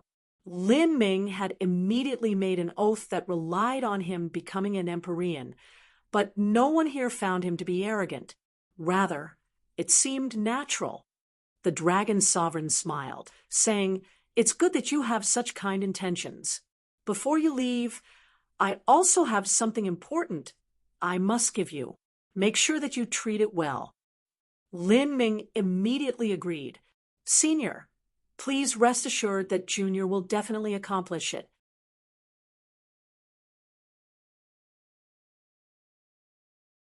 Chapter 1384, Child of the Dragon. Chapter 1384, Child of the Dragon. Lin Ming, come with me. The dragon sovereign waved his hand, and a beam of light wrapped around Lin Ming, instantly causing the both of them to disappear. Lin Ming felt space around him twist about, and in the next moment he had arrived in a completely separate space. This space was extremely vast and broad. The area where Lin Ming was standing was a desolate and bleak land. The brown and ashen land was endless. Broken rocks littered the ground, without the least bit of life anywhere. Occasionally, massive bones thrust out from gaps in the earth. It was unknown just what sort of creature had left behind these giant bones, but as these bones were half exposed to the air, they resembled broken halberds that pointed towards the skies. The skies were also empty, without any clouds at all. There were no stars or other celestial bodies, and the heaven and earth origin energy was very thin. In the vast distance, Lin Ming could even see certain areas of space collapse, crashing apart into turbulent space flows before returning to normal. Besides that, this world was without the tiniest sound. It was utterly silent. The space here naturally collapses on its own. This is proof that the space here has reached an extremely fragile point. Lin Ming thought to himself, this sort of world seemed like the moment in stories when vast dimensions were on the verge of annihilation. All life would cease to exist, and space would become extremely unstable. Great dimensions also had their own life cycle. After many hundreds of millions, or even billions of years, everything would collapse before returning to nihility. This place is, Lin Ming began to ask the dragon sovereign. This is my inner world. The dragon sovereign indifferently replied, as if this didn't matter at all. Lin Ming's heart skipped a beat. Inner world. The dragon sovereign's inner world had already reached this degree of decay. Although this inner world was incomparably vast, countless times greater than Lin Ming's own, it was hanging on the thread of destruction, without the least bit of life. If this continued, then perhaps in just several tens of thousands of years, this entire inner world would collapse into nothing. At that time, the dragon sovereign himself would likely perish, forever gone from this world. Lord Dragon Sovereign, you Lin Ming didn't know what to say. He only felt a dark discomfort in his heart. A legendary character like the Dragon Sovereign, a being who was able to stand side by side with Empyrean Primordius as brothers in arms, was likely to be an outstanding character amongst all god beasts. Even so, such a grand existence would end up with such a pitiful fate, his life force slowly grinding to a halt until he exhausted himself and died. It doesn't matter. The Dragon Sovereign's expression was calm and peaceful. He had long ago accepted his fate. My life should have ended 100,000 years ago. It was only that at that time, Primordius used a great array to forcefully extract blood vitality and essence energy of the world to restore the strength I was losing to the dragon trapping cables, barely allowing me to maintain a feeble existence for all of these years. Life and death, those are things I have long since come to terms with. As the Dragon Sovereign spoke, he shook his head as if he were remembering that great war 100,000 years ago. In terms of strength, the Dragon Sovereign was naturally inferior to Empyrean Primordius, underneath the combined assault of several extreme Empyrean masters. It would be extremely difficult for him to survive. Back during that great war, he had already believed that he would die in the chaos. For him to live for all these extra years was already more than enough. Lin Ming silently paid tribute in his heart. In a sense, in that war 100,000 years ago, Empyrean Primordius and the Dragon Sovereign should have known the general direction of their fates. If they sacrificed the interests of the world and only cared for their own lives, they could have given up the demon bead. Although the demon bead was precious, it was still inferior to one's own life. And after giving up the demon bead, the saint race naturally wouldn't have continued to pay such a great price to attack Primordius and the Dragon Sovereign. But even so, the two of them had refused to do so. If one had to look for a reason, then it was likely because they didn't wish for the demon bead to enter the hands of the saint race. This would cause the great calamity of humanity to become even more impossible to overcome. Lin Ming couldn't help but ask, Lord Dragon Sovereign, is the Grand Mist Spirit Bead now with the saints? Yes, the Dragon Sovereign nodded. However, you once said that even if a true divinity powerhouse wished to tear open the God-lamenting wall of the 33 heavens, they would have to use up a massive amount of their life source, and even have their cultivation steeply drop for several tens of thousands of years. If so, then after the good fortune Saint Sovereign tore apart the God-lamenting wall in the past to send Empyrean powerhouses of his race into the divine realm, the channel should have closed up. How could those Empyreans have brought the Grand Mist Spirit Bead back? The Dragon Sovereign shook his head. The saint race possesses more than one true divinity, but these true divinities often do not have peaceful relations with each other. Thus, I have no idea how their relations are. Moreover, the Grand Mist Spirit Bead itself has a certain function to pass through the barriers of the God-lamenting wall, so the price of returning should be much less. So that's how it is. Lin Ming was suddenly aware. Divine heavenly tools like the magic cube and demon bead were the condensed form of the universe's fundamental aspects. It was reasonable that they would be able to ignore the rules of the 33 layered heavens. The magic cube definitely had such a function. When Lin Ming was in Carefree Island and had gone to the Red Desolate Mystic Realm, that Red Desolate Mystic Realm also forbade the entrance of anyone above the Divine Sea Realm. By all reasoning, M.O. Eversnow had already awakened, and her strength had reached the Divine Lord Realm. Thus, she shouldn't have been able to enter. But she did manage to enter, and that was because she had hidden herself away in the magic cube space where she didn't receive any hindrance from the God-lamenting wall at all. If the magic cube had such a function, then it wouldn't be strange if the demon bead shared it too. Thinking of this, Lin Ming felt his heart stir. If so, then perhaps by relying on this he could find methods to enter the other universes. The Dragon Sovereign continued to say, To lose the grand mist spirit bead is the greatest regret and guilt in Primordius life. In the past, Primordius and Heavenly Empress Xianqing wanted to use the grand mist spirit bead as the foundation to create their own samsara heavenly Tao, creating a paradisiacal pure lands that existed independently from the 33 layered heavens. They wanted to rely on this samsara heavenly Tao to unravel the secrets to eternal life, in hopes that when their lives came to an end, they would be reincarnated with perfect memories of their previous lives and bypass the amnesia of the womb. Unfortunately, they ultimately failed. Eternal life was the perpetual and greatest pursuit of all supreme elders in the divine realm.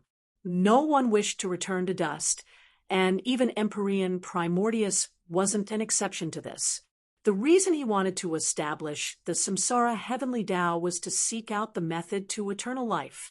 Empyrean Primordius actually wished to use the grand mist spirit bead as a foundation to establish his own paradisiacal pure lands that could stand side by side with the 33 layered heavens. Lin Ming didn't imagine that Empyrean Primordius' aspirations were so high. The 33 layered heavens were not ordinary great dimensions. Rather, every heaven was in itself an endless and boundless universe. To create such a world seemed far too exaggerated. The dragon sovereign seemed to see through Lin Ming's thoughts. He smiled. You probably feel that Primordius was a bit too indulgent in his own whimsical fantasies. But the truth is that if Primordius was allowed to continue on his road, breaking through into the realm of true divinity and even reaching the peak of true divinity, then perhaps there really might have been a chance of success. This is because the grand mist spirit bead is the condensed essence of a universe, and also the seed of a universe. Empyrean Primordius speculated that the grand mist spirit bead, divine crystal magic cube, and other such divine objects of the heavens and earth are in fact a complete formative state of a universe. Perhaps there should have been 36 layered heavens, with universes of essence, energy, and divine, each leading groups of 12 universes. But because of some unknown reasons, these 3 universes were unable to successfully grow, finally only condensing into universe seeds. The diviner crystal magic cube and grand mist spirit bead should be these kinds of miraculous existences. As the dragon sovereign casually spoke these words, Lin Ming felt his mind wildly shake. Universe seed? This was the first time he had heard of such a concept. He subconsciously traced his stomach. That small magic cube was really the formative state of a universe. Lin Ming felt this was too incredible to believe. There was a universe within his body. All right, I brought you here because there is something I wish to give you. As the dragon sovereign spoke, Lin Ming felt the earth in front of them suddenly tremble. Countless runes appeared in the void, slowly spreading out in a large array for several miles. This giant array formation was profound and exquisite, faintly gathering all the nearby heaven and earth origin energy. In the center of this array formation was a giant cocoon formed from crystalline silk threads. The cocoon was translucent, and one could even faintly make out what was occurring within. Within, one could make out lumps of flesh that were wrapped up together. Lin Ming could feel a vast ocean-like power of blood vitality rushing out from this giant cocoon. There was clearly a living creature within that cocoon, and it seemed to be growing ever so slowly as it absorbed the essence energy of the world. The cocoon was covered in numerous complex Tao patterns, exuding the aura of 10,000 different heavenly laws. It was like an egg that wrapped a flesh and blood embryo. In that moment, Lin Ming was already able to faintly guess what it was. Following that, the dragon sovereign's words confirmed Lin Ming's guesses. This is an unhatched dragon. I know that I do not have much time left in this world. Thus, I have been preparing this dragon egg within my inner world. For these past years, I have been fusing all of my life source, blood essence, and blood vitality into this dragon egg, forming a flesh and blood embryo. This egg is now an extension of my life.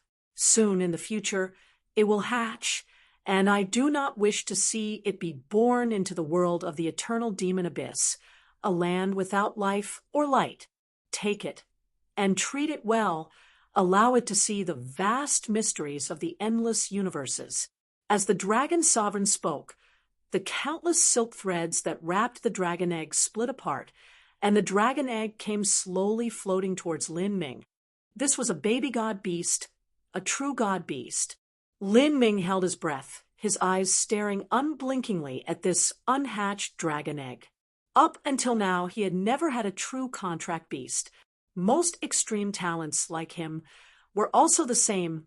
Even Frost Dream and Heng Chi were the same. It wasn't because contract beasts were useless, but because they couldn't find one that was appropriate. A god beast was simply an unthinkable wish. As for other contract beasts, their rate of growth couldn't compare to these peerless geniuses.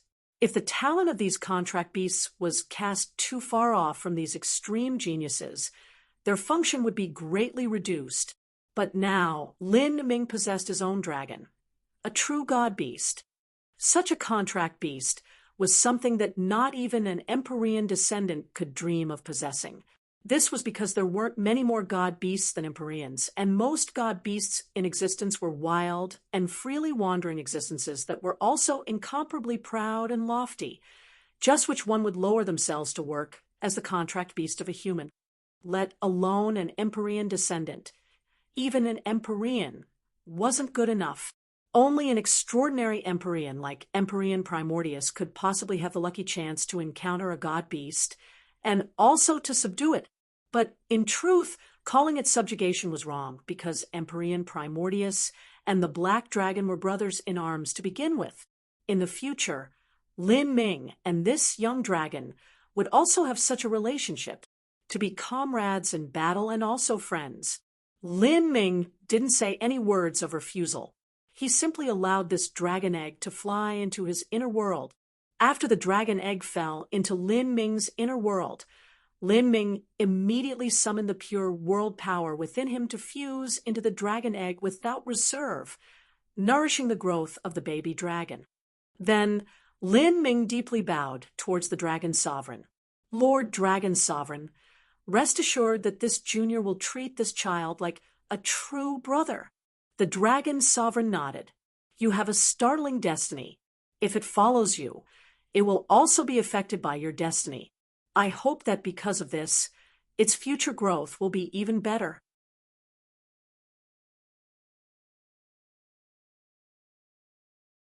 Chapter 1385. Departure. Chapter 1385. Departure. After placing the baby dragon egg within his inner world, Lin Ming used his own true essence to help develop and provide energy for it. Because of this link, Lin Ming felt connected with the flesh and blood of the baby dragon and could even feel the tremendous blood vitality slumbering within it. In this universe, the more powerful a life form was, the more difficult it was for it to reproduce. Rocks, dragons, phoenixes, the three great god beasts all hatched from eggs, but to do so took a nearly incalculable amount of time and energy.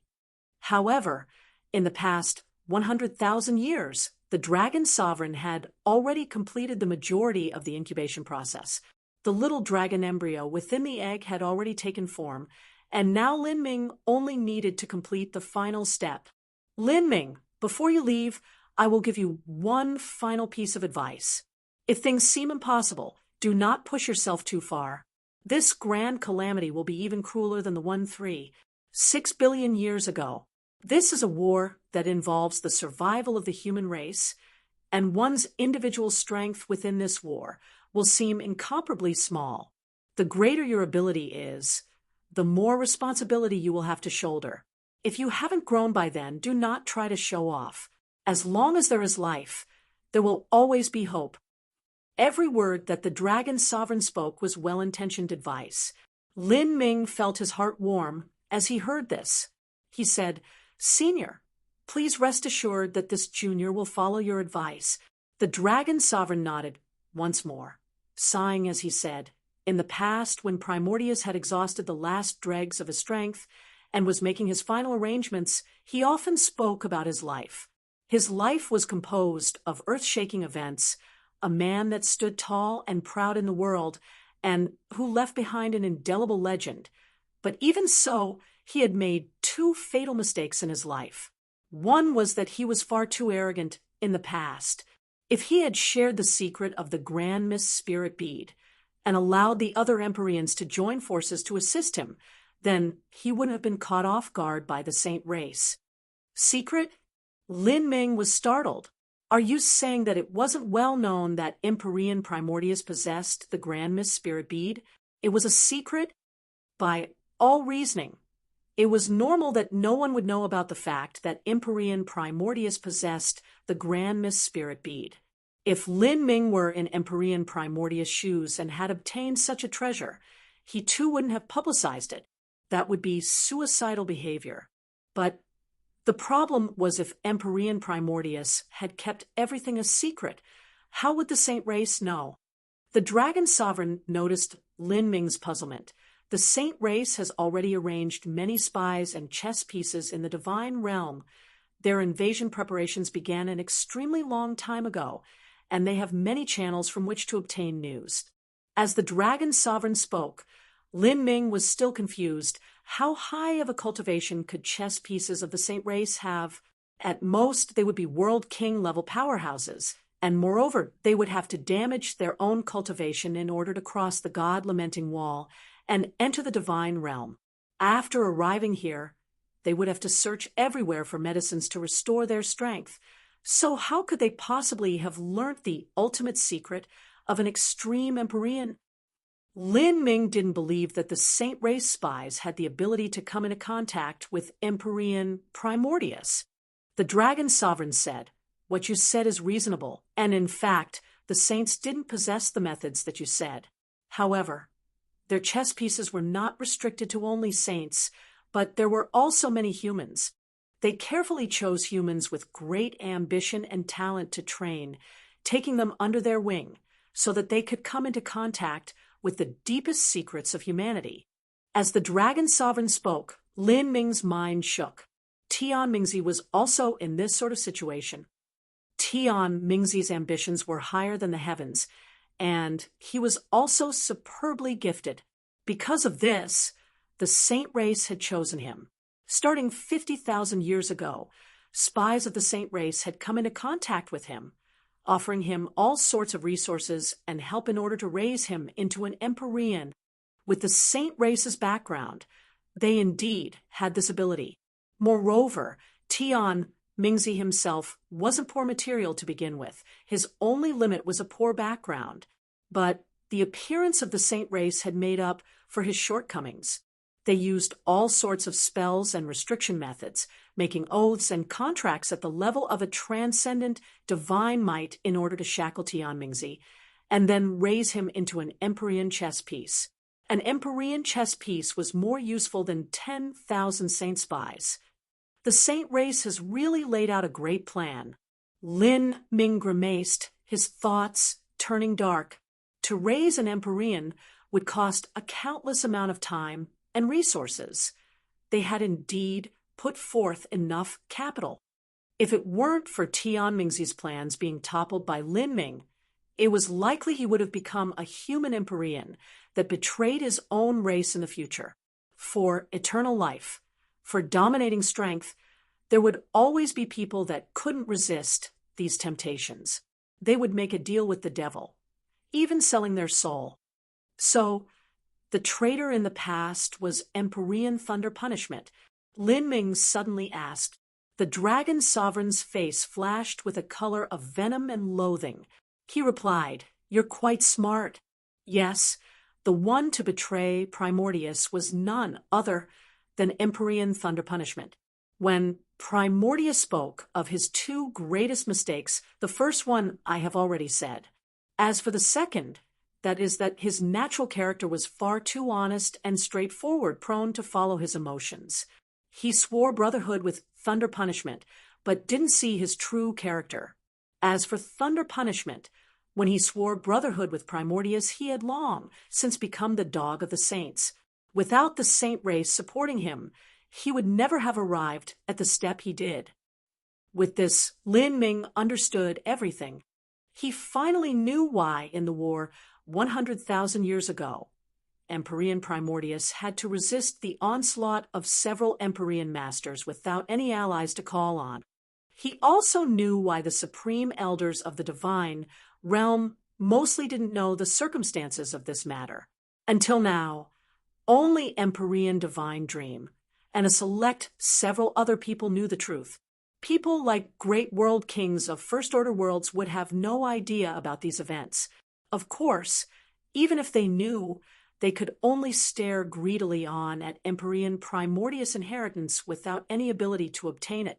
In fact, in Lin Ming's eyes, Primordius' first mistake wasn't a mistake at all. It wasn't that Empyrean Primordius was too arrogant, because no matter who it was impossible to share such a great secret like the existence of the Grand Mist Spirit Bead. If he shared it, the situation might even have worsened. After all, it was hard to predict the hearts and minds of others. Empyrean Primordius' true mistake was his second one, because he didn't conceal the existence of the Grand Mist Spirit Bead to the limit, and had wrongly believed in Empyrean thunder punishment. He had now ended up in such a state. Human nature was truly impossible to predict. Because of that, the strange curse of the eternal demon abyss, the sky-split towers, the Road of Emperor, the Black Dragon, the Tomb of the Goddess, the Forsaken God Clan, the enigma of the battle between Empyrean Primordius and Empyrean Thunder Punishment, and just why Empyrean Primordius would appear at a lower realms world like the Sky Spill Planet. Lin Ming finally understood all of this. Now, the only thing he didn't know was whether Empyrean Primordius was dead or alive, and whether those skeletal remains in the Primordius Heavenly Palace were those of Empyrean Primordius. That was also the final riddle of the Eternal Demon Abyss.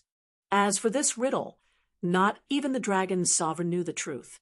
The journey into the Eternal Demon Abyss had finally ended. Lin Ming had inherited the full legacy of Empyrean Primordius and had even obtained the most precious treasure, the Primordius Heavenly Palace, from it. Not just that, but there was also the 100 million years of condensed essence energy from the true Grand Mist Spirit Bead. And lastly, there was the supremely precious baby dragon. The only regret was that the true Grand Mist Spirit Bead had been stolen away by the Saint race. This was also inevitable. If the Saint race didn't succeed in obtaining the Grand Mist Spirit Bead the first time, the true divinity powerhouses of the Saints would inevitably have consumed their own blood essence and life force to rip apart the God-lamenting wall once more to obtain it.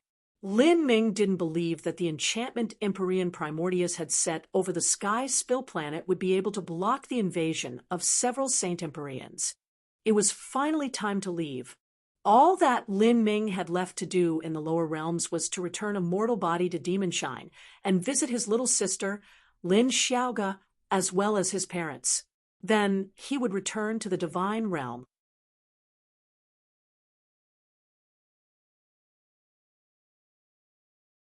Chapter 1386, The Sky Spill Grand Meeting. Chapter 1386, The Sky Spill Grand Meeting. The terrain of the Sky Spill continent was shaped like a giant copper coin, surrounded by seas, and with another sea in the center. At the center of the Sky Spill continent, at the edges of the Sea of Miracles, there were 4 divine kingdoms. Among them was a prosperous divine kingdom that had only existed for a dozen-plus years. This was a divine kingdom that had been recently established, called the Vermilion Bird Divine Kingdom. This divine kingdom had replaced the Azura Divine Kingdom to become one of the 4 divine kingdoms.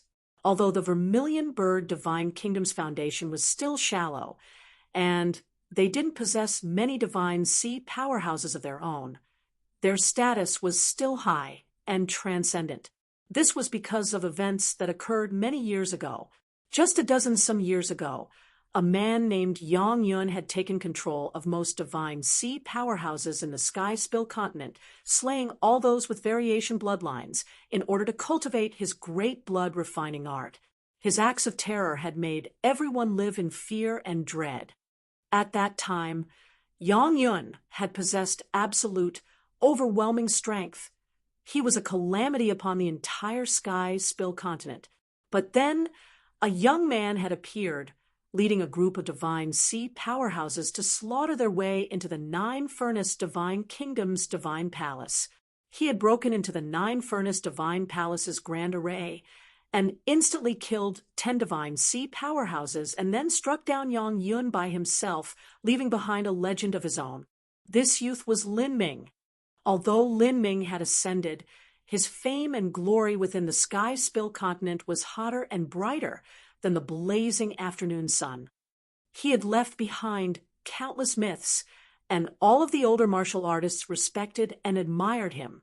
He even inspired the younger generation of martial artists to work hard for the glory of their country. Within the Sky Spill continent, it could be said that there was no one who didn't know Lin Ming's name. As for the Vermilion Bird Divine Kingdom, that was established by the friends and family that Lin Ming had left behind. Because of Lin Ming, the Vermilion Bird Divine Kingdom possessed a high status. There was no one who dared to disrespect them. The Vermilion Bird Divine Kingdom possessed the richest resources of the 4 divine kingdoms. Every 4 years, the Vermilion Bird Divine Kingdom would host a martial arts meeting in which heroic youths from all over the land would come to compete. The primary intention of this martial arts meeting was to seek out the people to recruit to serve as the elite of the Vermilion Bird Divine Kingdom, and also to train them. After all, the Vermilion Bird Divine Kingdom had existed for far too short a time. Even though they possessed resources and fame, they actually lacked masters. The conditions that the Vermilion Bird Divine Kingdom put forth were extremely rich. Once one entered the Vermilion Bird Divine Kingdom, one would be able to enjoy top-tier resources and inheritances.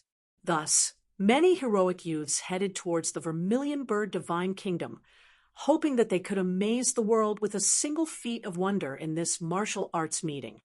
And today was the day that this martial arts meeting was being conducted. On the top of a 100,000-foot tall mountain, the peak had been flattened down, and a giant jade-bright arena had been formed. The arena was surrounded with colorful and beautiful lights that shined in the skies, filling the air with wondrous brilliant hues. Countless dazzling divine carriages filled the skies as jade spirit boats and ships floated about, each pulled by many saint beasts. And sitting within these divine carriages and spirit boats were high-level figures of the Sky Spill continent. The 7-star divine kingdom's divine sovereign, Li Yuxiao. On top of a refined jade building, an old man serving as the master of ceremonies loudly shouted out. This was a martial arts tea party where one could drink tea as they watched others compete in the martial path. Many lords and ladies came from all over to look at these young geniuses compete.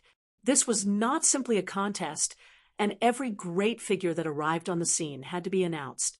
Forsaken God Clan's patriarch, Shirbai, the master of ceremonies, shouted out once more. A sagely and wise-looking old man in white clothes slowly flew forwards on a crane, a smile on his face. He was the Forsaken God Clan's patriarch, Shirbai. White Clan patriarch, Fairy Snow Gale. In the skies, a phoenix cry sounded out. From afar, a bird with a phoenix-like appearance flew forwards, pulling a shimmering jade-green ship. The one sitting inside this ship was the White Clan's Fairy Snow Gale, one of the extraordinary divine sea powerhouses of the Sky Spill continent. Those that possessed the qualifications to be announced by the Master of Ceremonies were all top first-class figures of the Sky Spill continent. Shang family's highest elder, Shang Yuetian, 9 Furnace Divine Kingdom's Southern Baron, Yang Cheng. Every announcement represented the arrival of a divine sea powerhouse. Those in the audience were all silently dumbfounded. These divine sea powerhouses were all godlike characters of the Sky Spill continent. It was rare to see a single one, but now there were so many today. This truly is a grand occasion. The Vermilion Bird Divine Kingdom has only held 3 of these martial arts meetings so far, each one greater than the last. And in this session, over 20 Divine Sea Supreme Elders have arrived. This is far too exaggerated. Besides the Vermilion Bird Divine Kingdom, there is no kingdom that has so much face.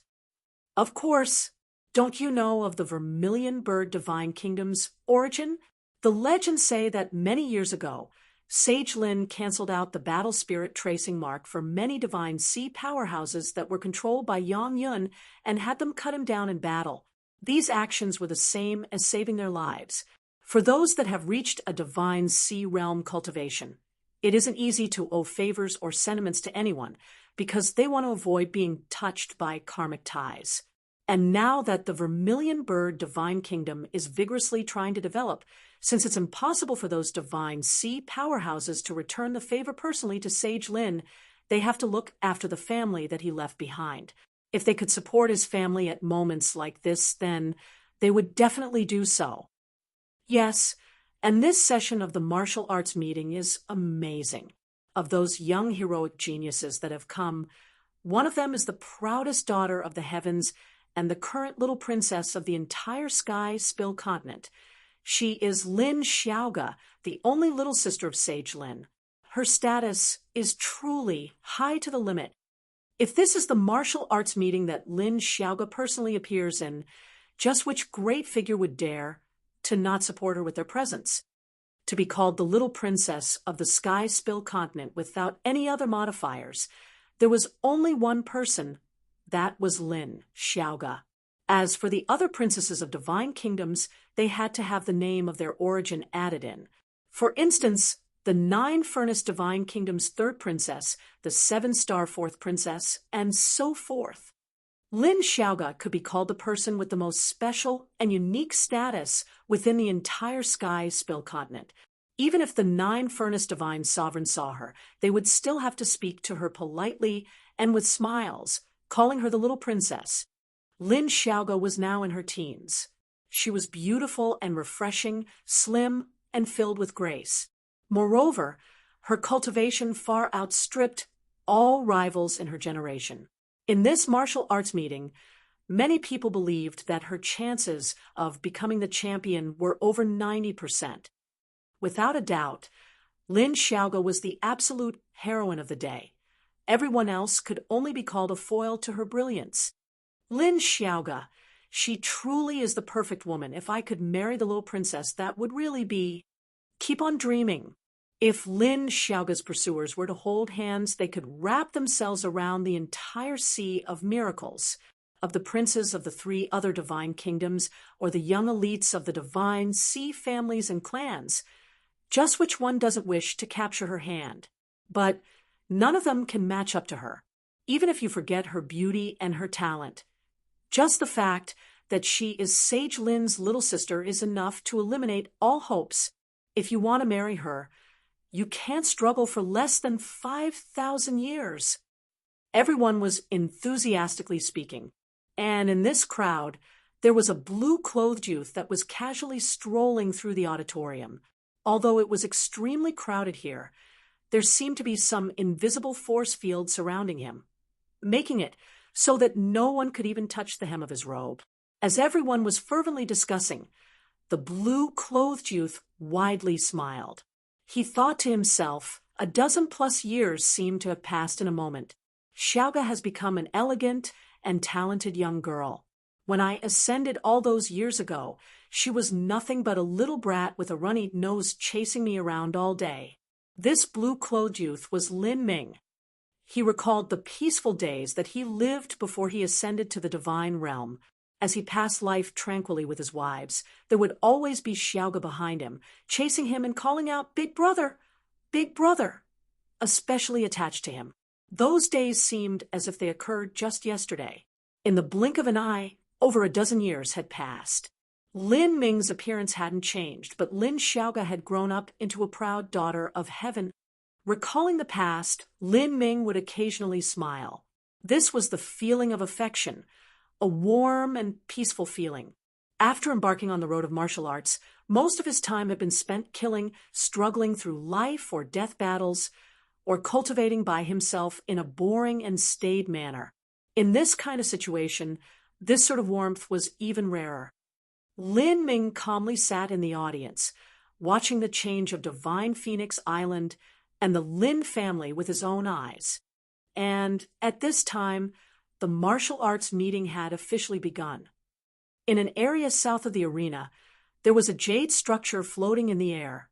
This was a dwelling with columns carved from the finest stone, and many great figures of the sky-spill continent were enjoying precious fragrant teas at the summit. These teas could increase the lifespan of a mortal by several hundred years with a single sip, even to a martial arts master. These teas were extremely precious. Even a divine sea supreme elder wouldn't necessarily be willing to drink it down in gulps. Ha! The Vermilion Bird Divine Kingdom is truly wealthy. For a tea party martial meeting, they actually use 7-colored fairy tea. This time, I have truly hit the jackpot. I'll have to drink my fill. A middle-aged man in a 7-stars robe laughed. He was the 7-star divine sovereign, Li Yuxiao. Li Tu, I know that you're stingy, but there's no need to be so shameless in front of everyone. I also know that you have several jars of this 7-colored fairy tea.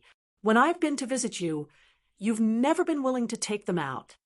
Beside Li Yuxiao, a tall and thin old man jokingly smiled. For him to speak to Li Yuxiao in this manner proved that his status was also high. Old man Zhao, stop ruining my image. My 7-star divine kingdom is just a poor little country. If I were to let you drink and eat as you please, I would be a poor man by now. Li Yuxiao laughed, clearly used to this sort of joking. But as he laughed, his mind stirred, and he sobered up. Li Tu, what's wrong? The old man asked. Li Yuxiao traced his chin, and then shook his head. I probably was mistaken in what I felt.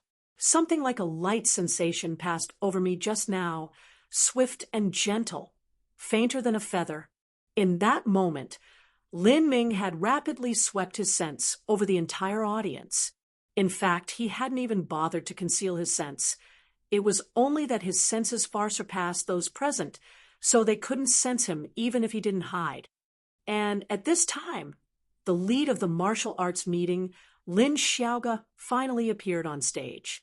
After being separated for many years, Lin Xiaoga had become a stunningly beautiful young girl. She wore a tight martial arts outfit that was in perfect contrast to her tall figure.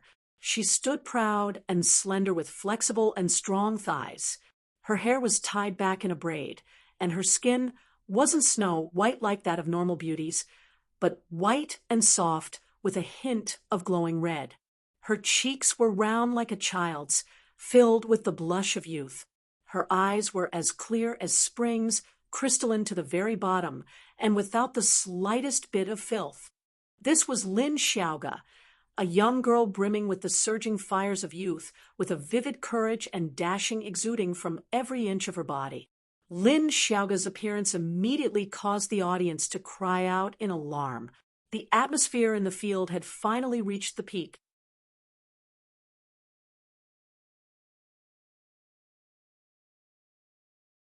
Chapter 1387. You've grown up. Chapter 1387. You've grown up. Little princess. Little princess. Many heroic young elites cheered out for Lin Xiaoga. They couldn't shout out her name. Otherwise, that would be disrespecting her. Rather, they shouted out her title as Little Princess. For someone to be called the Little Princess of the Sky-Spill Continent, only Lin Xiaoga could lay claim to this fame. Waves of shouts surged out like endless tides. Lin Ming faintly smiled, thinking out loud, they're really crazy. Lin Xiaoga's opponent was a tall and thin youth that looked just over 20 years old. Facing Lin Xiaoga, he clearly appeared a bit nervous. Lin Ming swept his sense over Lin Xiaoga's opponent. Sloppy and ordinary, not her match at all. In the past, because of Lin Ming, Lin Xiaoga had begun forming her foundation before she was 10 years old. For all these years, She had all sorts of precious medicines to cleanse her body and was able to study top inheritances with famous teachers guiding her. Finally, before Lin Ming ascended, he even placed the blood of the ancient phoenix within her body, giving her the ancient phoenix bloodline. To martial artists of the lower realms, a single drop of ordinary ancient phoenix blood was a priceless treasure. A genius was never created in a single stroke. The only exceptions were those like Xiao Moxian, who were naturally destined to be monstrous geniuses by birth. As for the lower realms, most geniuses slowly accumulated their strength over time. Facing this youth, Lin Xiaoga extracted her own weapon, a long red spear. Seemingly because she worshipped her big brother, Lin Xiaoga had chosen the same weapon that Lin Ming used. It was extremely rare for a girl to use a spear to begin with, but this actually caused all the young elites present to wildly cheer out loud. Lin Xiaoga was tall with slender legs. As she grasped that long spear in her hands, it didn't feel out of place at all. Rather, she seemed heroic, filled with a daring spirit. From the start, her opponent had been completely wasted by Lin Xiaoga's momentum. This battle wasn't tense at all. Lin Xiaoga easily won. Following that, all sorts of young elites made their debut one after another. Some of them were common martial artists that hoped to join the Vermilion Bird Divine Kingdom. And some of them were even Divine Kingdom princes who had come to the Vermilion Bird Divine Kingdom to show off in the hopes of winning over Lin Xiaoga's heart. In Lin Ming's eyes, some of these geniuses weren't too bad. They were just a bit worse than Lin Xiaoga. And among these people, one girl caught Lin Ming's attention. This girl wore a black dress, and she had an extremely tall figure. Her skin was delicate and creamy white, her cherry lips slightly upturning, revealing a faintly demonic look. If Lin Xiaoga was a brave young angel, this other girl was a dark enchantress of the night. This black-clothed girl was also an extremely talented individual. She was a similar age to Lin Xiaoga, and her strength wasn't any weaker. The light of these two peerless women had covered over every other genius on the martial field. It was like this martial arts meeting was meant for the two of them to fight. The black-clothed girl also had many suitors. They called out from her, and from their words, Lin Ming was also able to learn her name, Situ Yao Yao. Situ Yao Yao. Lin Ming was startled. He traced his chin. This name reminded him of one person, Situ Yao Yue. In the past, when Lin Ming was chased by the Azura Divine Kingdom all the way to the Forsaken God clan, Lin Ming had been forced to bet on a gambling fight. Finally, he had encountered the hidden genius of the Azura Divine Kingdom, Situ Yao Yue. That woman had possessed a 7th-stage life destruction cultivation, as well as an extreme violet dantian. She was skilled in the darkness laws, and with the great desolate blood halberd in hand, she had battled Lin Ming. Their battle had been hard to differentiate between victor and loser, but in the end she had lost to Lin Ming's violent body transformation technique, and also lost the great desolate blood halberd to him. Lin Ming asked someone near him, this young friend, who is that girl on stage? As Lin Ming asked the youth this question, the youth revealed an understanding expression, as if they were sharing secrets between men. You have thoughts on her? I advise you to think otherwise. That girl on stage is the little sister of Situ Yao Yue, a peerless genius from the extinct Azura Divine Kingdom. Those that are pursuing her aren't as many as those hoping to win Lin Xiaoga, but there are at least several tens of thousands of them. Looking at your sloppy so and so foundation, I don't think you can consider yourself to be in the race at all. Ha! This youth had a young and friendly demeanor, and his clothing indicated he came from the 7-star Divine Kingdom. Lin Ming had restrained his aura, and with the level of the martial artists in the lower realms, it was naturally impossible for them to make out his boundary and foundation. Lin Ming was surprised for a moment. Situ Yao Yue has a little sister. Yes, she just recently grew up, and just like Situ Yao Yue, she possesses an extreme violet dantian. When the Azura divine kingdom was destroyed, the Situ family didn't have many people remaining. The Vermilion Bird divine kingdom had shown mercy and only executed those from the Azura divine kingdom that followed Yongyun in the past. As for the others, they were let go. With their country destroyed, the sisters were left alone, and there were many people who had thoughts on them. It was said that there were several divine sea powerhouses who wanted to take them as their own. Their days definitely didn't pass in peace. This 7-star youth seemed to be very nosy. He purposefully lowered his voice and spoke in a dark and mysterious tone. As Lin Ming heard this, he sighed deeply, feeling a bit of pity for Situ Yaoyue and Situ Yaoyao's destiny. The two women had survived on the edges of the cataclysmic destruction of their kingdom, something that wasn't easy at all. If they had to blame someone, they could only blame the high-level figures of the Azura divine kingdom in the past. Those people had become enemies with Lin Ming, completely throwing themselves to Yang Yun's side, betraying the other 3 divine kingdoms and becoming the enemy of the world. In Lin Ming's opinion, with Situ Yaoyue's personality, she definitely would not submit to anyone. She was an incomparably proud individual who chased after the road of martial arts with all her heart and soul. This sort of woman desired only to travel the furthest they could on their path and wouldn't consider something like marriage at all. I never imagined that after I fought Situ Yaoyue in the past, years later, our little sisters would also fight. It seems we really are rivals. Lin Ming self-deprecatingly thought, and at this time, the 7-star youth began to lewdly say, those 2 girls are truly top-quality goods. If I could marry the 2 of them together, I would even be willing to be a pig in my next life. But what a pity! That's impossible for nobodies like us. Ha! The 7-star youth patted Lin Ming's shoulder, as if they were already familiar buddies. Lin Ming only smiled, giving no reply. After being in the divine realm for so long, and now suddenly being together with ordinary martial artists of the lower realms, this was quite an interesting feeling. The martial arts meeting continued. Without a doubt, Situ Yaoyao and Lin Xiaoge were the 2 most brilliant supernovas on the field. The 2 of them had continuous winning streaks. Those who wished in vain to defeat them were forced to admit defeat. And those divine kingdom princes that hoped to win over their hearts were sent running back, beaten so badly that their mothers wouldn't recognize them.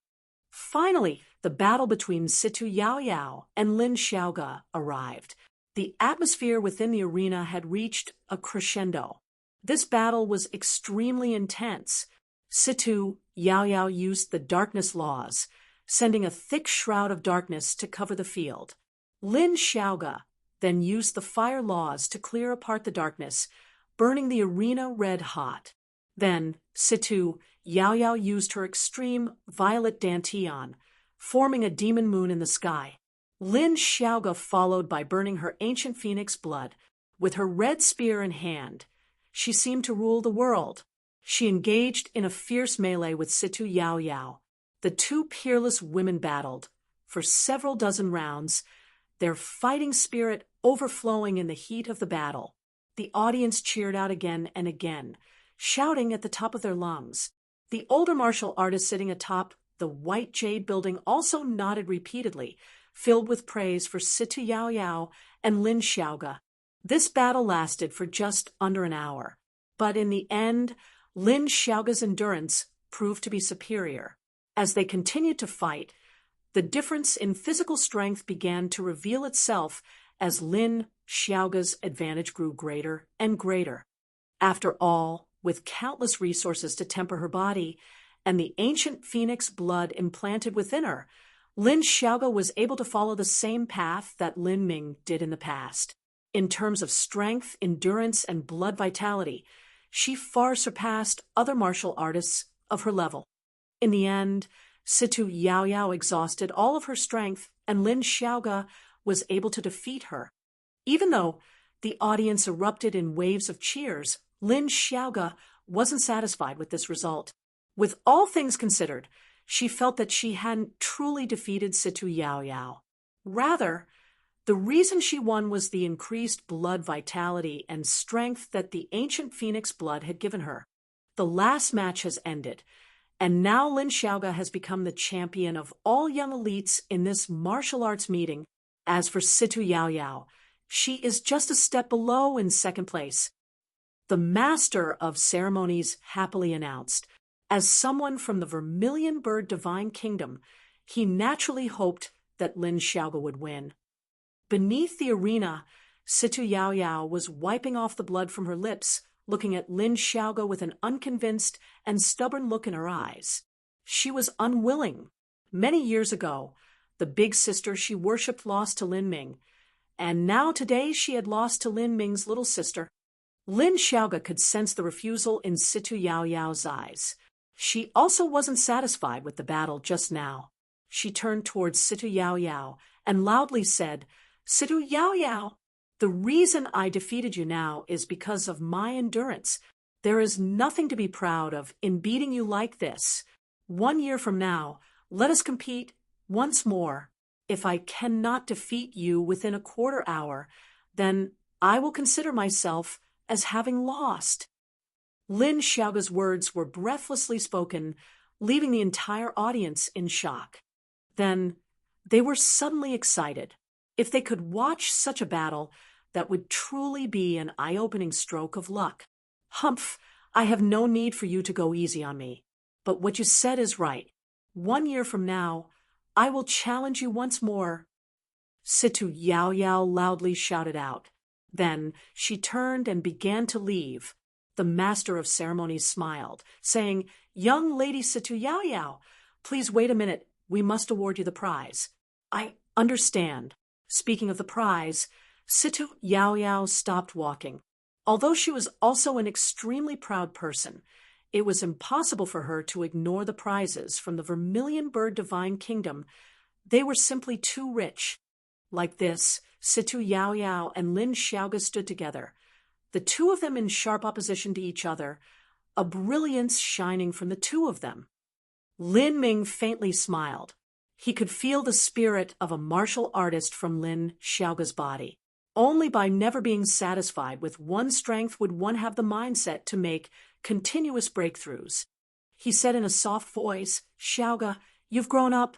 This light sound passed through the wind, traveling tens of thousands of feet before gently entering Lin Xiaoga's ears. Lin Xiaoga suddenly shook. This voice, her breath caught in her throat, and her heart nearly jumped out of her chest. This sound was very familiar. Big Brother? A vivid excitement filled her mind. Big Brother had returned from the divine realm. She hurriedly cast out her sense. Although her talent was high, she was only 20-some years old and her cultivation was limited. Moreover, in this martial arts meeting there were many masters present, all of them sending out different auras that could hinder one's senses. With Lin Xiaoga's strength, wanting to find someone in this arena among tens of thousands of people wasn't easy at all.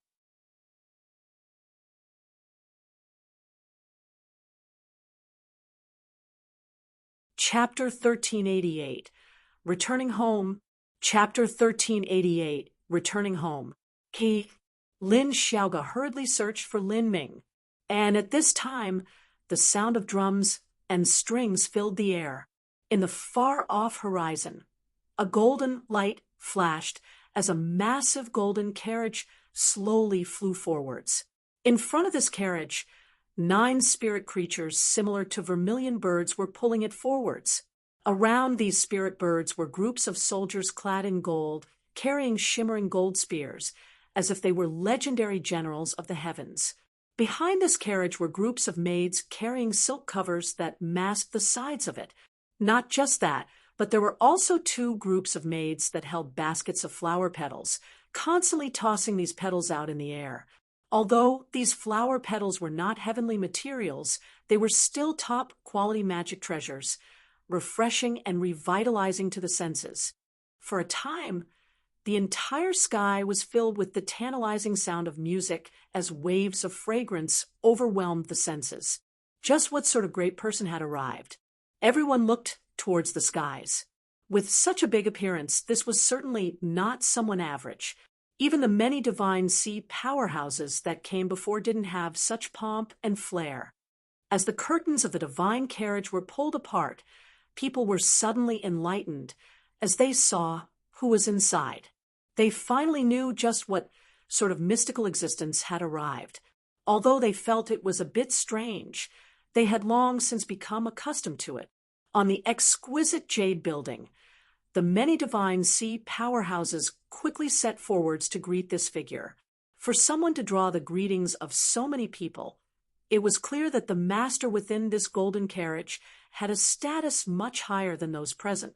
Only Lin Ming, upon seeing the scene within this divine carriage, felt his jaw drop down. His words caught in his throat like he had swallowed an egg. This massive carriage was over 100 feet tall and wide, and the inside was extremely spacious. It wasn't a problem for several people to lay down within it.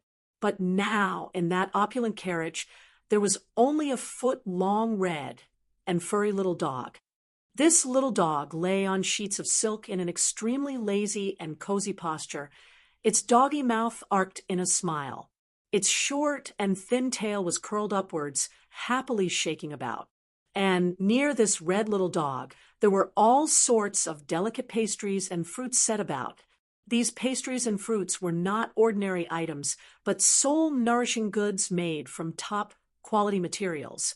As long as one absorbed their essence, one could nourish the essence and revitalize the divine soul, strengthening the mind. At this time, the little dog was pinching a crystal grape-like fruit in its paws, bringing it towards its doggy lips. As Lin Ming saw this dog, as well as the showy scene, he didn't know whether to laugh or to cry. This dog only had a soul form. So what was the purpose of riding a carriage? It seemed that Demonshine was passing his life in the lower realms extremely comfortably. This damned dead dog. Lin Ming couldn't help but joke. And this unconscious joke was actually heard by those nearby. Those sitting next to him changed their expressions immediately. What nonsense are you blabbering on about? Lord Demonshine is the divine hound that followed Sage Lin in the past. In the Vermilion Bird Divine Kingdom, his qualifications are the oldest, and his character is of the highest nobility and status. Although his appearance is extremely cute and not too dignified, he doesn't need to disguise himself. A book cannot be judged by its cover. Lord Demonshine's knowledge is incomparably rich, and he far surpasses anyone in the Sky Spill continent. He understands the divine realm and knows even more about the past and present.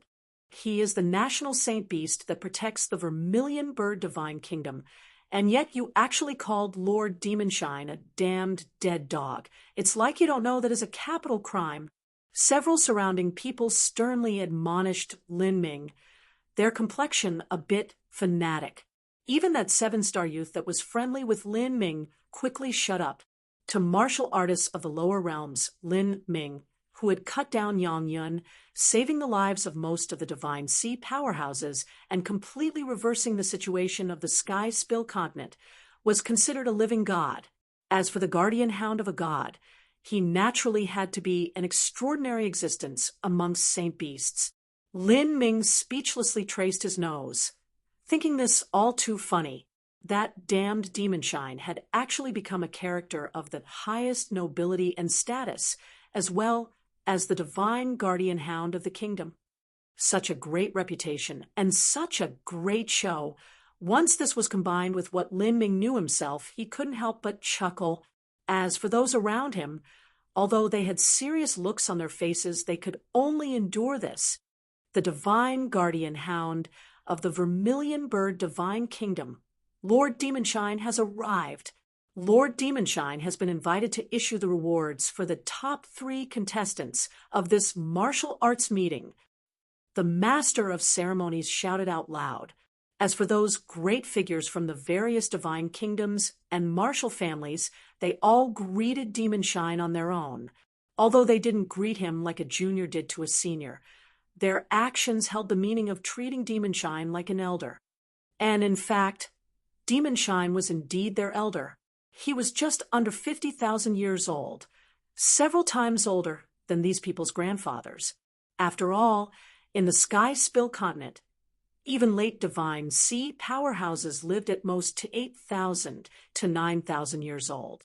Although this was the indisputable truth, Lin Ming found it impossible to associate Demonshine with the appearance of an elder. As he watched Demonshine waggle his two small paws and greet these juniors in return as if he were their elder, Lin Ming couldn't help but laugh out loud again.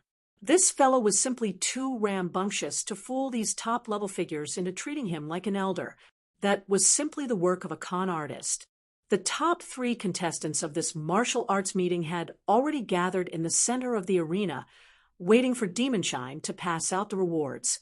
And at this time, an urgent true essence sound transmission from Lin Xiaoga echoed in his ears, filled with anxiety, excitement, and a trace of uncertainty. "Uncle Demonshine, I heard my big brother's voice just now. There are too many people, and their force fields and auras are too jumbled up, so I can't find him."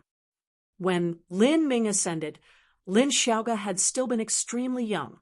Even so, at that age, she had already established the most basic martial arts foundation for herself, and her memory was extremely sharp. Lin Ming's voice and appearance had left a profound impression on her and were something that she would never be able to forget. "What?" Demonshine nearly jumped in shock, too stunned to reply. He quickly looked around the entire audience with his sense. In the past, he had signed a contract with Lin Ming, and although that contract had been lifted from the both of them, there was still a faint connection between their divine souls. In just a moment, Demonshine was able to find Lin Ming in the crowd of people. In the corner of the arena, wearing blue clothes, there was a young man casually standing there with a smile on his face. Although he didn't seem different from anyone around him, Demonshine could feel that he existed in some different space, as if all laws were bowing to him as a sovereign king, worshipping his existence. After so many years passed, Lin Ming's appearance hadn't changed, but his aura had become increasingly deep, as fathomless as the sea. Even Demonshine couldn't be sure just what Lin Ming's boundary was. Was it divine transformation, or higher? Demonshine felt that Lin Ming was most likely at the divine transformation realm, but according to what he knew, just when did a divine transformation realm powerhouse have such a terrifying aura like Lin Ming did? Demonshine was dumbfounded, and beside him, Lin Xiaoga had followed his eyes and also locked onto Lin Ming. "Big brother!" It was really her big brother. Lin Xiaoga cried out with joy and recklessly flew straight towards Lin Ming. This sudden change caught the entire audience off guard. The rewards ceremony hadn't occurred. Rather, they saw Lin Xiaoga burst out with excitement, her eyes filling with tears as she shot towards the audience. In particular, those people surrounding Lin Ming were especially startled. They watched with their own eyes as the goddess of the sky-spill continent, an unreachable existence, began to rush towards them. All of them were at a loss as they began to panic. 10,000 feet, 1,000 feet, 100 feet, with Lin Xiaoga's speed. This distance was passed in the blink of an eye. Lin Xiaoga soon reached the audience stands. The 7-star youth watched in awe as the goddess of his dreams appeared right in front of him. He was so happy and ecstatic that he thought he would faint from joy. Just what was going on? He wasn't stupid enough to think that Lin Xiaoga would come here for him. Even so, the direction she flew towards was at him. Was he dreaming? The 7-star youth was nearly about to reach out his hand, but at this time, he only felt a refreshing fragrance rush over him. Lin Xiaoga, the #1 goddess of the sky-spill continent, the beauty that was chased by an innumerable number of suitors, had thrown herself into the arms of the man sitting beside him. As Lin Xiaoga crashed into Lin Ming's arms, she began to cry out loud as she burst into tears. How could Lin Xiaoga not be excited upon seeing Lin Ming again? Since Lin Ming ascended to the divine realm, there hadn't been any news of him. Lin Xiaoga was a little child that had been extremely attached to her big brother, and as she grew up, she also learned from Demonshine just how cruel and grim the divine realm actually was. There were countless dangers waiting around every corner, and even the top powerhouse of the Sky Spill continent could only be considered a useless speck of dust in the divine realm. At the time, Lin Xiaoga had been extremely worried. Even though Lin Ming was highly talented, the divine realm seemed far too dangerous. That was until today. Now that she saw Lin Ming return safely, Lin Xiaoga felt as if she were in a dream. All of the worry that she had been keeping tamped down in her heart all these years was suddenly released, and she couldn't help but cry. Upon seeing this, the entire audience was so shocked that their chins nearly fell to the ground. Who is that man? How is he related to Lin Xiaoga? The eyes of many Divine Kingdom princes turned red with envy. The Vermilion Bird Divine Kingdom had never sent out any news that Lin Xiaoga had fallen in love. In fact, to a martial artist, discussing marriage in one's 20s was far too early. For a genius, marrying at 200 years wasn't too old. Even so, there were far too many handsome young elites pursuing Lin Xiaoga in hopes of winning her favor. They wished to cultivate these feelings over time and finally take her hand in marriage. However, Lin Xiaoga had no interest in any of these pursuers. The Vermilion Bird Divine Kingdom also had no plan of marrying Lin Xiaoga off. Thus, these droves of pursuers were all turned back in disappointment. And now, all of them could only stare helplessly on as Lin Xiaoga threw herself into the arms of another man. They simply couldn't believe their own eyes. In their opinion, even if Lin Xiaoga were to accept the affections of someone, she would do so with a lofty attitude just like a goddess, not in this way where she threw herself towards someone underneath the gaze of everyone present. At this time, Shang Yuetian, Li Yuxiao, and the others also discovered Lin Ming. Sage Lin, it really is Sage Lin. Sage Lin has returned? Wasn't it said that you cannot return to the lower realms after ascending? It really is Sage Lin. Hurry, let's go greet him. Just what sort of character was Lin Ming? When he cut down Yang Yun in the past, he had only been a mere 5th-level life destruction martial artist. At that time, Lin Ming's strength was to the point where he could slaughter late Divine Sea powerhouses. Facing early Divine Sea powerhouses, he simply had to open his domain to instantly kill them. Now, with a dozen-plus years having passed, and Lin Ming also having returned safely from the divine realm, the boundary he reached was hard to imagine. It could be said that he could kill 100 Divine Sea powerhouses by simply raising his hand. All those who knew Lin Ming, including not just Divine Sea powerhouses, but also the sovereigns of many 5th-grade sects and family heads, also flew towards Lin Ming. Suddenly, Lin Ming was surrounded by many people in his little corner of the arena.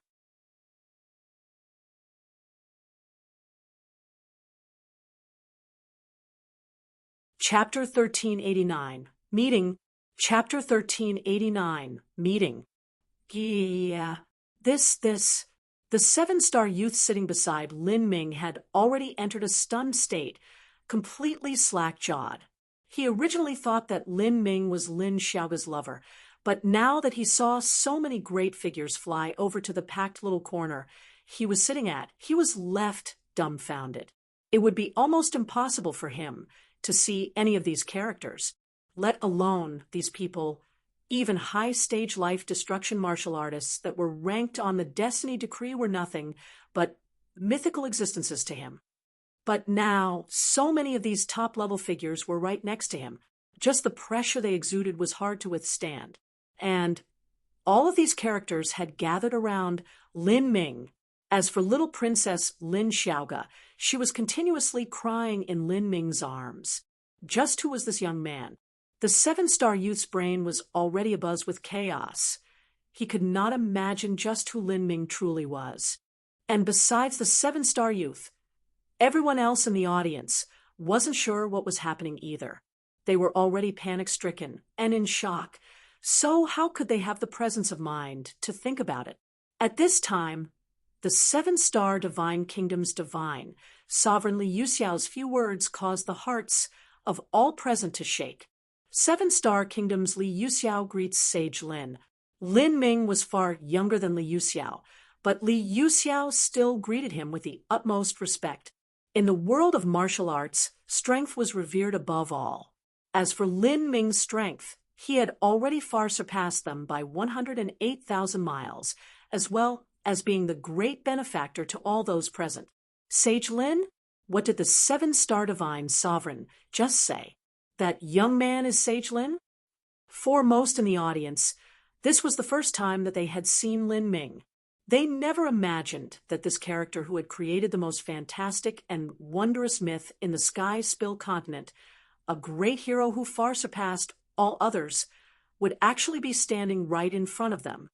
This sort of feeling was just like a mortal casually bumping into someone on the city streets and finding out that they were the current emperor.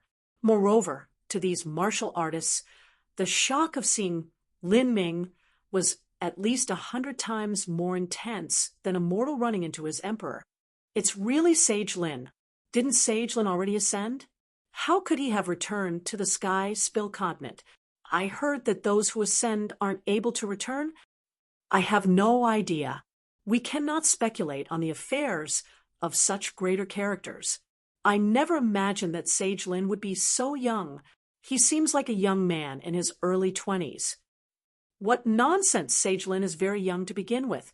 When he rose to fame, he was just over 20 years old, and now he should be in his 30s. Lin Ming was far too strong. People subconsciously regarded Lin Ming as their senior, forgetting the fact that he was 30-some years old. And not too far away from Lin Ming, the seven-star youth felt his hand shaking. His hand had been patting Lin Ming's shoulder just now.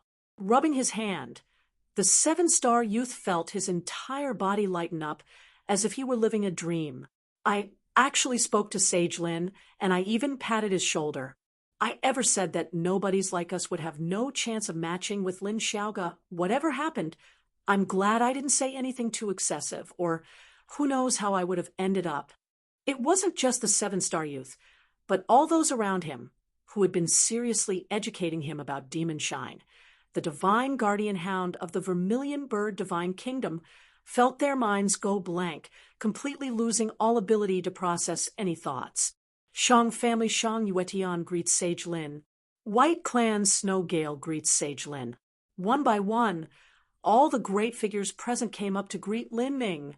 Those with the qualifications to stand in the inner circle and greet Lin Ming directly were all divine sovereigns, heads of great families, or at least top-level princes of divine kingdoms.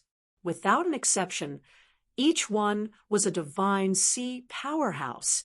As for those sovereigns and patriarchs of lower-level sects and family clans, all of them were stuck in the periphery, simply not possessing the ability to speak with Lin Ming. As Lin Ming saw all these familiar faces once more, his face was filled with emotion.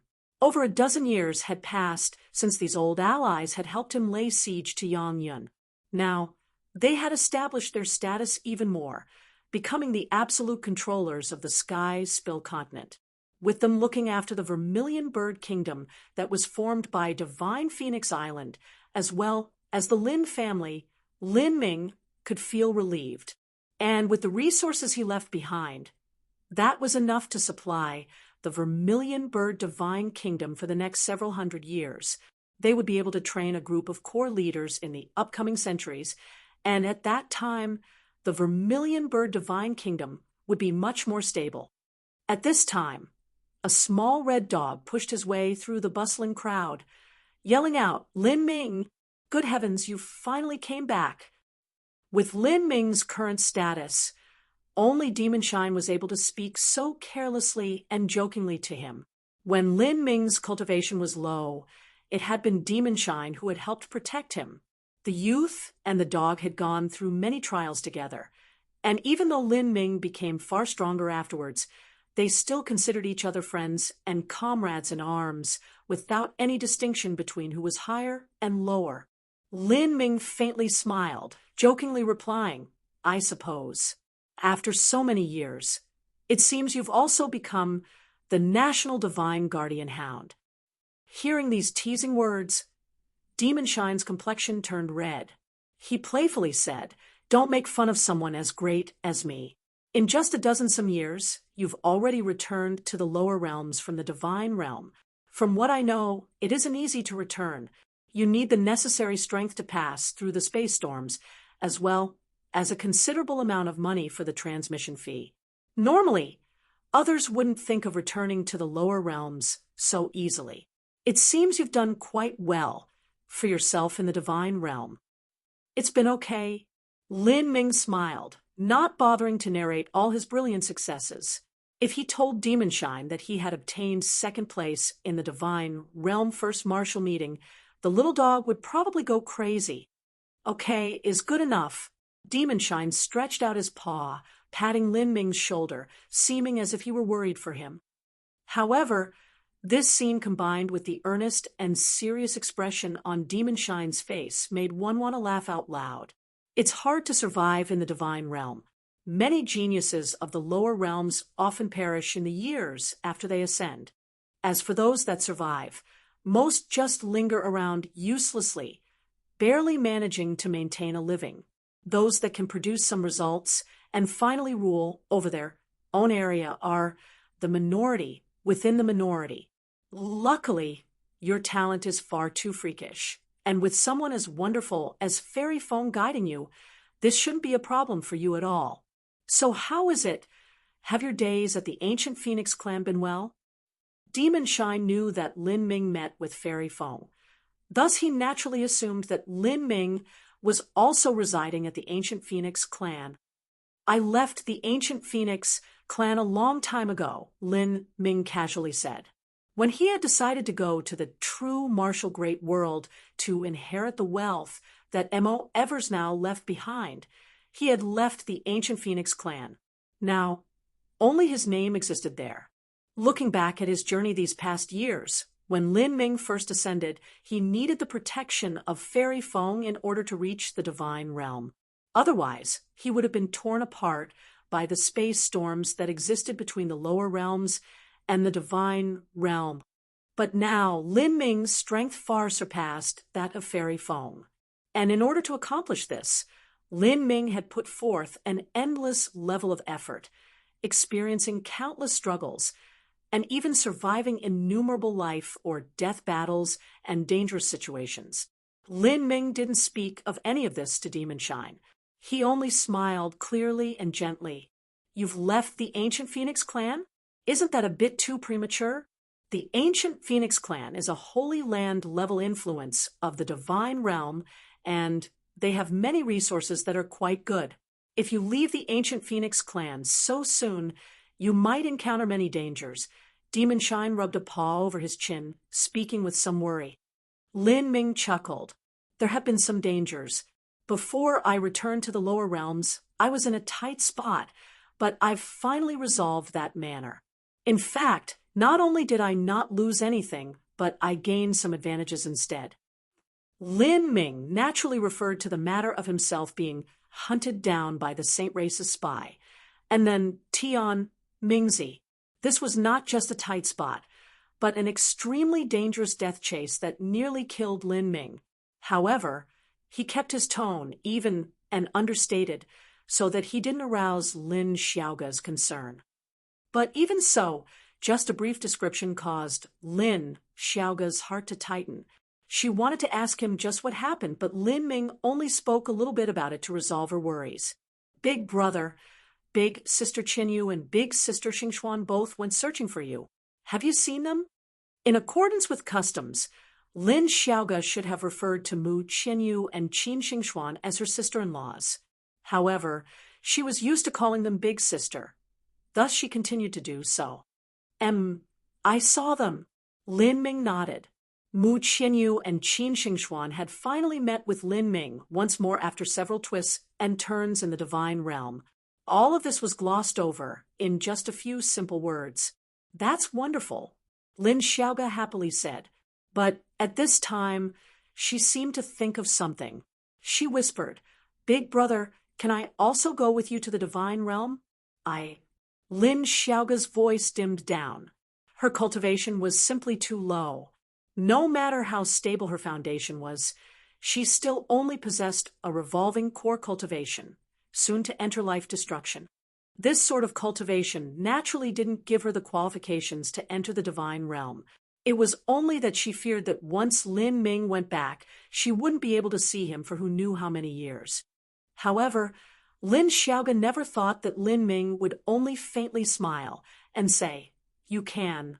If you want to go to the divine realm, then I will lead you there." In the divine realm, Lin Xiaoga would have a better space to grow. As for Lin Ming, he only needed to place Lin Xiaoga, Mu Qinyu, and Qin Xingxuan in an Empyrean-level holy land, and he wouldn't need to worry about any sort of retaliation from Tian Mingzi. The only worry was the upcoming great calamity of humanity. If the situation turned out worse than imagined, Lin Ming would send Lin Xiaoga back to the lower realms. "Big brother, are you for real? That's great." Lin Xiaoga jumped up in joy. She didn't think that Lin Ming would agree to her request. Going to the divine realm with her revolving core cultivation was one matter, and even if she was able to ascend, she feared that Lin Ming would refuse her because he thought it would be too dangerous to take her there. Because of this, she didn't believe he would agree so suddenly and readily. "Big brother, you're too awesome." Lin Xiaoga jumped up and hugged Lin Ming's neck. At this time, not too far from Lin Ming, a black-clothed woman was standing calmly in the void, looking at him. This woman was Situ Yao Yao. At this time, because of the intense battle that had just occurred, her complexion was still slightly pale. It made her seem a bit less demonic and a bit more delicate. She and Situ Yao truly were surprisingly similar in appearance. Looking at Situ Yao Yao, Lin Ming couldn't help but feel a tinge of guilt. No matter what was said, the truth was that Lin Ming was the one who had brought about the destruction of the Azura Divine Kingdom, toppling their dynasty. The order to exterminate the Azura Divine Kingdom had also been handed down by Lin Ming. With his strength and prestige at that time, he indeed possessed the ability to erase a divine kingdom with a few simple words. The annihilation of the Azura Divine Kingdom had caused Situ Yaoyue and Situ Yao Yao to live a rough and perilous life. If that hadn't happened, their growth would have been much smoother than it was now, and their statuses would have been very different. Although they would still have been inferior to Lin Xiaoga, they would absolutely have been unattainable and proud daughters of heaven. "Is your older sister doing well?" Lin Ming suddenly asked in a soft voice.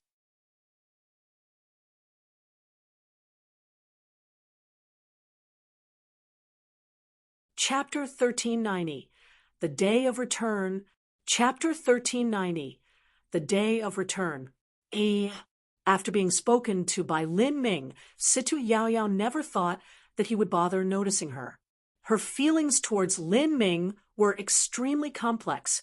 Although he was their enemy and she also hated him, she couldn't help but admire him.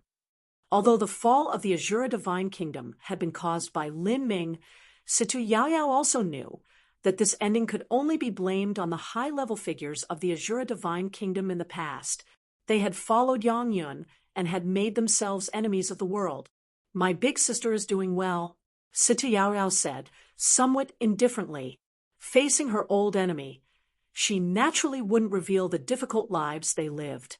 In this point, Situ Yao Yao and Situ Yaoyue shared the same level of proudness. Lin Ming only smiled, not speaking further. He could imagine the destiny that the Situ family had suffered and all the people that would try to push them down. In the past, the Situ family had offended many people and had made many enemies. Although they should have also helped others in the past, human nature was capricious and fickle. When a family met misfortune, there would often be many people kicking them while they were down, as opposed to helping them. Moreover, although the Situ family had been destroyed, they would have inevitably left behind a great deal of wealth. This wealth was certain to be grasped in the hands of the survivors of the Situ family, and others would definitely covet them. Lin Ming didn't seriously speak with the stubborn Situ Yao Yao. He only said to Demon Shine with a true essence sound transmission, "Look after the descendants of the Situ family for me. It seems that their days haven't passed in peace." Demon Shine obscenely grinned. "You want me to look after them? Really look after them? In the past, the Situ family hunted you down to the edges of heaven and the ends of the sea, even forcing you into the 8,000-mile Black Swamp, and then finally cornering you in the Forsaken God clan before engaging you in a life-or-death battle. And even so, you still want to treat their evil with kindness? Have you taken a fancy to those two sisters and want to bed them together?" Demon Shine's tone wasn't proper at all. Lin Ming rolled his eyes, not bothering to bicker with him. "I've never made it a habit to treat those who harm me with mercy. In the past, those from the Azura Divine Kingdom that chased me down have already died, and there is no need to implicate those that weren't involved. If this continues, then that will be a cause of karmic injustice. I cultivate the martial path, and wish for my thoughts to be as clear as possible, with no debts or grudges, lest I wet myself with karma. The cause and effects of this world are troublesome, but it is still something that I must sort out to allow my mind to reach perfection. Only like that can I gather the momentum of my destiny and continue forwards carefully." Lin Ming's theory of destiny involved with karma wasn't something that was positively confirmed in the martial world, but what he did know was that destiny truly did exist. Destiny and karma were closely intertwined with one's inevitable fate. In addition, every time one was victorious, every time one survived a dangerous situation, the faith in themselves that they carved in their bones would be even greater. Then, the next time they encountered danger, they would be far more confident, and the chances they had of returning alive would also be higher. Demon Shine smirked. "Che, how boring. Those two beautiful sisters could be so easily obtained by you, and yet all you do is spout out a bunch of philosophical nothings. Well, since you asked me to, I will naturally help take good care of them. But, little Lin boy, I haven't been to the divine realm in a long time, and would like to go back for a quick stroll. Is it convenient for you?" Oh, Demon Shine knew that the price of going to and from the divine realm wasn't small, and he was afraid that Lin Ming wouldn't be able to withstand it. Thus he asked such a question. Lin Ming smiled. "No problem." Lin Ming's current wealth far surpassed most great world king holy lands. Forgetting the pills and jade slips that were left behind in Primordius' heavenly palace by Empyrean Primordius, just the demon spirit bead essence, and the 9-sun jade base beneath it was a nearly incalculable level of wealth. Lin Ming, Demon Shine, Lin Xiaoga, and some others left the giant crowd of people and began to fly towards the Vermilion Bird Divine Kingdom's palaces. As the crowd was left behind, all of them felt as if they were experiencing some ridiculous dream. Lin Ming had appeared too suddenly. For such a secretive character to appear out of nowhere, this left one feeling truly perplexed. After arriving at the Vermilion Bird Divine Palace, the first matter Lin Ming went to do was to visit his parents. Since leaving the Lin family at Green Mulberry City and going to study martial arts at the Seven Profound Martial House, over 20 years had passed, and unimaginable changes had occurred to him in this time. As Lin Ming recalled the road he walked, he sobered up. It was hard to imagine just how he had arrived at this step. On his road, there were innumerable moments of sadness, danger, and even despair. He wandered the edge of life and death again and again, experiencing countless intense slaughter battles. In most of these fights, Lin Ming had defeated his opponents, but there were also many times where Lin Ming was hunted down by others, and he would have to struggle through dangerous situations again and again. To walk down the road of martial arts was to battle the heavens. If one was content with their current situation, they could easily live a life 10,000 times better than that of a mortal king. But for someone like Lin Ming, who only wished to seek the peak of all martial arts. His true companion during these many years was loneliness and danger. Such pressures and tribulations required a sturdy heart and mind to withstand. However, even though Lin Ming's heart of martial arts was extremely firm and resolute, it would still exhaust his mind if this continued for much longer. At this time, to enjoy the warm affection of family was the best means of treatment. This was especially true when Lin Ming saw his parents living an easy and comfortable life, looking much more lively and young than they did in the past. Just this alone was enough for Lin Ming to know that all the pain and misery he suffered was worth it. "Father, mother, look who came back." Lin Xiaoge was shouting out loud like a morning bird. She crashed through the house doors, impatiently relaying the good news to her parents. In the room, an attractive couple was sitting down. They both looked just over 30 years old, and the previous traces of work and exhaustion had long since been washed clean by all sorts of miracle medicines. Like this, it wouldn't be difficult for them to live for several thousand years. "Father, mother, your child has returned." For the next several days, Lin Ming followed his parents and little sister. During these warm times, Lin Ming felt an inexplicable peace of mind. All of those restless killing intents that gathered in his mind slowly subsided, becoming much fainter. Lin Ming's battle spirit also seemed to loosen, as if it would soon break through to the blue soul level. When Lin Ming was at the middle divine sea realm, his battle spirit had already reached gold perfection. As for the blue soul level, he still hadn't been able to take that final step even after all these years of training. But now, in these peaceful times, Lin Ming actually felt that the blue soul battle spirit level was finally entering his reach. "Demon Shine, I brought a body for you. I can help you possess it." Lin Ming called over Demon Shine. "Mortal body." Demon Shine's eyes brightened. He had been without a mortal body for many years already. In the past, he had bragged that he was Holy Lord Demon Shine, but the truth was that he was simply making empty boasts. In truth, his strength had been located somewhere between the divine transformation and divine Lord realm, and without his mortal body, he was only able to display an extremely limited level of his past strength. "Take it out and let's see." Demon Shine's tongue lolled out. He panted heavily as he spoke with excitement. Lin Ming waved his hand. A barrier of grand space fell over them, isolating out everything. Then he pulled out the body of the demon wolf he had captured. This fierce demon wolf had sharp fangs and a pair of knife-like wings on its back. As Demon Shine saw this, he was shocked. "Holy crap! A three-eyed demon wolf. I am seeing things."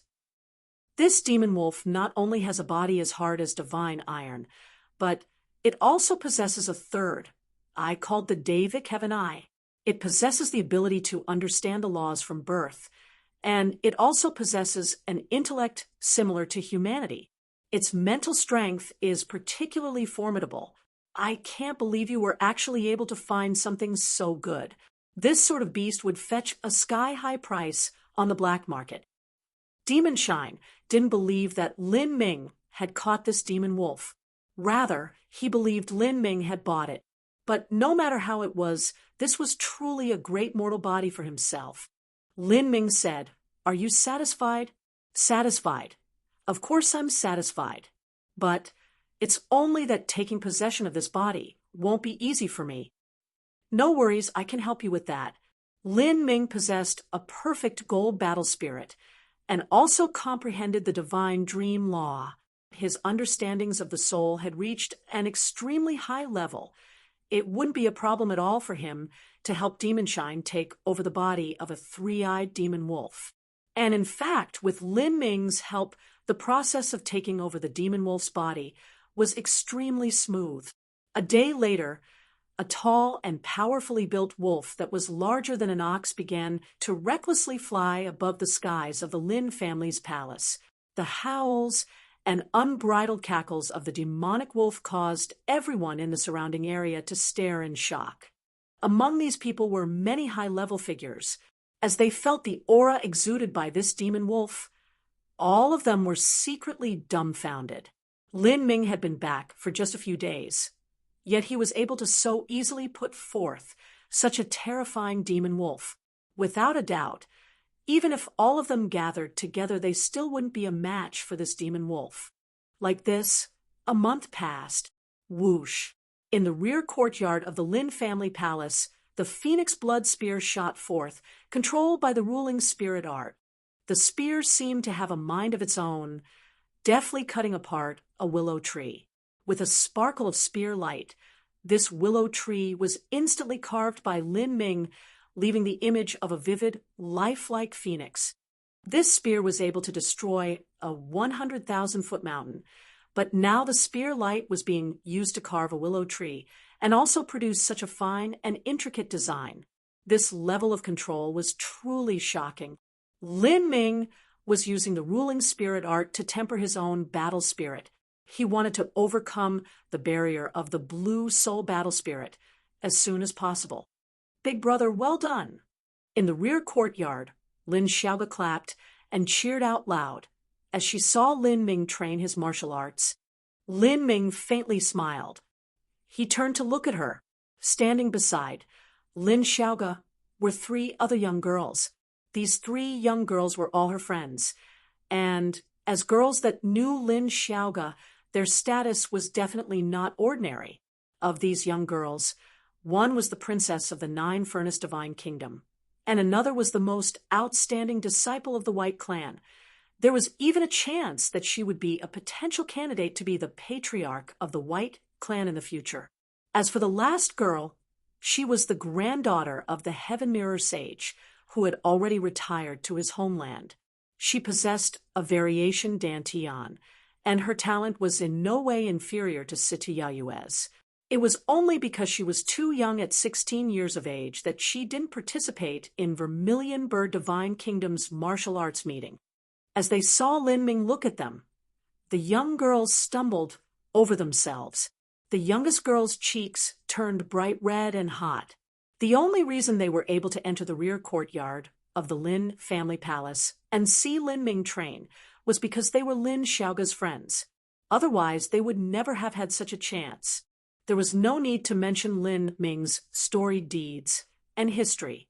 The young girls could only envy Lin Xiaoga that she had such a spectacular big brother. I heard that Sage Lin will leave soon. A young girl whispered to Lin Xiaoga. That's right. My brother is returning soon. He'll be leaving tomorrow. Moreover, Big Brother has also promised to bring me with him. It's just that we will have to separate. Oh, hearing Lin Xiaoga's confirmation, the young girls were a bit disappointed. Just what sort of scene was the mythical divine realm like? They all hoped they could go and take a look, but unfortunately they weren't related to Lin Ming. Like this, time passed until the next day. Lin Ming's brief adventure in the lower realms had lasted for over 4 years, and now it was finally time for this trip to come to an end.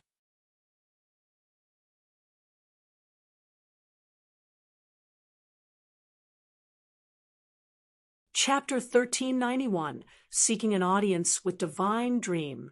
Chapter 1391, Seeking an Audience with Divine Dream. Divine Dream, Great World. An expensive and fast spirit ship shuttled through the starry skies. Along the way, one could faintly make out the mist-filled world of the Divine Dream Great World's central mainland. This was a land of dream and illusion, filled with wondrous sights everywhere, beautiful to behold. As one of the several largest of the Divine Realm's 3,000 great worlds, the Divine Dream Great World possessed the richest spiritual energy in the entire Divine Realm. The scenery here was correspondingly enchanting. Lin Xiaoga stood within this ship, looking down at all the scenes in the mainland. She would occasionally cheer out, just like a child. Even Demonshine came out to watch. After 50,000 years, he was finally returning to the Divine Realm, so he was certainly excited by this. With the degree of richness of this heaven and earth origin energy, It should be one of the peak great worlds of the divine realm's 3,000 great worlds. How was the ancient Phoenix clan able to establish themselves on such an awesome world? Lin Ming faintly smiled. We aren't at the ancient Phoenix clan. We didn't go to the ancient Phoenix clan? Then where are we? In Demon Shine's opinion, Lin Xiaoga was far too weak right now. It would be better for her to join the ancient Phoenix clan first. She would have the protection of a holy land, as well as a safe place to train. We've arrived, Lin Ming suddenly said. This trip had taken over a month. If he had used Primordius' Heavenly Palace to travel, instead it would have taken less than half the time. But Primordius' Heavenly Palace was far too eye-catching. Lin Ming wouldn't casually take it out, if he could help it. Demon Shine and Lin Xiaoga looked up to see a vast sea of clouds in the distant horizon. Within this sea of clouds floated thousands of celestial mountains, and these celestial mountains were covered with all sorts of wonderful treasures of the world. The most inferior of these precious treasures still exuded spiritual auras that were hundreds and thousands of times more intense than the most valuable heavenly materials of the sky-spill continent. A mysterious and dazzling immortal palace floated among these celestial mountains, similar to an illusionary mirage that could disappear at any moment.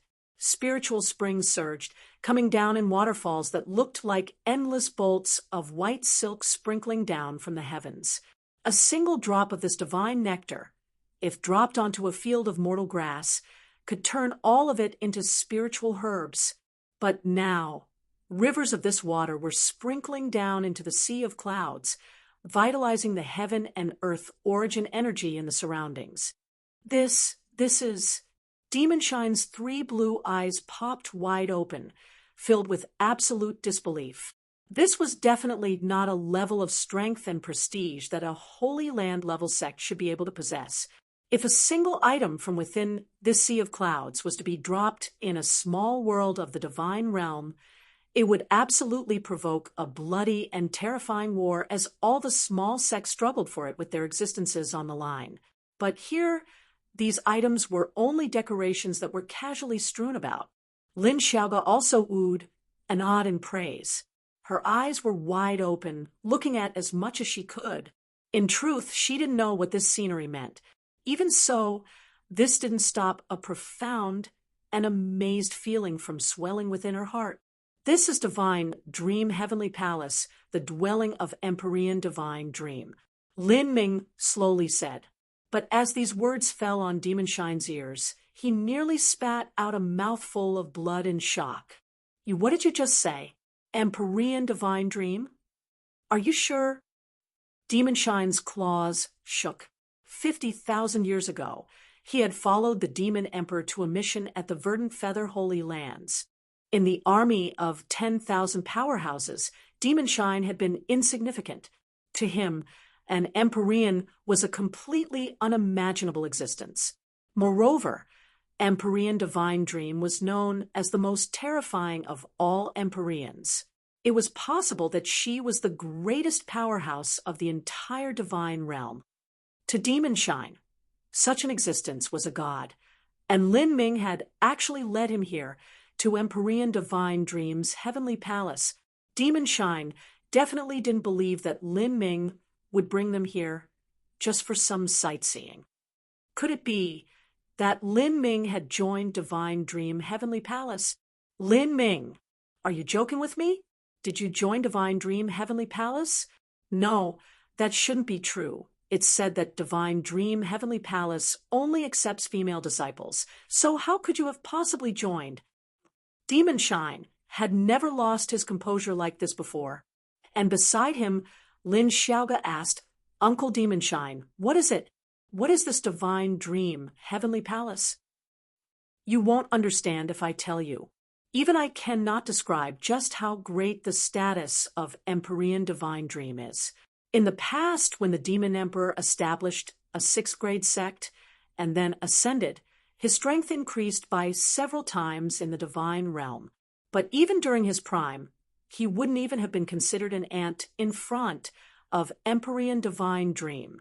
Empyrean divine dream might possibly even be the strongest powerhouse of the entire divine realm, the true God of a trillion quadrillion lives. Demonshine used the Demon Emperor as an example to explain Empyrean divine dream's strength to Lin Xiaoga, because besides Lin Ming, the most powerful character that she had heard of before was the Demon Emperor. Although Lin Xiaoga found this hard to imagine, she could still faintly make out how magnificent it was. Empyrean, the god of a trillion quadrillion lives. Lin Ming, how do you know Empyrean divine dream? Demonshine placed his paws on Lin Ming's shoulders, forcefully shaking him in his shock and excitement. In his opinion, although Lin Ming did possess a heaven-defying degree of talent, it was still lacking when placed in the context of the entire divine realm. At the very least, he shouldn't be great enough to enter the vision of someone like Empyrean divine dream. To a character like Empyrean divine dream, even Empyrean descendants were nothing but ordinary juniors, not worthy of mention. In her millions of years of life, she had seen countless Empyrean descendants. Only the greatest peak geniuses amongst all Empyrean descendants could attract her attention a little, and that was only an extremely tiny bit. Lin Ming, how could your luck be so great? If you can bring us here, then that definitely means you have some significant relation with Empyrean divine dream. Demonshine couldn't imagine just how Lin Ming had come into contact with Empyrean divine dream. Lin Ming said, "I joined the divine realm first martial meeting and made it into the rankings. Thus I obtained Empyrean divine dream's attention." Lin Ming casually said, in truth, he knew that if it weren't for the pending arrival of the great calamity of humanity, then he wouldn't have attracted the attention of so many Empyreans, no matter how wonderful his results in the first martial meeting were. But now Lin Ming, Xiao Maxian, Hang Qi, and all the others were already recognized as leads in the future great calamity. What rank? Demonshine's voice grew increasingly high-pitched and frantic. He had also experienced the divine realm first martial meeting in the past. He had known many people that he considered extraordinary in the past, but when they participated in the first martial meeting, a land of tides that washed away all until the true gems emerged, they weren't even able to pass the preliminaries.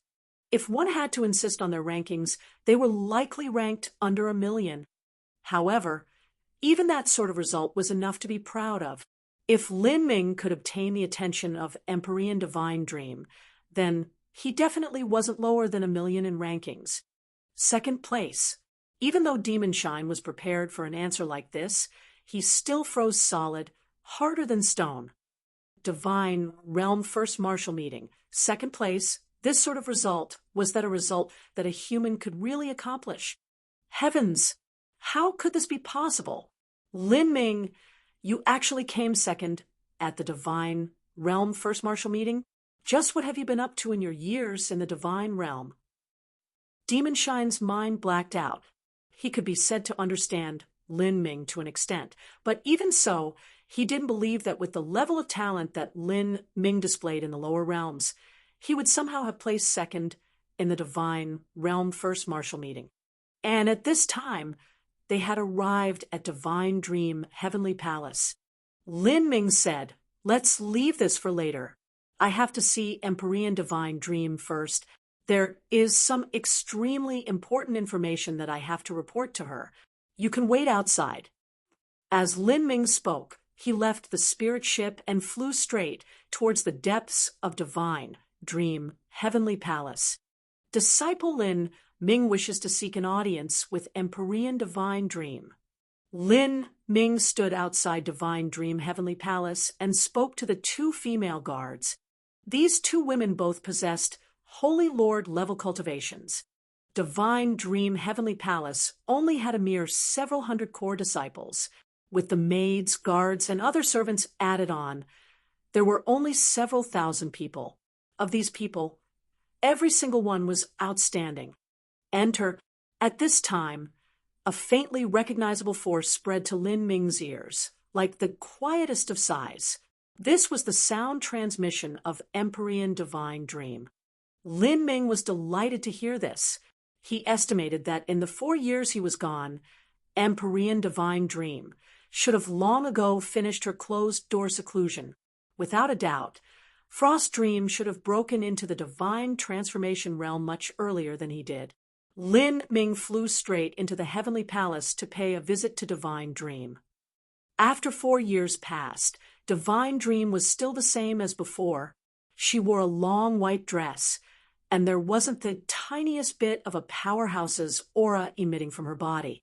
She seemed just like a mortal woman, but her appearance and temperament were like a blue moon in the highest heavens, as quiet and deep as an iceberg, noble and cold, disallowing anyone from having blasphemous thoughts against her. Standing beside Divine Dream was a young woman who bore a striking resemblance to her. This young girl was Frost Dream, and as Lin Ming thought, Frost Dream had already stepped into the divine transformation realm, and even surpassed Lin Ming as she had reached the peak of the early divine transformation realm. She was making great progress in stepping into the middle divine transformation realm. Frost Dream was Divine Dream's sublime incarnation, and not a true reincarnated soul that had passed through the cycle of samsara. Thus, in order to raise Frost Dream, Divine Dream had to pay an immense amount of resources and care. "What is the matter?" Empyrean Divine Dream lightly asked. Her eyes swept past Lin Ming's inner world, and then her eyebrows pricked up. "Oh, you have inherited Primordius inheritance from the lower realms?" Empyrean Divine Dream's mental perception and acuity was more illuminating than the sun. Lin Ming said, "Yes, I have gained the recognition of Senior Primordius. Thus this junior has inherited the full legacy of Empyrean Primordius." Well done," Empyrean Divine Dream softly said. "Then you can now be considered a true descendant of Primordius." Primordius was a marvelous and prodigious person. If it weren't for the matters that occurred 100,000 years ago, then perhaps he truly might have become a true divinity in the future. Lin Ming's heart skipped a beat upon hearing such a high evaluation from Divine Dream. Empyrean Primordius could have become a true divinity. In his mind, Primordius was similar to Divine Dream in strength. Moreover, listening to her tone, she likely placed herself on the same level as Empyrean Primordius. If Primordius had survived to this day, then he would have been close to stepping into the realm of true divinity. Then, what about Divine Dream? Had she seen the realm of true divinity? Or was she already a half step into that fabled realm?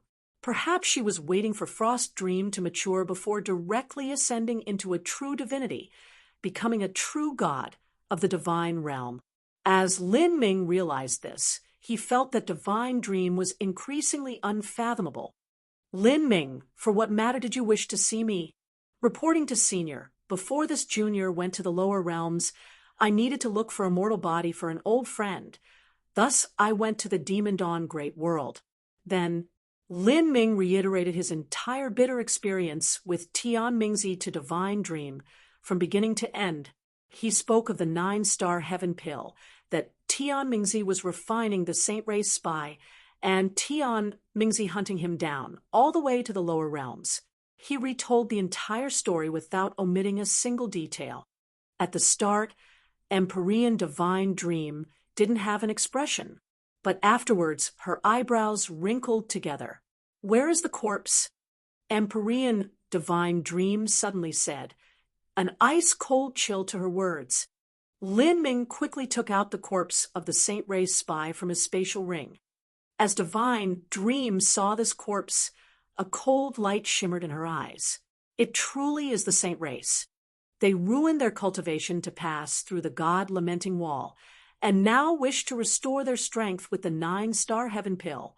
The Saint Race's hands have already reached deep into many places within the divine realm, but we actually know nothing about them. Dim and gloomy clouds seemed to cover Divine Dream's face. "Lin Ming, you have earned a great merit this time.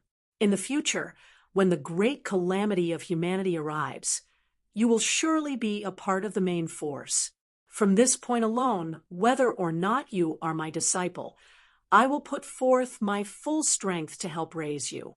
You cultivate dual body and energy, and as for that 9-star heaven pill that you mentioned, I actually possess an incomplete formula for it. I can attempt to help refine it for you to help you make a breakthrough.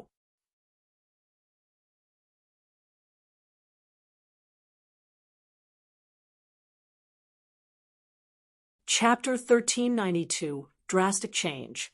Chapter 1392, Drastic Change. As Lin Ming heard Empyrean divine dreams say she would refine the 9-star heaven pill for him, he was ecstatic. Under the current laws of the universe, the 9-star heaven pill by itself was likely insufficient for Lin Ming to break into the 9 stars of the Tao Palace. But even so, it would bring Lin Ming closer to that final step he needed. As he gathered more and more momentum over time, he would eventually break through that barrier. Empyrean divine dream said, Lin Ming, I will train you as far as I can, but I also need your word that in the upcoming great calamity, you will do everything in your power, exhausting your entire being to resist the saint race. Hair cannot survive without the skin. The divine realm is already the final universe of humanity, and once the divine realm is conquered and destroyed, there will be no foothold for humanity any longer. Every human will devolve into a slave of the saint race, and it is likely that we shall be washed away by the river of history. This disciple understands. Lin Ming solemnly nodded. This great calamity concerned the survival of humanity itself. The future of the human race was also his own future. If all of humanity were to degenerate into slaves and the saint race were to massacre all human martial artists on sight, then it would be nearly impossible for the still low cultivation Lin Ming to reach the peak of martial arts. You've also brought others here. Empyrean divine dream suddenly asked. With her sense, she had already discovered that Lin Ming was coming to divine dream heavenly palace long before he arrived, and also knew how many people he had brought.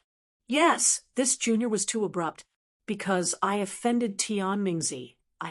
Tian Mingzi has a great world king cultivation, and he is even soon to step into the half-step Empyrean realm. If he wishes to move against your friends or family, then even the ancient Phoenix clan will not have the strength to protect them. You may gather all of those close to you. The men will enter vast universe heavenly palace, and the women will be kept at my divine dream heavenly palace. I shall look after them. And if they are of the temperament to walk the road of martial arts, then I may also provide them with certain inheritances and resources. Empyrean divine dream readily responded. Lin Ming was overjoyed to hear this. Thank you, senior divine dream. In the time following this, Empyrean divine dream began to move. She gathered the materials of the 9-star heaven pill for Lin Ming. Although these materials were extremely difficult for Tian Mingzi to find, Empyrean divine dream was able to collect all of them in a mere few months. As for the 9-star heaven pill, Lin Ming didn't begin to refine it. He felt that depending on the 9-star heaven pill alone to break into the boundary of the 9 stars of the Tao Palace was still lacking. He would need to support it with the demon bead essence. Currently, Lin Ming's cultivation was far too weak. He wouldn't be able to absorb much of the demon bead essence, and would instead waste it. Thus, the matter of the 9 stars of the Tao Palace was placed to the side. Lin Ming spent most of his time deep in cultivation within divine dream heavenly palace. As for Empyrean divine dream, she took this time to launch a massive cleansing of the divine realm. Her goal was clear: the spies of the saint race. This was a monumentally massive workload, and it also had to be carried out in secret. Otherwise, if the saint race spies were to find out and hide, it would be impossible to catch them all. In normal times, this would be impossible to do. The divine realm was far too large, and there weren't many saint race spies to begin with. To find them was harder than finding a needle in the endless oceans. But this investigation was personally led by Divine Dream.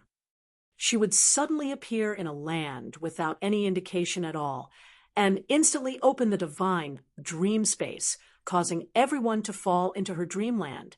Then, she would probe everyone's spiritual sea with the divine dream law. Although it was impossible for Divine Dream to instantly search through all the memories of so many people, there were key differences in the spiritual sea of humans and saints. Thus, Divine Dream was able to search for this using her abilities. The Great World King, holy lands of all 3,000 great worlds were the key targets of this investigation. In particular, those great world kings that had a high chance of becoming an Empyrean. This was to prevent a situation like that of Tian Mingzi from ever appearing again. Only Empyrean Divine Dream was capable of such extraordinary methods, and this time she was serious. Her actions were kept an absolute secret, and as she searched through the various holy lands, all news from the inside was strictly blocked out. Not even ordinary World King holy lands were let off. Such an investigation was an extremely burdensome matter. Empyrean Divine Dream used a full 2 years to accomplish this, and she had indeed found several spies of the Saint race. This result didn't bring her any happiness at all. Rather, it filled her heart with a cloud of gloomy darkness. This situation had surpassed Divine Dream's expectations. The Saint race had far more spies here than she had speculated. This also proved that the Saint race already had an approximate understanding of humanity's forces. On the other hand, the human race was completely oblivious to the Saint race. Divine Dream didn't know how many true divinity powerhouses the Saint race possessed, or even how many Empyreans they had. Even though she searched the souls of the Saint race spies, she wasn't able to find any valuable information. From this point alone, it was clear that the Saint race had already made preparations in advance for something like this to happen. Once they fought, the fate of humanity was likely to be miserable. But nothing could be done about this. Even if a martial artist harmed their cultivation to pass through the God-lamenting wall, it still wasn't that simple. A true divinity and an Empyrean could do it, but they would have to lose a significant deal of their cultivation. Divine Dream could also send human disciples into the universes of the Saint race, but after the cultivations of these disciples were damaged, it would only be sending Divine Sea and Divine Transformation powerhouses into the Saint race territories. The gains simply wouldn't be worth the losses. The situation was becoming increasingly grim. Empyrean Divine Dream had a premonition that the great calamity wasn't too far away, and yet Lin Ming, Xiao Moxian, and the others still hadn't grown up yet. Just how much time would the heavens give them? Like this, another year passed. Since Lin Ming returned to the divine realm, a total of 3 years had passed. In the long history of the divine realm, a short 3 years was only an instant. Normally, this time period was too short for anything to happen. However, these 3 years were doomed to be recorded in the annals of history. On a sunny day, there was a land surrounded by mountains with a hazy origin energy filling the air. In the bright luster holy lands, many young disciples had gathered onto a martial field prepared for their long day of training. The bright luster holy lands was established by the bright luster world king. They were also the #1 influence of the bright luster great world. The bright luster great world was a middle-ranked great world, and the scale of the bright luster holy lands was comparable to the true martial holy lands. They were a storied holy lands with a 5-million-year history. At this time, there were many intense battles on the martial field. Many elders of the bright luster holy lands had appeared to direct the moves of the juniors, and even occasionally demonstrating skills to them. This was a sect filled with bustling liveliness and energetic peace. At this time, the chief elder's mind stirred. He turned towards the horizon, a hint of doubt flashing across his face. "What is it?" Several other elders near the chief elder asked him. thinking someone had arrived. Strange. I felt the bright luster, mystic realm trembling just now. It's like something happened in the mystic realm. Many sects possess their own exclusive mystic realm. These mystic realms often had many treasures, and people could enter these mystic realms to seek the wealth within them. The only problem was that it cost a considerable amount of violet sunstones to open these mystic realms, and it was extremely difficult for any powerhouse at the divine transformation realm or above to pass through the barriers that separated the mystic realms from the divine realm. Thus, these divergent mystic realms had become a smelting trial for the young disciples of many sections. The bright luster mystic realm was the largest mystic realm of the bright luster great world, compared to the second largest mystic realm of the bright luster great world. It was at least 10 times larger. The bright luster mystic realm had a vast and nearly limitless world within that contained countless rich resources. A significant reason for why the bright luster holy lands were able to rise to their current state was because of the bright luster mystic realm.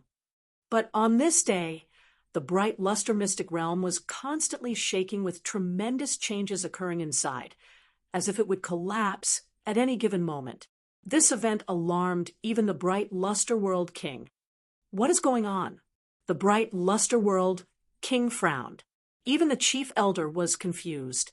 He quickly called together the divine sea realm geniuses to enter and investigate the situation. A massive number of violet sun crystals were inserted into the portal, and just in case, for backup, the bright luster world king even sent out a divine transformation realm core disciple. Because of this disciple, the activation cost of the transmission array increased by an entire 9 sun jade. A 9 sun jade was worth 1 trillion violet sunstones.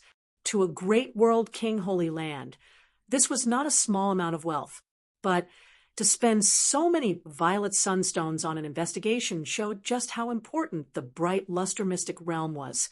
The bright luster holy lands could not allow there to be any problems with it. However, just as the transmission array began to revolve, a brilliant shine radiated outwards, causing the entire transmission array to explode. A terrifying surge of energy exploded outwards. Many of the divine sea realm disciples present were grievously injured in the detonation, and there were even many low-ranking escort disciples that were directly killed. What is happening? The chief elder was shocked. This transmission array had been used for the last several million years without incident. The construction cost was extremely high, and it also went through inspections every decade.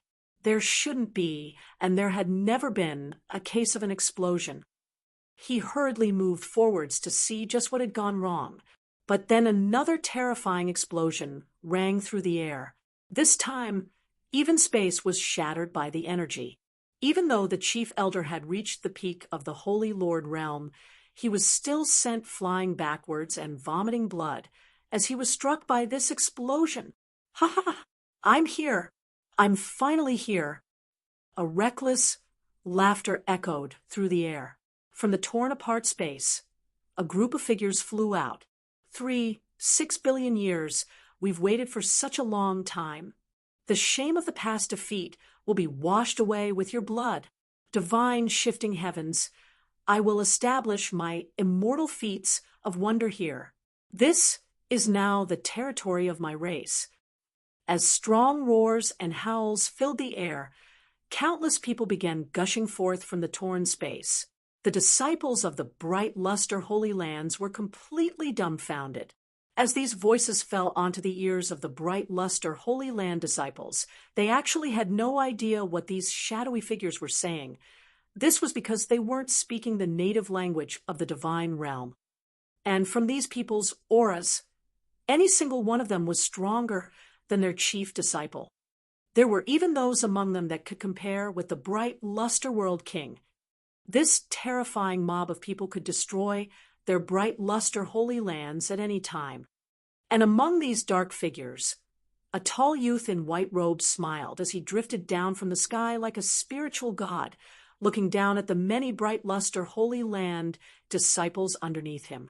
This youth's aura wasn't formidable at all. He seemed similar to a human divine lord. But even so, the many-world king and holy lord level powerhouses near him seemed to faintly respect and revere this youth. This youth calmly lifted his right hand. In the palm of his right hand, a black bead slowly spun about. As this youth appeared, all of the heaven and earth origin energy around him began to violently shake. The laws of the heavens seemed to take this youth as their focal point. As the bright luster world king saw this youth appear, his complexion completely changed.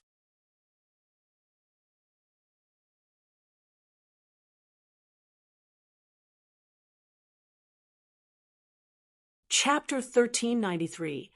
The Great Calamity Arrives. Chapter 1393. The Great Calamity Arrives. The cultivation of this youth in front of him wasn't high, but as the bright luster world king looked at him, he could feel a sense of dread and fear in his heart, a sense of creeping unease about what could happen. This terrifying possibility caused the bright luster world king's body to turn ice cold and his palms to sweat. Who are they? How could this be? No one above the divine transformation realm can enter the bright luster mystic realm. So how could they have come out from there? The many disciples of the bright luster holy lands wondered this. None of them yet knew what was happening. In the last 3 years, news of the upcoming great calamity had already spread throughout the divine realm. But no one would first think of the great calamity when something dire happened, because in their subconscious this event was something on the distant horizon. To them, this was something that might not occur for tens of thousands of years, or even hundreds of thousands of years. Moreover, even if the great calamity were to arrive, none of those present thought it would begin at their bright luster holy lands. As the white-robed youth heard the disciples underneath him talking to themselves, he sneered, "Are all humans so stupid?" What he spoke in was the language of the divine realm, and these words instantly caused the many people below him to grimace. However, when comparing their strength to that of this other party, they could only hold in their anger without any way of speaking back. "Who are you? Why were you in our bright luster mystic realm?" Several bright luster holy lands disciples loudly shouted out. The white-robed youth laughed. "You are all really so stupid. Even now, you still have no idea what is happening. Then let me tell you who I am. I am the good fortune saint's son, and the 3,000 worlds of the divine realm will all be the territory of my kingdom in the future." Good fortune saint's son? The bright luster holy lands disciples barely had time to react when the white-robed youth suddenly raised his hand. A black bead flew out and began to rapidly spin in the air. "Now, with your lowly flesh and blood, become nourishment for the Grand Mist Spirit Bead." Grand Mist Spirit Bead. It really is the Grand Mist Spirit Bead. How is this possible? How could the Grand Mist Spirit Bead be in their hands? The bright luster world king had a vast amount of experience. Although he didn't know about the relations between the Grand Mist Spirit Bead and Empyrean Primordius, he had still heard of this object before. Now, he watched with his own eyes as the Grand Mist Spirit Bead emitted a thick and inky black light, seeming to shroud the entire sky in dark chaos. This scene made the bright luster world king feel as if his own heart were being slowly devoured by darkness. And feeling the terrifying aura that these figures were sending out, the bright luster world king could finally confirm that the saint race had arrived. The great calamity that he thought would come in several hundred thousands of years had actually arrived so soon. Run away. All disciples scatter and flee. The bright luster world king roared out. At the same time, he didn't hesitate at all and turned around to tear apart the void. But as he thrust out his hand, he felt the power of space repel him, bouncing back his hand. The Grand Mist Spirit Bead had sent out an energy field that locked down the neighboring vicinity of space, making it impossible for him to use the Great Void Shift. A smart decision. But what a pity it will not change your destiny. The good fortune saint's son cruelly smiled as the grand mist spirit bead shot out. The bright luster world king's complexion paled. He launched his movement techniques to the limit, wanting to run out of this domain. And at this time, he heard a cacophony of miserable cries behind him. The grand mist spirit bead had aroused a crimson vortex of flesh and blood. A massive number of core disciples, all characters that the bright luster Holy Lands had spent a great price to raise, were sucked into this flesh and blood vortex, immediately turning into pure flesh and blood essence energy that was then absorbed by the grand mist spirit bead. This horrifying scene was macabre and disturbing, and the one who had begun all of this, the white-robed youth, was actually watching all of this with a smile on his face. It was like he wasn't cutting down lives of others, but plucking flowers from the ground. Two high masters, that bright luster world king, will be left to the two of you. With my current cultivation, dealing with the likes of him is still a bit difficult, even if I have the grand mist spirit bead. All right, ha! Beside the white-robed youth, two gray-robed men nodded. One had a giant head, and the other was as thin as a bamboo pole. Although their appearances were strange, they clearly had cultivations at the level of a great world king. If they were placed in the divine realm, they would be characters that could rule a great world. The two great world kings rushed towards the bright luster world king together. The grand mist spirit bead began to shine with an even more demonic and monstrous light. Within his chambers at Divine Dream Heavenly Palace, Lin Ming was closed up in training. During these 3 years, he had slowly gathered more and more accumulations, growing increasingly close to the middle divine transformation realm. Divine Sea, divine transformation, divine Lord. Every time one rose by a realm, the time required to advance multiplied by several times. At this time, a clarion alarm sounded throughout Divine Dream Heavenly Palace, the grating sound even penetrating into every training chamber. The training chambers were isolated by enchantments to form their own separate space, so as to avoid martial artists being disturbed during their cultivation. If there was an alarm that could sound throughout the training chambers, this was a warning alarm of the highest degree, one that interrupted all martial artists during their seclusion. Unless it was a sect-annihilating event, such an alarm would not be sounded. What is happening? Lin Ming's eyes flashed open from his cultivation, a surprised light shining within them. He couldn't imagine just what events had happened for Divine Dream Heavenly Palace to sound such an alarm. It couldn't be that the great calamity had already arrived, right?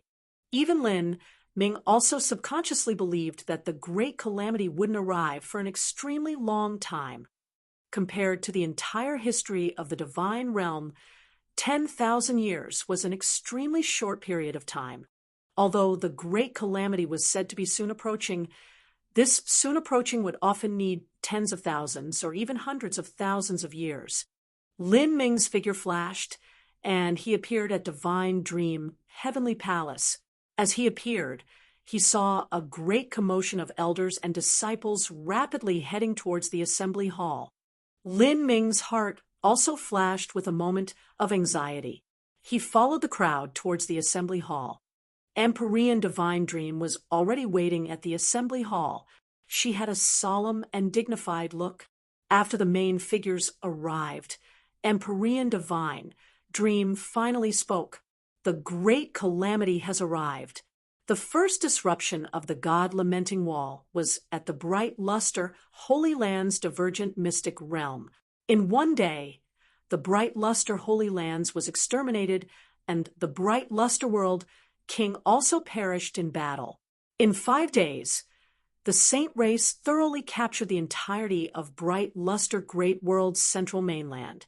Countless martial artists have been slaughtered, and innumerable lives have been wiped away. Great calamity. How could it have come so quickly? Only several years have passed. We aren't prepared, and yet the great calamity has come. Although the disciples of Divine Dream Heavenly Palace were elites amongst the elites, even they felt panicked upon hearing this news. Lin Ming took a deep breath, tightening his fists as he grimaced. Divergent mystic realms were originally transitionary spaces from the divine realm to other universes. If the God-lamenting wall was torn apart somewhere, it would often be at these divergent mystic realms first. How could it be so fast? I'm only at the divine transformation realm. Even if I am invincible amongst those at my level, when facing the older generation, the most I can handle is a half-step Holy Lord. And in this great calamity, that level of strength isn't even a tiny splash in the ocean. Thinking back to the great calamity of the Divine Realm 3, 6 billion years ago, that was a struggle of Empyreans with even true divinities taking action. Even the lowliest soldier had a Holy Lord level boundary.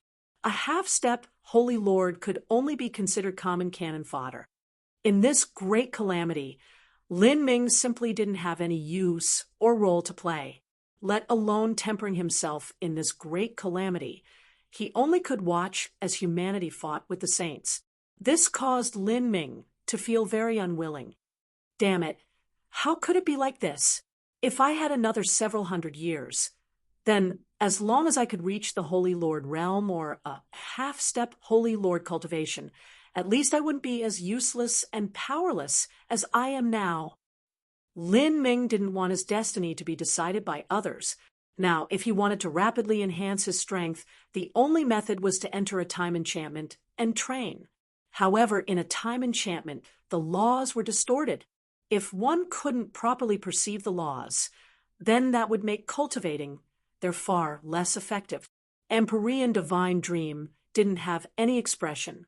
It was only when the hurried discussion began to quiet down that she spoke again.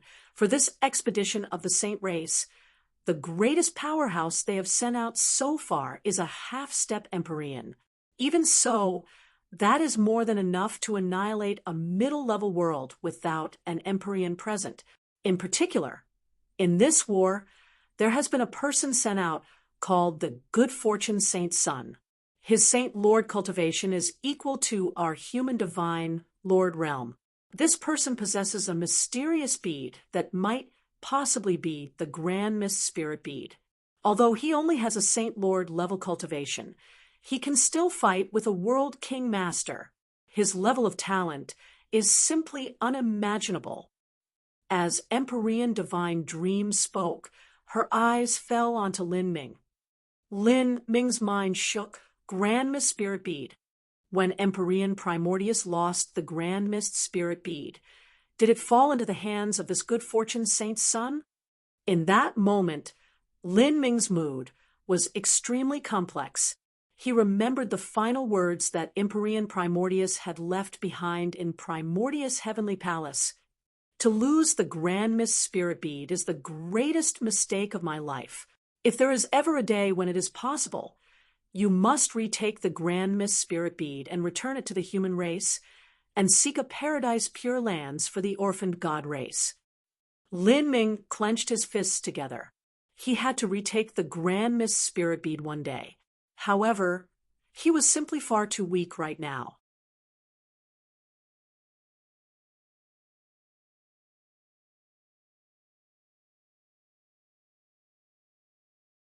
Chapter 1394. Negotiations of the Saint Race. Chapter 1394. Negotiations of the Saint Race. Without a care for how unprepared humanity was, or how much confidence they lacked, the fact was that the great calamity had arrived early. The bright luster-great world became a battlefield. Whether it was the human race or the saint race, both of them seemed to subconsciously agree to not send out Empyrean powerhouses to join the battle. The highest cultivation amongst them was only at the Holy Lord realm. This was now a conflict that hadn't reached the stage of all-out war. The saint race only put forth probing hands, and humanity seemed to be too scared, lacking the courage to launch a full-scale assault.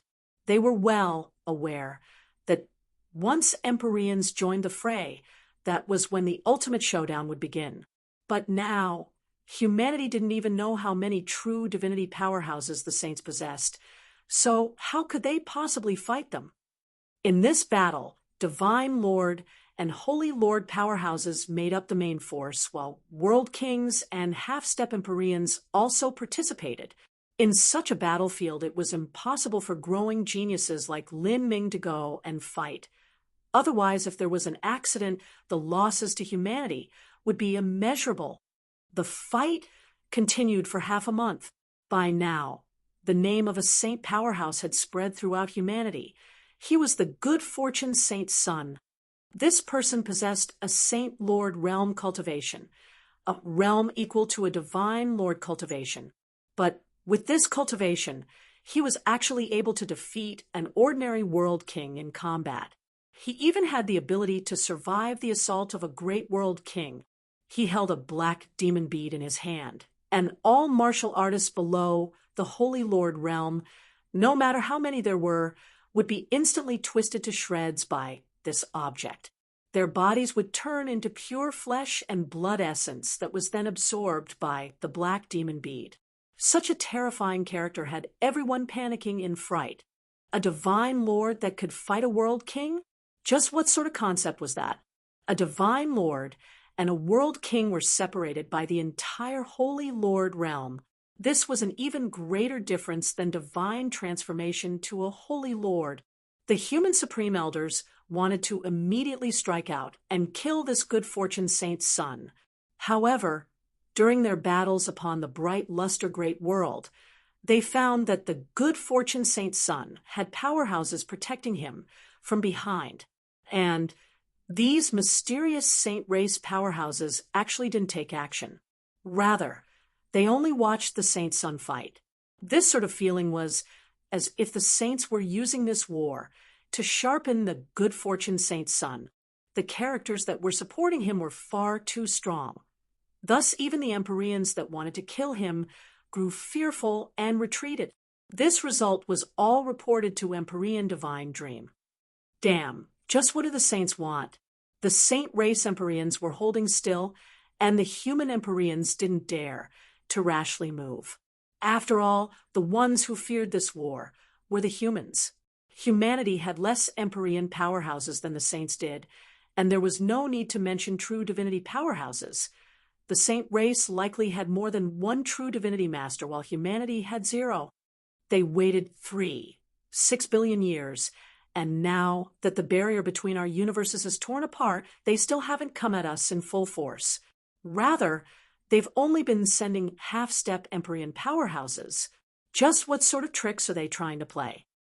Empyrean, vast universe paced back and forth in the face of humanity's life or death crisis. Even he had lost all his former calm. Perhaps they are not yet prepared. Or it could be that the good fortune saint sovereign is still healing from his wounds. Empyrean Divine Dream quietly said from beside Empyrean Vast Universe. Empyrean Vast Universe's thoughts stirred. It really might be that he hasn't yet recovered. 100,000 years ago, the good fortune saint sovereign violated the laws of the 33-layered heavens to tear apart the god-lamenting wall in order to send Saint Empyrean powerhouses to kill Primordius. Because of his actions, he received the backlash of the 33-layered heavens' Great Tao laws. These are wounds that originate from the Great Tao and should take tens of thousands of years to heal. Any method of restoring himself shouldn't work, including even entering a space-time enchantment to speed up the recovery of his wounds. Currently, the good fortune saint sovereign should still have several tens of thousands of years before he can do anything.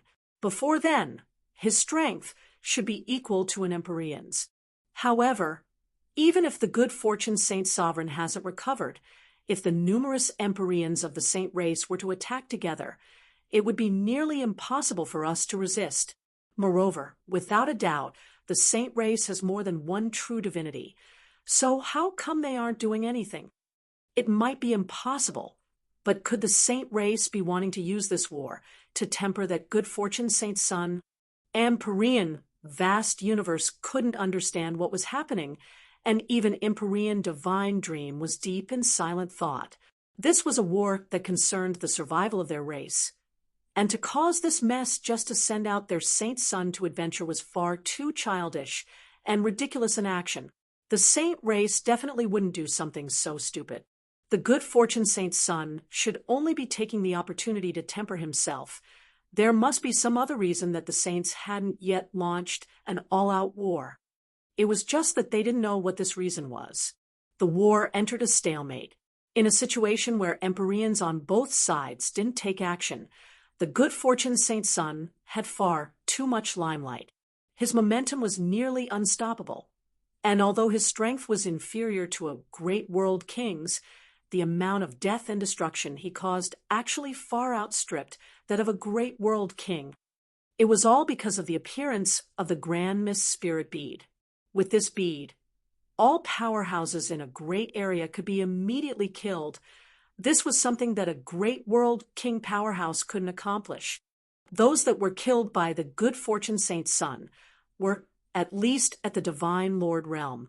Any one of his victims, if placed in a holy land level influence, could at least be a palace elder or a branch elder. The saint race also had the intention of helping the good fortune saint's son accumulate military merits. In the most exaggerated performance, he brought an army of 1,000 peak holy lords to attack the eastern region of the bright luster great world, destroying dozens of star regions and rampaging over 100 trillion miles, killing countless human martial artists. If this were to continue, then all the powerhouses of the bright luster great world would be killed off. Many human martial artists were nearly frightened to death by the mere mention of the good fortune son. They found it hard to eat and sleep in peace. And besides those of the bright luster great world, many other martial artists were scared that it would be their turn after the bright luster great world was destroyed. Why haven't our Empyreans taken action yet? How come they are allowing that good fortune saint's son to be so rampant? Some martial artists asked, puzzled. Don't be so naive. The saints possess more Empyreans than we do. If true Empyreans join the battle, our forces will still be suppressed. In the end, we cannot fight the saint race. We don't have as many Empyreans as they do, and our geniuses are also crushed by their geniuses. Of humanity's budding young geniuses, there was only Lin Ming, Xiao Maoxian, Frost Dream, and a mere several others.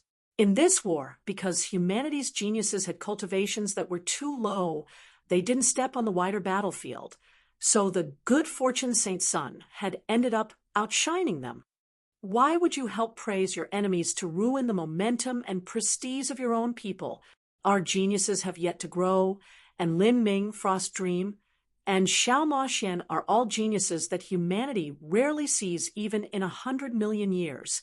I don't believe that Lin Ming will be any worse than the good fortune saint's son once he grows.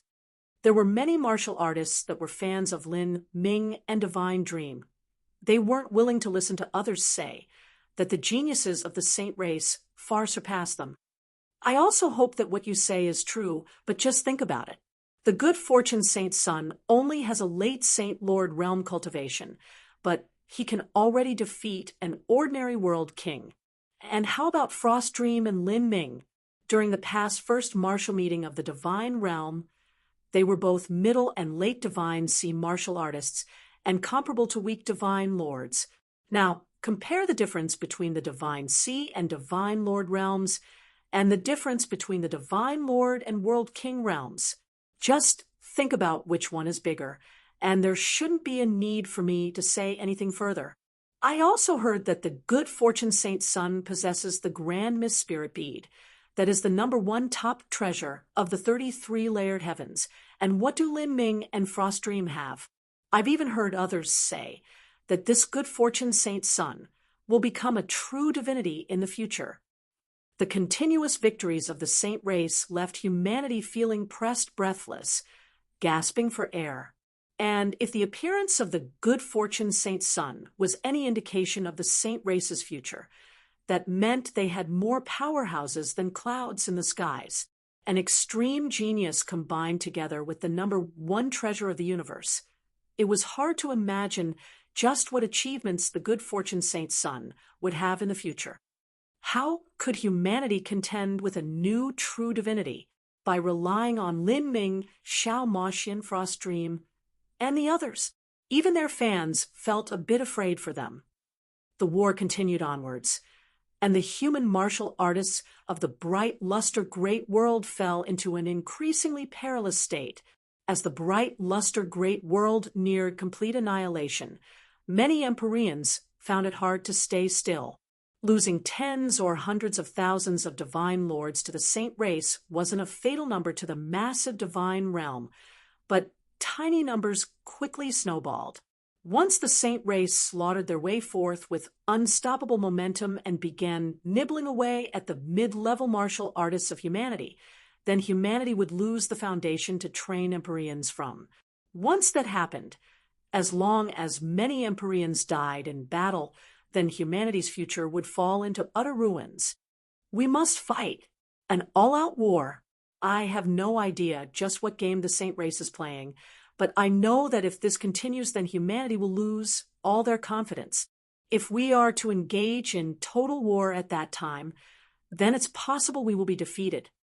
An Empyrean seriously said at a meeting of Empyreans, the defeats at the bright luster great world resulted in not just the loss of some human divine lords and holy lords. There were many star regions and continents, and most importantly, there was the damage that was caused to humanity's confidence. Once the belief of inevitable loss was carved into their bones, humanity would then fall into a quagmire of chaos and unruliness, moving towards ruin. At Mount Patala, over 100 human Empyreans had gathered together. A storm was brewing. Even though the time was not yet ripe, everyone knew that a great war was inevitable. That's right, we cannot sit aside and do nothing any longer. You and I are of the same race. For humanity's sake, why would we fear war? Humanity was a selfish and greedy race. This was a characteristic of all intelligent life. In a situation without external threats, they would often fall into infighting. But if truly faced with a life or death moment, then this situation would actually stimulate the bravery and camaraderie of humans. Once a race was fully united as one, that was a truly terrifying force.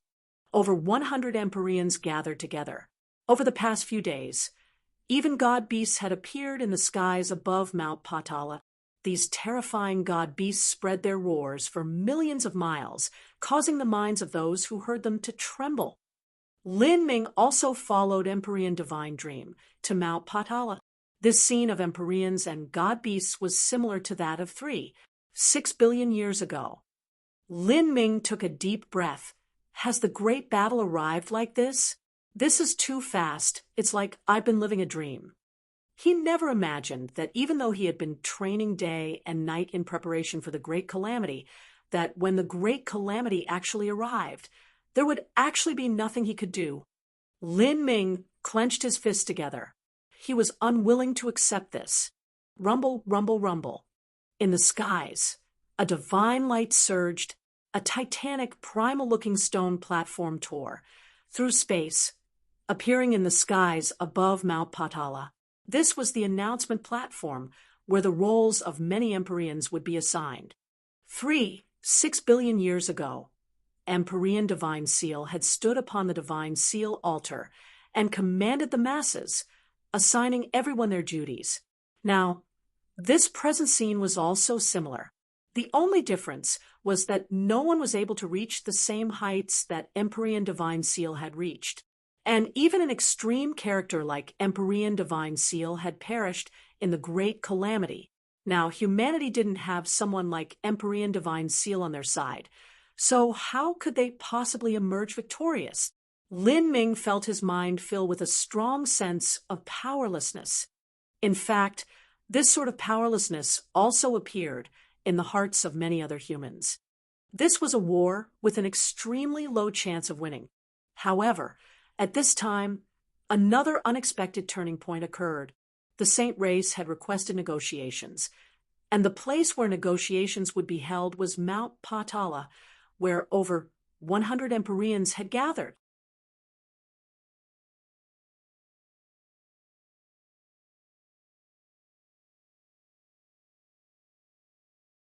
Chapter 1395. Fears of the Saint Race. Chapter 1395. Fears of the Saint Race. The saints wished to negotiate with us. As this news was spread out, many Empyreans were stunned. 100 Empyreans stood atop the 100,000-foot high announcement platform. The terrifying pressure of their combined auras caused even the celestial bodies in the skies to tremble. They had originally held onto a determination to engage in war without fear of death, but because of the sudden proposal of negotiations from the Saint Race, all of these thoughts disappointed. If possible, humanity didn't wish to start a war of death. However, why would the saints want to start negotiations? If they planned on fighting until the extermination of humanity, then there was no need for negotiations. They would simply start their all-out slaughter. If there were negotiations, then there would likely be talks of peace. Just what did the saints fear? From the start, the Saint Race didn't begin an all-out war. Rather, they sent out World King, Holy Lord, and Holy Lord level powerhouses. The highest captain of the forces they sent out so far had only possessed a half-step Empyrean cultivation. The Empyreans had only been used so far to protect the good fortune saint's son, and had been still the entire time. As for true divinity powerhouses, they hadn't been seen at all. It was clear from this that the saints didn't wish to start an all-out battle with humanity as soon as they arrived. Thus, the Empyreans wanted to know just why the saints weren't willing to begin an all-out war. If they knew this point and were able to find out the bottom line of the Saint Race, then they would be able to obtain the greatest benefits during the negotiations. The deadline for the negotiations was in 1 month. For this period of time, the saints and humanity fell into a strange and short period of peace. On the bright, luster-great world, the armies of the Saint Race no longer spread outwards. Humanity also retreated back into their safe territories, not coming into conflict with the saints. The 100-plus Empyreans were still gathered at Mount Patala, staying up the entire day to discuss countermeasures. However, they weren't able to come up with anything conclusive. If there had to be a reason for all of this, then it was that humanity didn't know anything about the saints. Humph, the Saint Race is just trying to play tricks. In truth, they likely aren't much stronger than our human race. And even though they have a true divinity powerhouse, that true divinity powerhouse already overdrew his essence energy in the war 100,000 years ago. Now, they are probably only at the ordinary Empyrean level. As for the others of the Saint Race, if they are compared to us, then if we are both engaged in a true life or death dual war, it's unknown just which side will ultimately perish, or which side will be able to obtain any advantages. Stealing our resources is important, but if they wanted to steal our resources at the cost of their lives, then even those Saint Empyreans will have to think it over. The one who spoke was a large and robust bald fellow who wore a shimmering red robe. His title was Fire God, and he was also an Empyrean powerhouse. If someone were to dare title themselves Fire God, then that meant this person's attainments in the fire laws stood at the peak of the divine realm. This person's temperament was the same as the laws he cultivated, fierce and violent, just like fire. He stood in the offensive camp of Empyreans, and didn't agree with the other Empyreans who decided to not do anything. He advocated directly engaging in a mass slaughter and struggling to the end with the saints. The speculations of Fire God were what many other Empyreans of the divine realm were thinking. It also seemed to be the most reasonable explanation so far. Perhaps the Saint Race wasn't as terrifying as they had imagined. If the saints and humanity were to wage war, they might not necessarily lose. However, in 3 days, these suspicions were all refuted. After 3 days, the entire bright, luster-great world surged with a divine light, with energy tyrannically gushing forth. The tear in the God-lamenting wall began to expand. At first, this tear was only in the bright luster mystic realm, but soon it expanded to cover the entire sky. Looking at the starry skies of the bright luster great world from afar, one could see terrifying surging currents, wild and chaotic. The entire sky was swallowed up by a massive black hole. This black hole slowly spun around, seeming to lead to another world. At the other end of this wormhole was the world of the saint race. From within this swirling black hole, terrifying life forms roared out. These roars didn't need any medium to spread through the starry heavens, passing out to the trillions of celestial bodies outside. Moreover, even if one was extremely far away, these sounds still caused one's heart to shake. After one day, a massive claw stretched out from that swirling black hole, ripping apart the endless skies like a piece of ragged cloth. From the darkness, immense phantoms gushed forth. Their figures were fierce and vicious, and they grasped heavy swords or carried spears. Each one emitted a horrifying pressure, making it difficult to breathe. On the fifth day, the loud roars peaked to the limit, as if 1,000 god beasts were roaring out together. Their roars were mixed in with the crashing sound of metal shackles, dreadful and titanic. The sound spread throughout the entire central mainland of the bright luster great world, causing the void to collapse. Even the human martial artists near the bright luster great world felt their bodies shake, their blood energy surging upwards.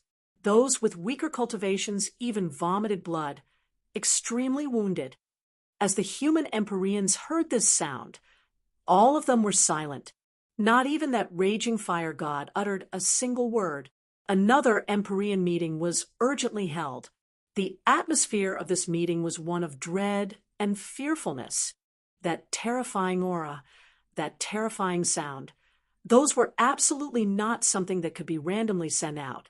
In these days, there were absolutely at least 100 Empyrean-level existences that had entered the bright luster great world. As for that final sound, it was possible that it was sent out from a true divinity life form. It wasn't necessarily a saint race supreme elder, but there was a chance it could be a true divinity-level god beast. True divinity. Before the great calamity arrived, when the saint race was spoken of, although it was already acknowledged that the saints possessed a true divinity powerhouse, this was an extremely distant matter even to Empyreans. But now, as they felt the reality of a true divinity's pressure, all of them felt a deep, desolate fear. Fire God and many other Empyreans had strange complexions, all of them unable to speak. Divine Dream sighed. The saint race's strength cannot be doubted any longer. They absolutely exist above humanity. They have more universes under their control, and in terms of resources or sheer numbers, humanity cannot compare with them. Before this, I also wished to find a reason for why the saint race feared engaging in all-out war with humanity. 7 days ago, I had the corpse of a saint race world king shipped back from the front lines. I searched his soul using the divine dream laws in hopes that I could find out from that corpse's memories just what the saint race was fearing, but in the end, I failed to find anything at all. Now, all of you use your own methods to give it a try. In the war on the bright luster great world battlefield, even the saint race had world king powerhouses perishing. However, as Empyrean Divine Dream used a soul-searching technique to probe the Saint World King's spiritual sea, she discovered that all memories related to the saint race's internal workings were sealed away, completely impossible to read. The person who sealed these memories was extremely strong, and compared to Divine Dream, they had a far more familiar understanding of the saint race's spiritual sea and soul characteristics. As for Divine Dream, she was familiar with the human soul. Empyrean Divine Dream waved her hand, and a corpse flew out from her spatial ring. This was the Saint Race World King. Ever since the war between humanity and the saints erupted, Empyrean Divine Dream hadn't taken a single moment of rest. To an Empyrean, taking several years without a moment of rest wouldn't influence them at all, but it would still place psychological pressure on them. Even Empyrean Divine Dream would feel somewhat mentally exhausted from all the work she had been doing. Divine Dream, if even you cannot search the memories, then perhaps we won't be much better near Empyrean Divine Dream. A gray-clothed old man spoke. In terms of the soul, this old man was also extremely skilled. Although he said that, he still walked over to the Saint World King corpse to give it a try. Even though the situation was impossible, he still had to give it a try. Perhaps he really might be able to unravel the seal on the memories. Facing the Saint Race World King's corpse, the gray-clothed old man raised his hands and instantly formed hundreds of seals. 7 black skulls flew into the World King's corpse, galloping around his body. After a long time, the gray-clothed old man suddenly shook and he stepped back from the World King's corpse. He shook his head over and over again, saying, "No, it's not possible. Even I cannot find out anything. All I can confirm is that there are memories sealed within him and not erased. If memories were erased, they would definitely cause damage to the soul, to the saint race. Even a World King powerhouse was considered a decent figure, so their memories naturally wouldn't be erased so easily." As the gray-clothed old man failed, many others tried their own unique soul-searching techniques, using their complete understandings of the soul in their attempts.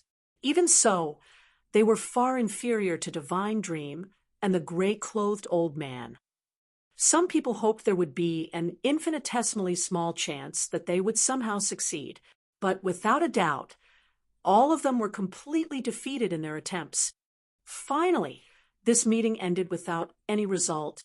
The deadline given by the Saint Race for negotiations drew increasingly near. There were even some people who suspected that these negotiations were simply a facade laid down by the Saint Race, a trap to capture all the human Empyreans in a single attempt. There were also some people who believed that the Saint Race was using the negotiation deadline as an excuse to delay for time in order to slowly gather their forces. Once the month passed, they would not negotiate and instead launch an all-out offensive. Everyone had different opinions.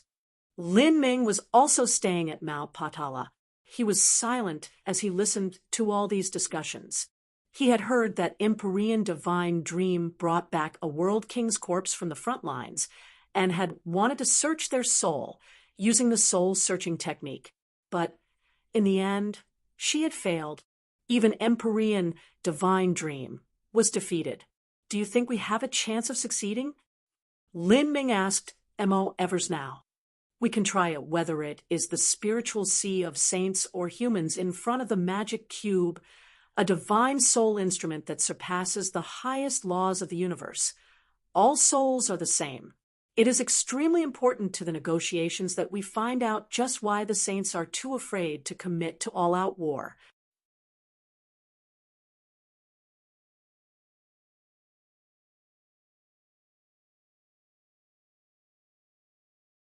Chapter 1396, Reading the Memories.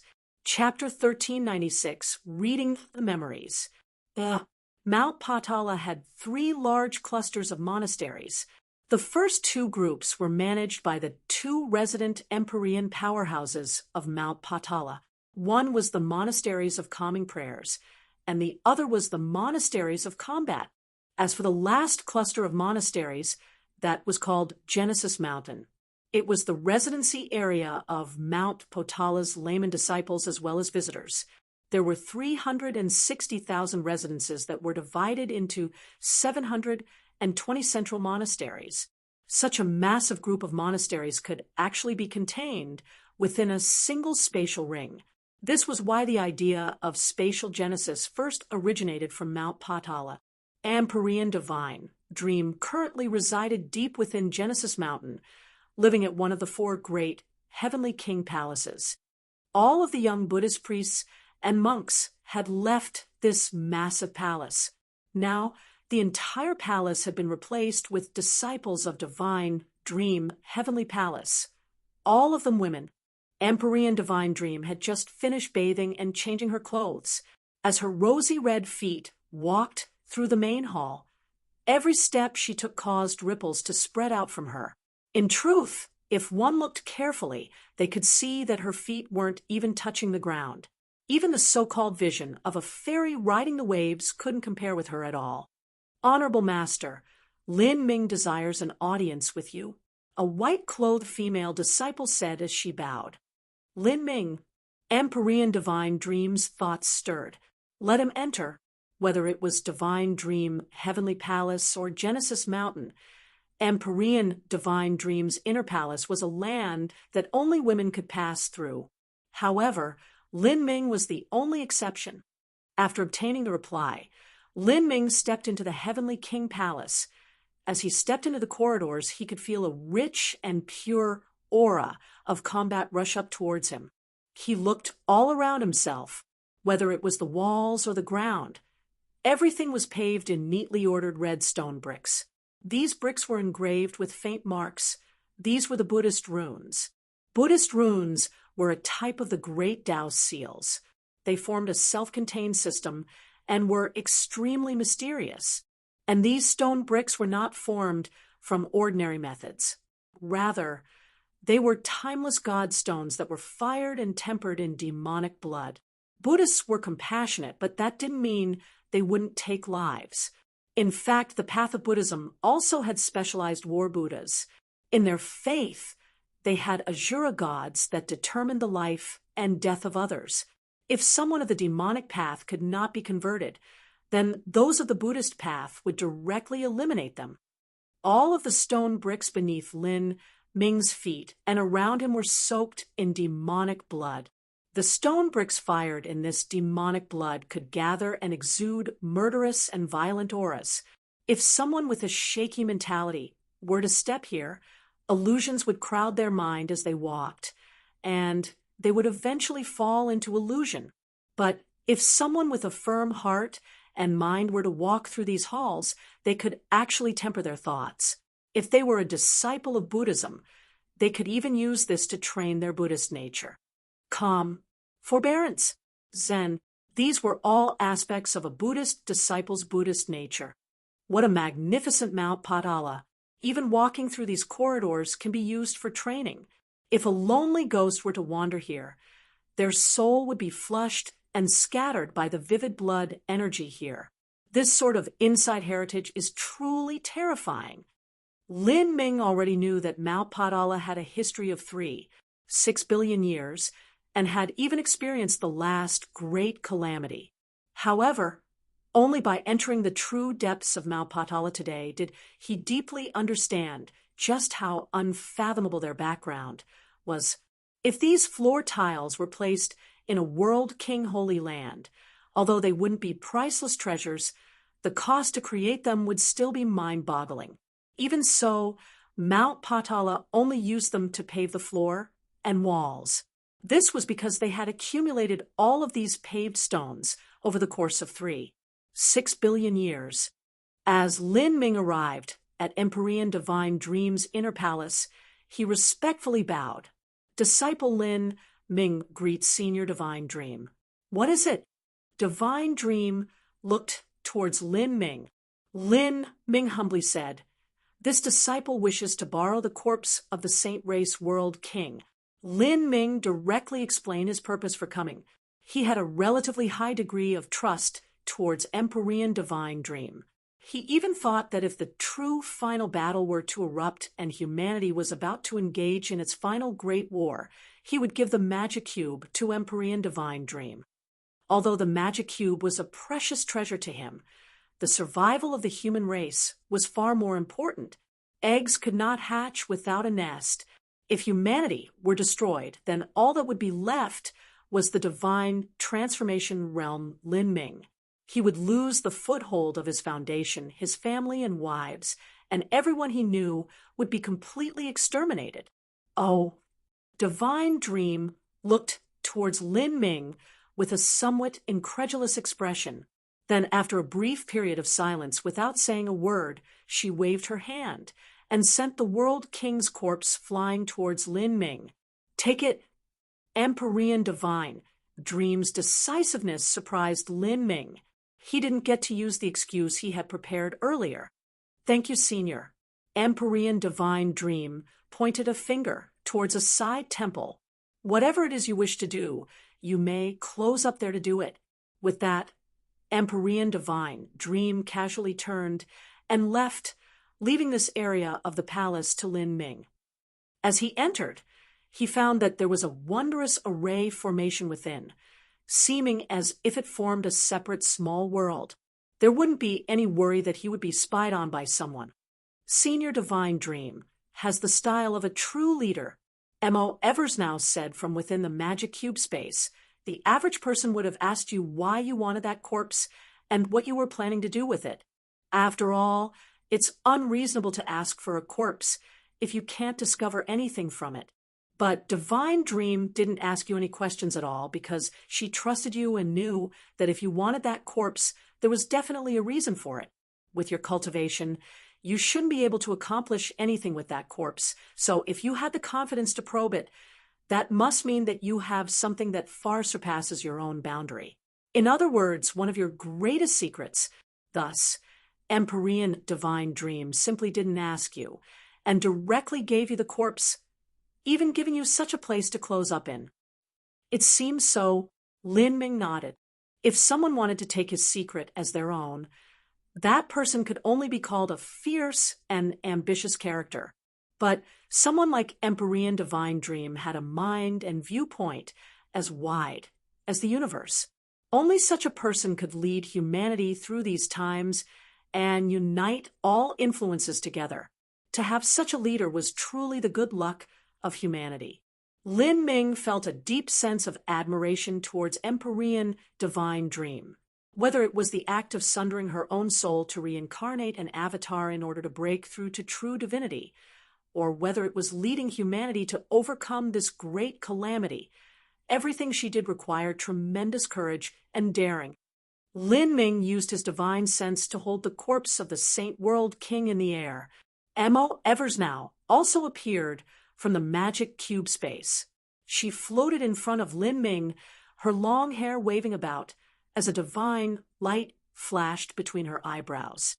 Activating the magic cube and reading the memories of a world king required them to undo the seals on this powerhouse's memories. This wasn't an easy task at all, and required the joint help of M.O. Eversnow.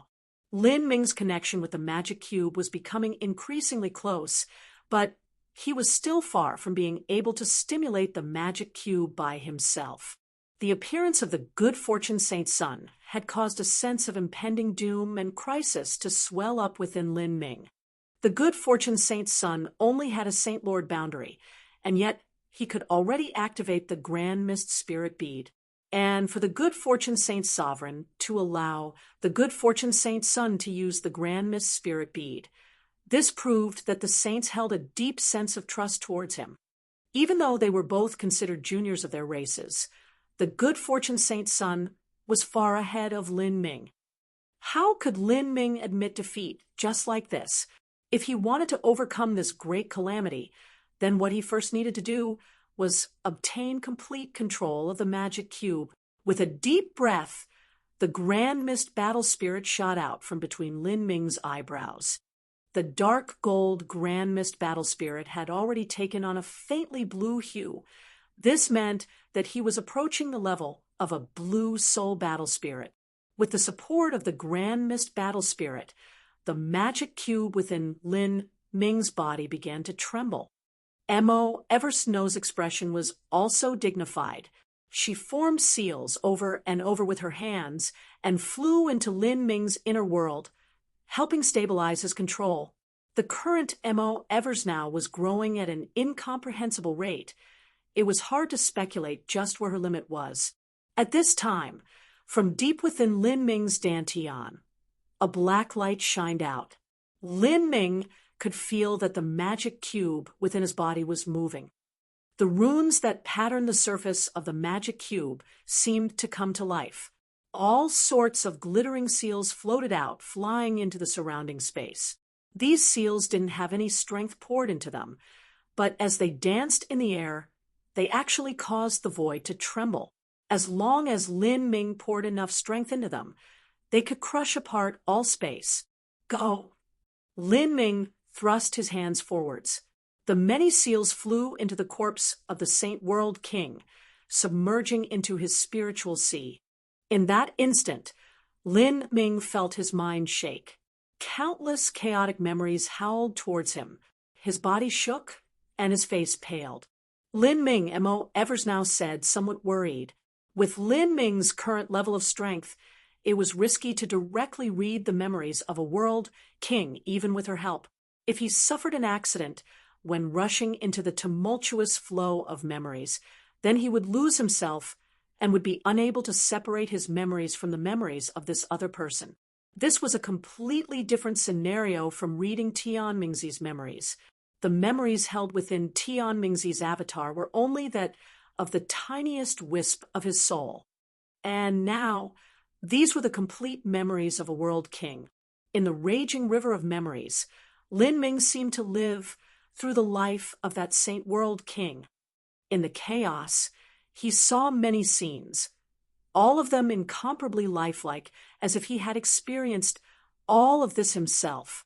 In that instant, his eyes dimmed, and he nearly lost himself, thinking he was that Saint World King. M.O. Eversnow's heart clenched. At this time, the grand mist battle spirit sparkled from between Lin Ming's eyebrows. That nearly faded grand mist battle spirit blazed out like a lit beacon, showing the path for Lin Ming. Immediately, Lin Ming's eyes were restored to pure brightness. M.O. Eversnow let out a long breath of relief. In terms of will, the average person truly couldn't compare with Lin Ming. Lin Ming silently looked through these memories. From birth to adulthood, he watched the growth of the Saint World King. This was millions of times more informative than the information gleaned from the fuzzy soul search technique. It was almost the same as Lin Ming reliving the life of this Saint World King. This process was extremely slow. It required a great deal of energy and a very long period of time. Even though Lin Ming's will was formidable and he had studied the divine dream law, such a great use of energy still caused his lips to pale and his face to appear like white paper. M.O. Eversnow silently placed her hand on the hollow of Lin Ming's back, supporting him. "I've found it. It's here." Lin Ming discovered the many sealed memories of the Saint World King. With a loud roar, the grand mist battle spirit was stimulated to the limit. The magic cube seals hurtled towards them, followed by a loud, ringing explosion. Lin Ming's body shook, and blood began to flow out from his nose. The Saint World King's corpse was suddenly flung away. Lin Ming collapsed to the floor, heaving in great gulps of air. "How was it?" M.O. Eversnow hurriedly asked. "I found it. I discovered a great deal of information about the Saint race, and even discovered just what they are fearing. Before the God-lamenting wall dividing our world, and the Saint races collapsed, the God-lamenting wall dividing the worlds of the saints, and the Spiritas had already long disintegrated. Currently, the Saint race and the Soul race are like water and fire. They can break out into all-out war at any time. The attention of the Saint race's true divinity powerhouses has been diverted towards the Soul race, and they don't even dare to casually sacrifice Empyreans to fight us. Not just that, but the Saint race's current state is far more complex than what we had imagined." You're tuning into the Mystic Fist YouTube channel. Don't forget to subscribe and join us on this journey to catch the most captivating stories.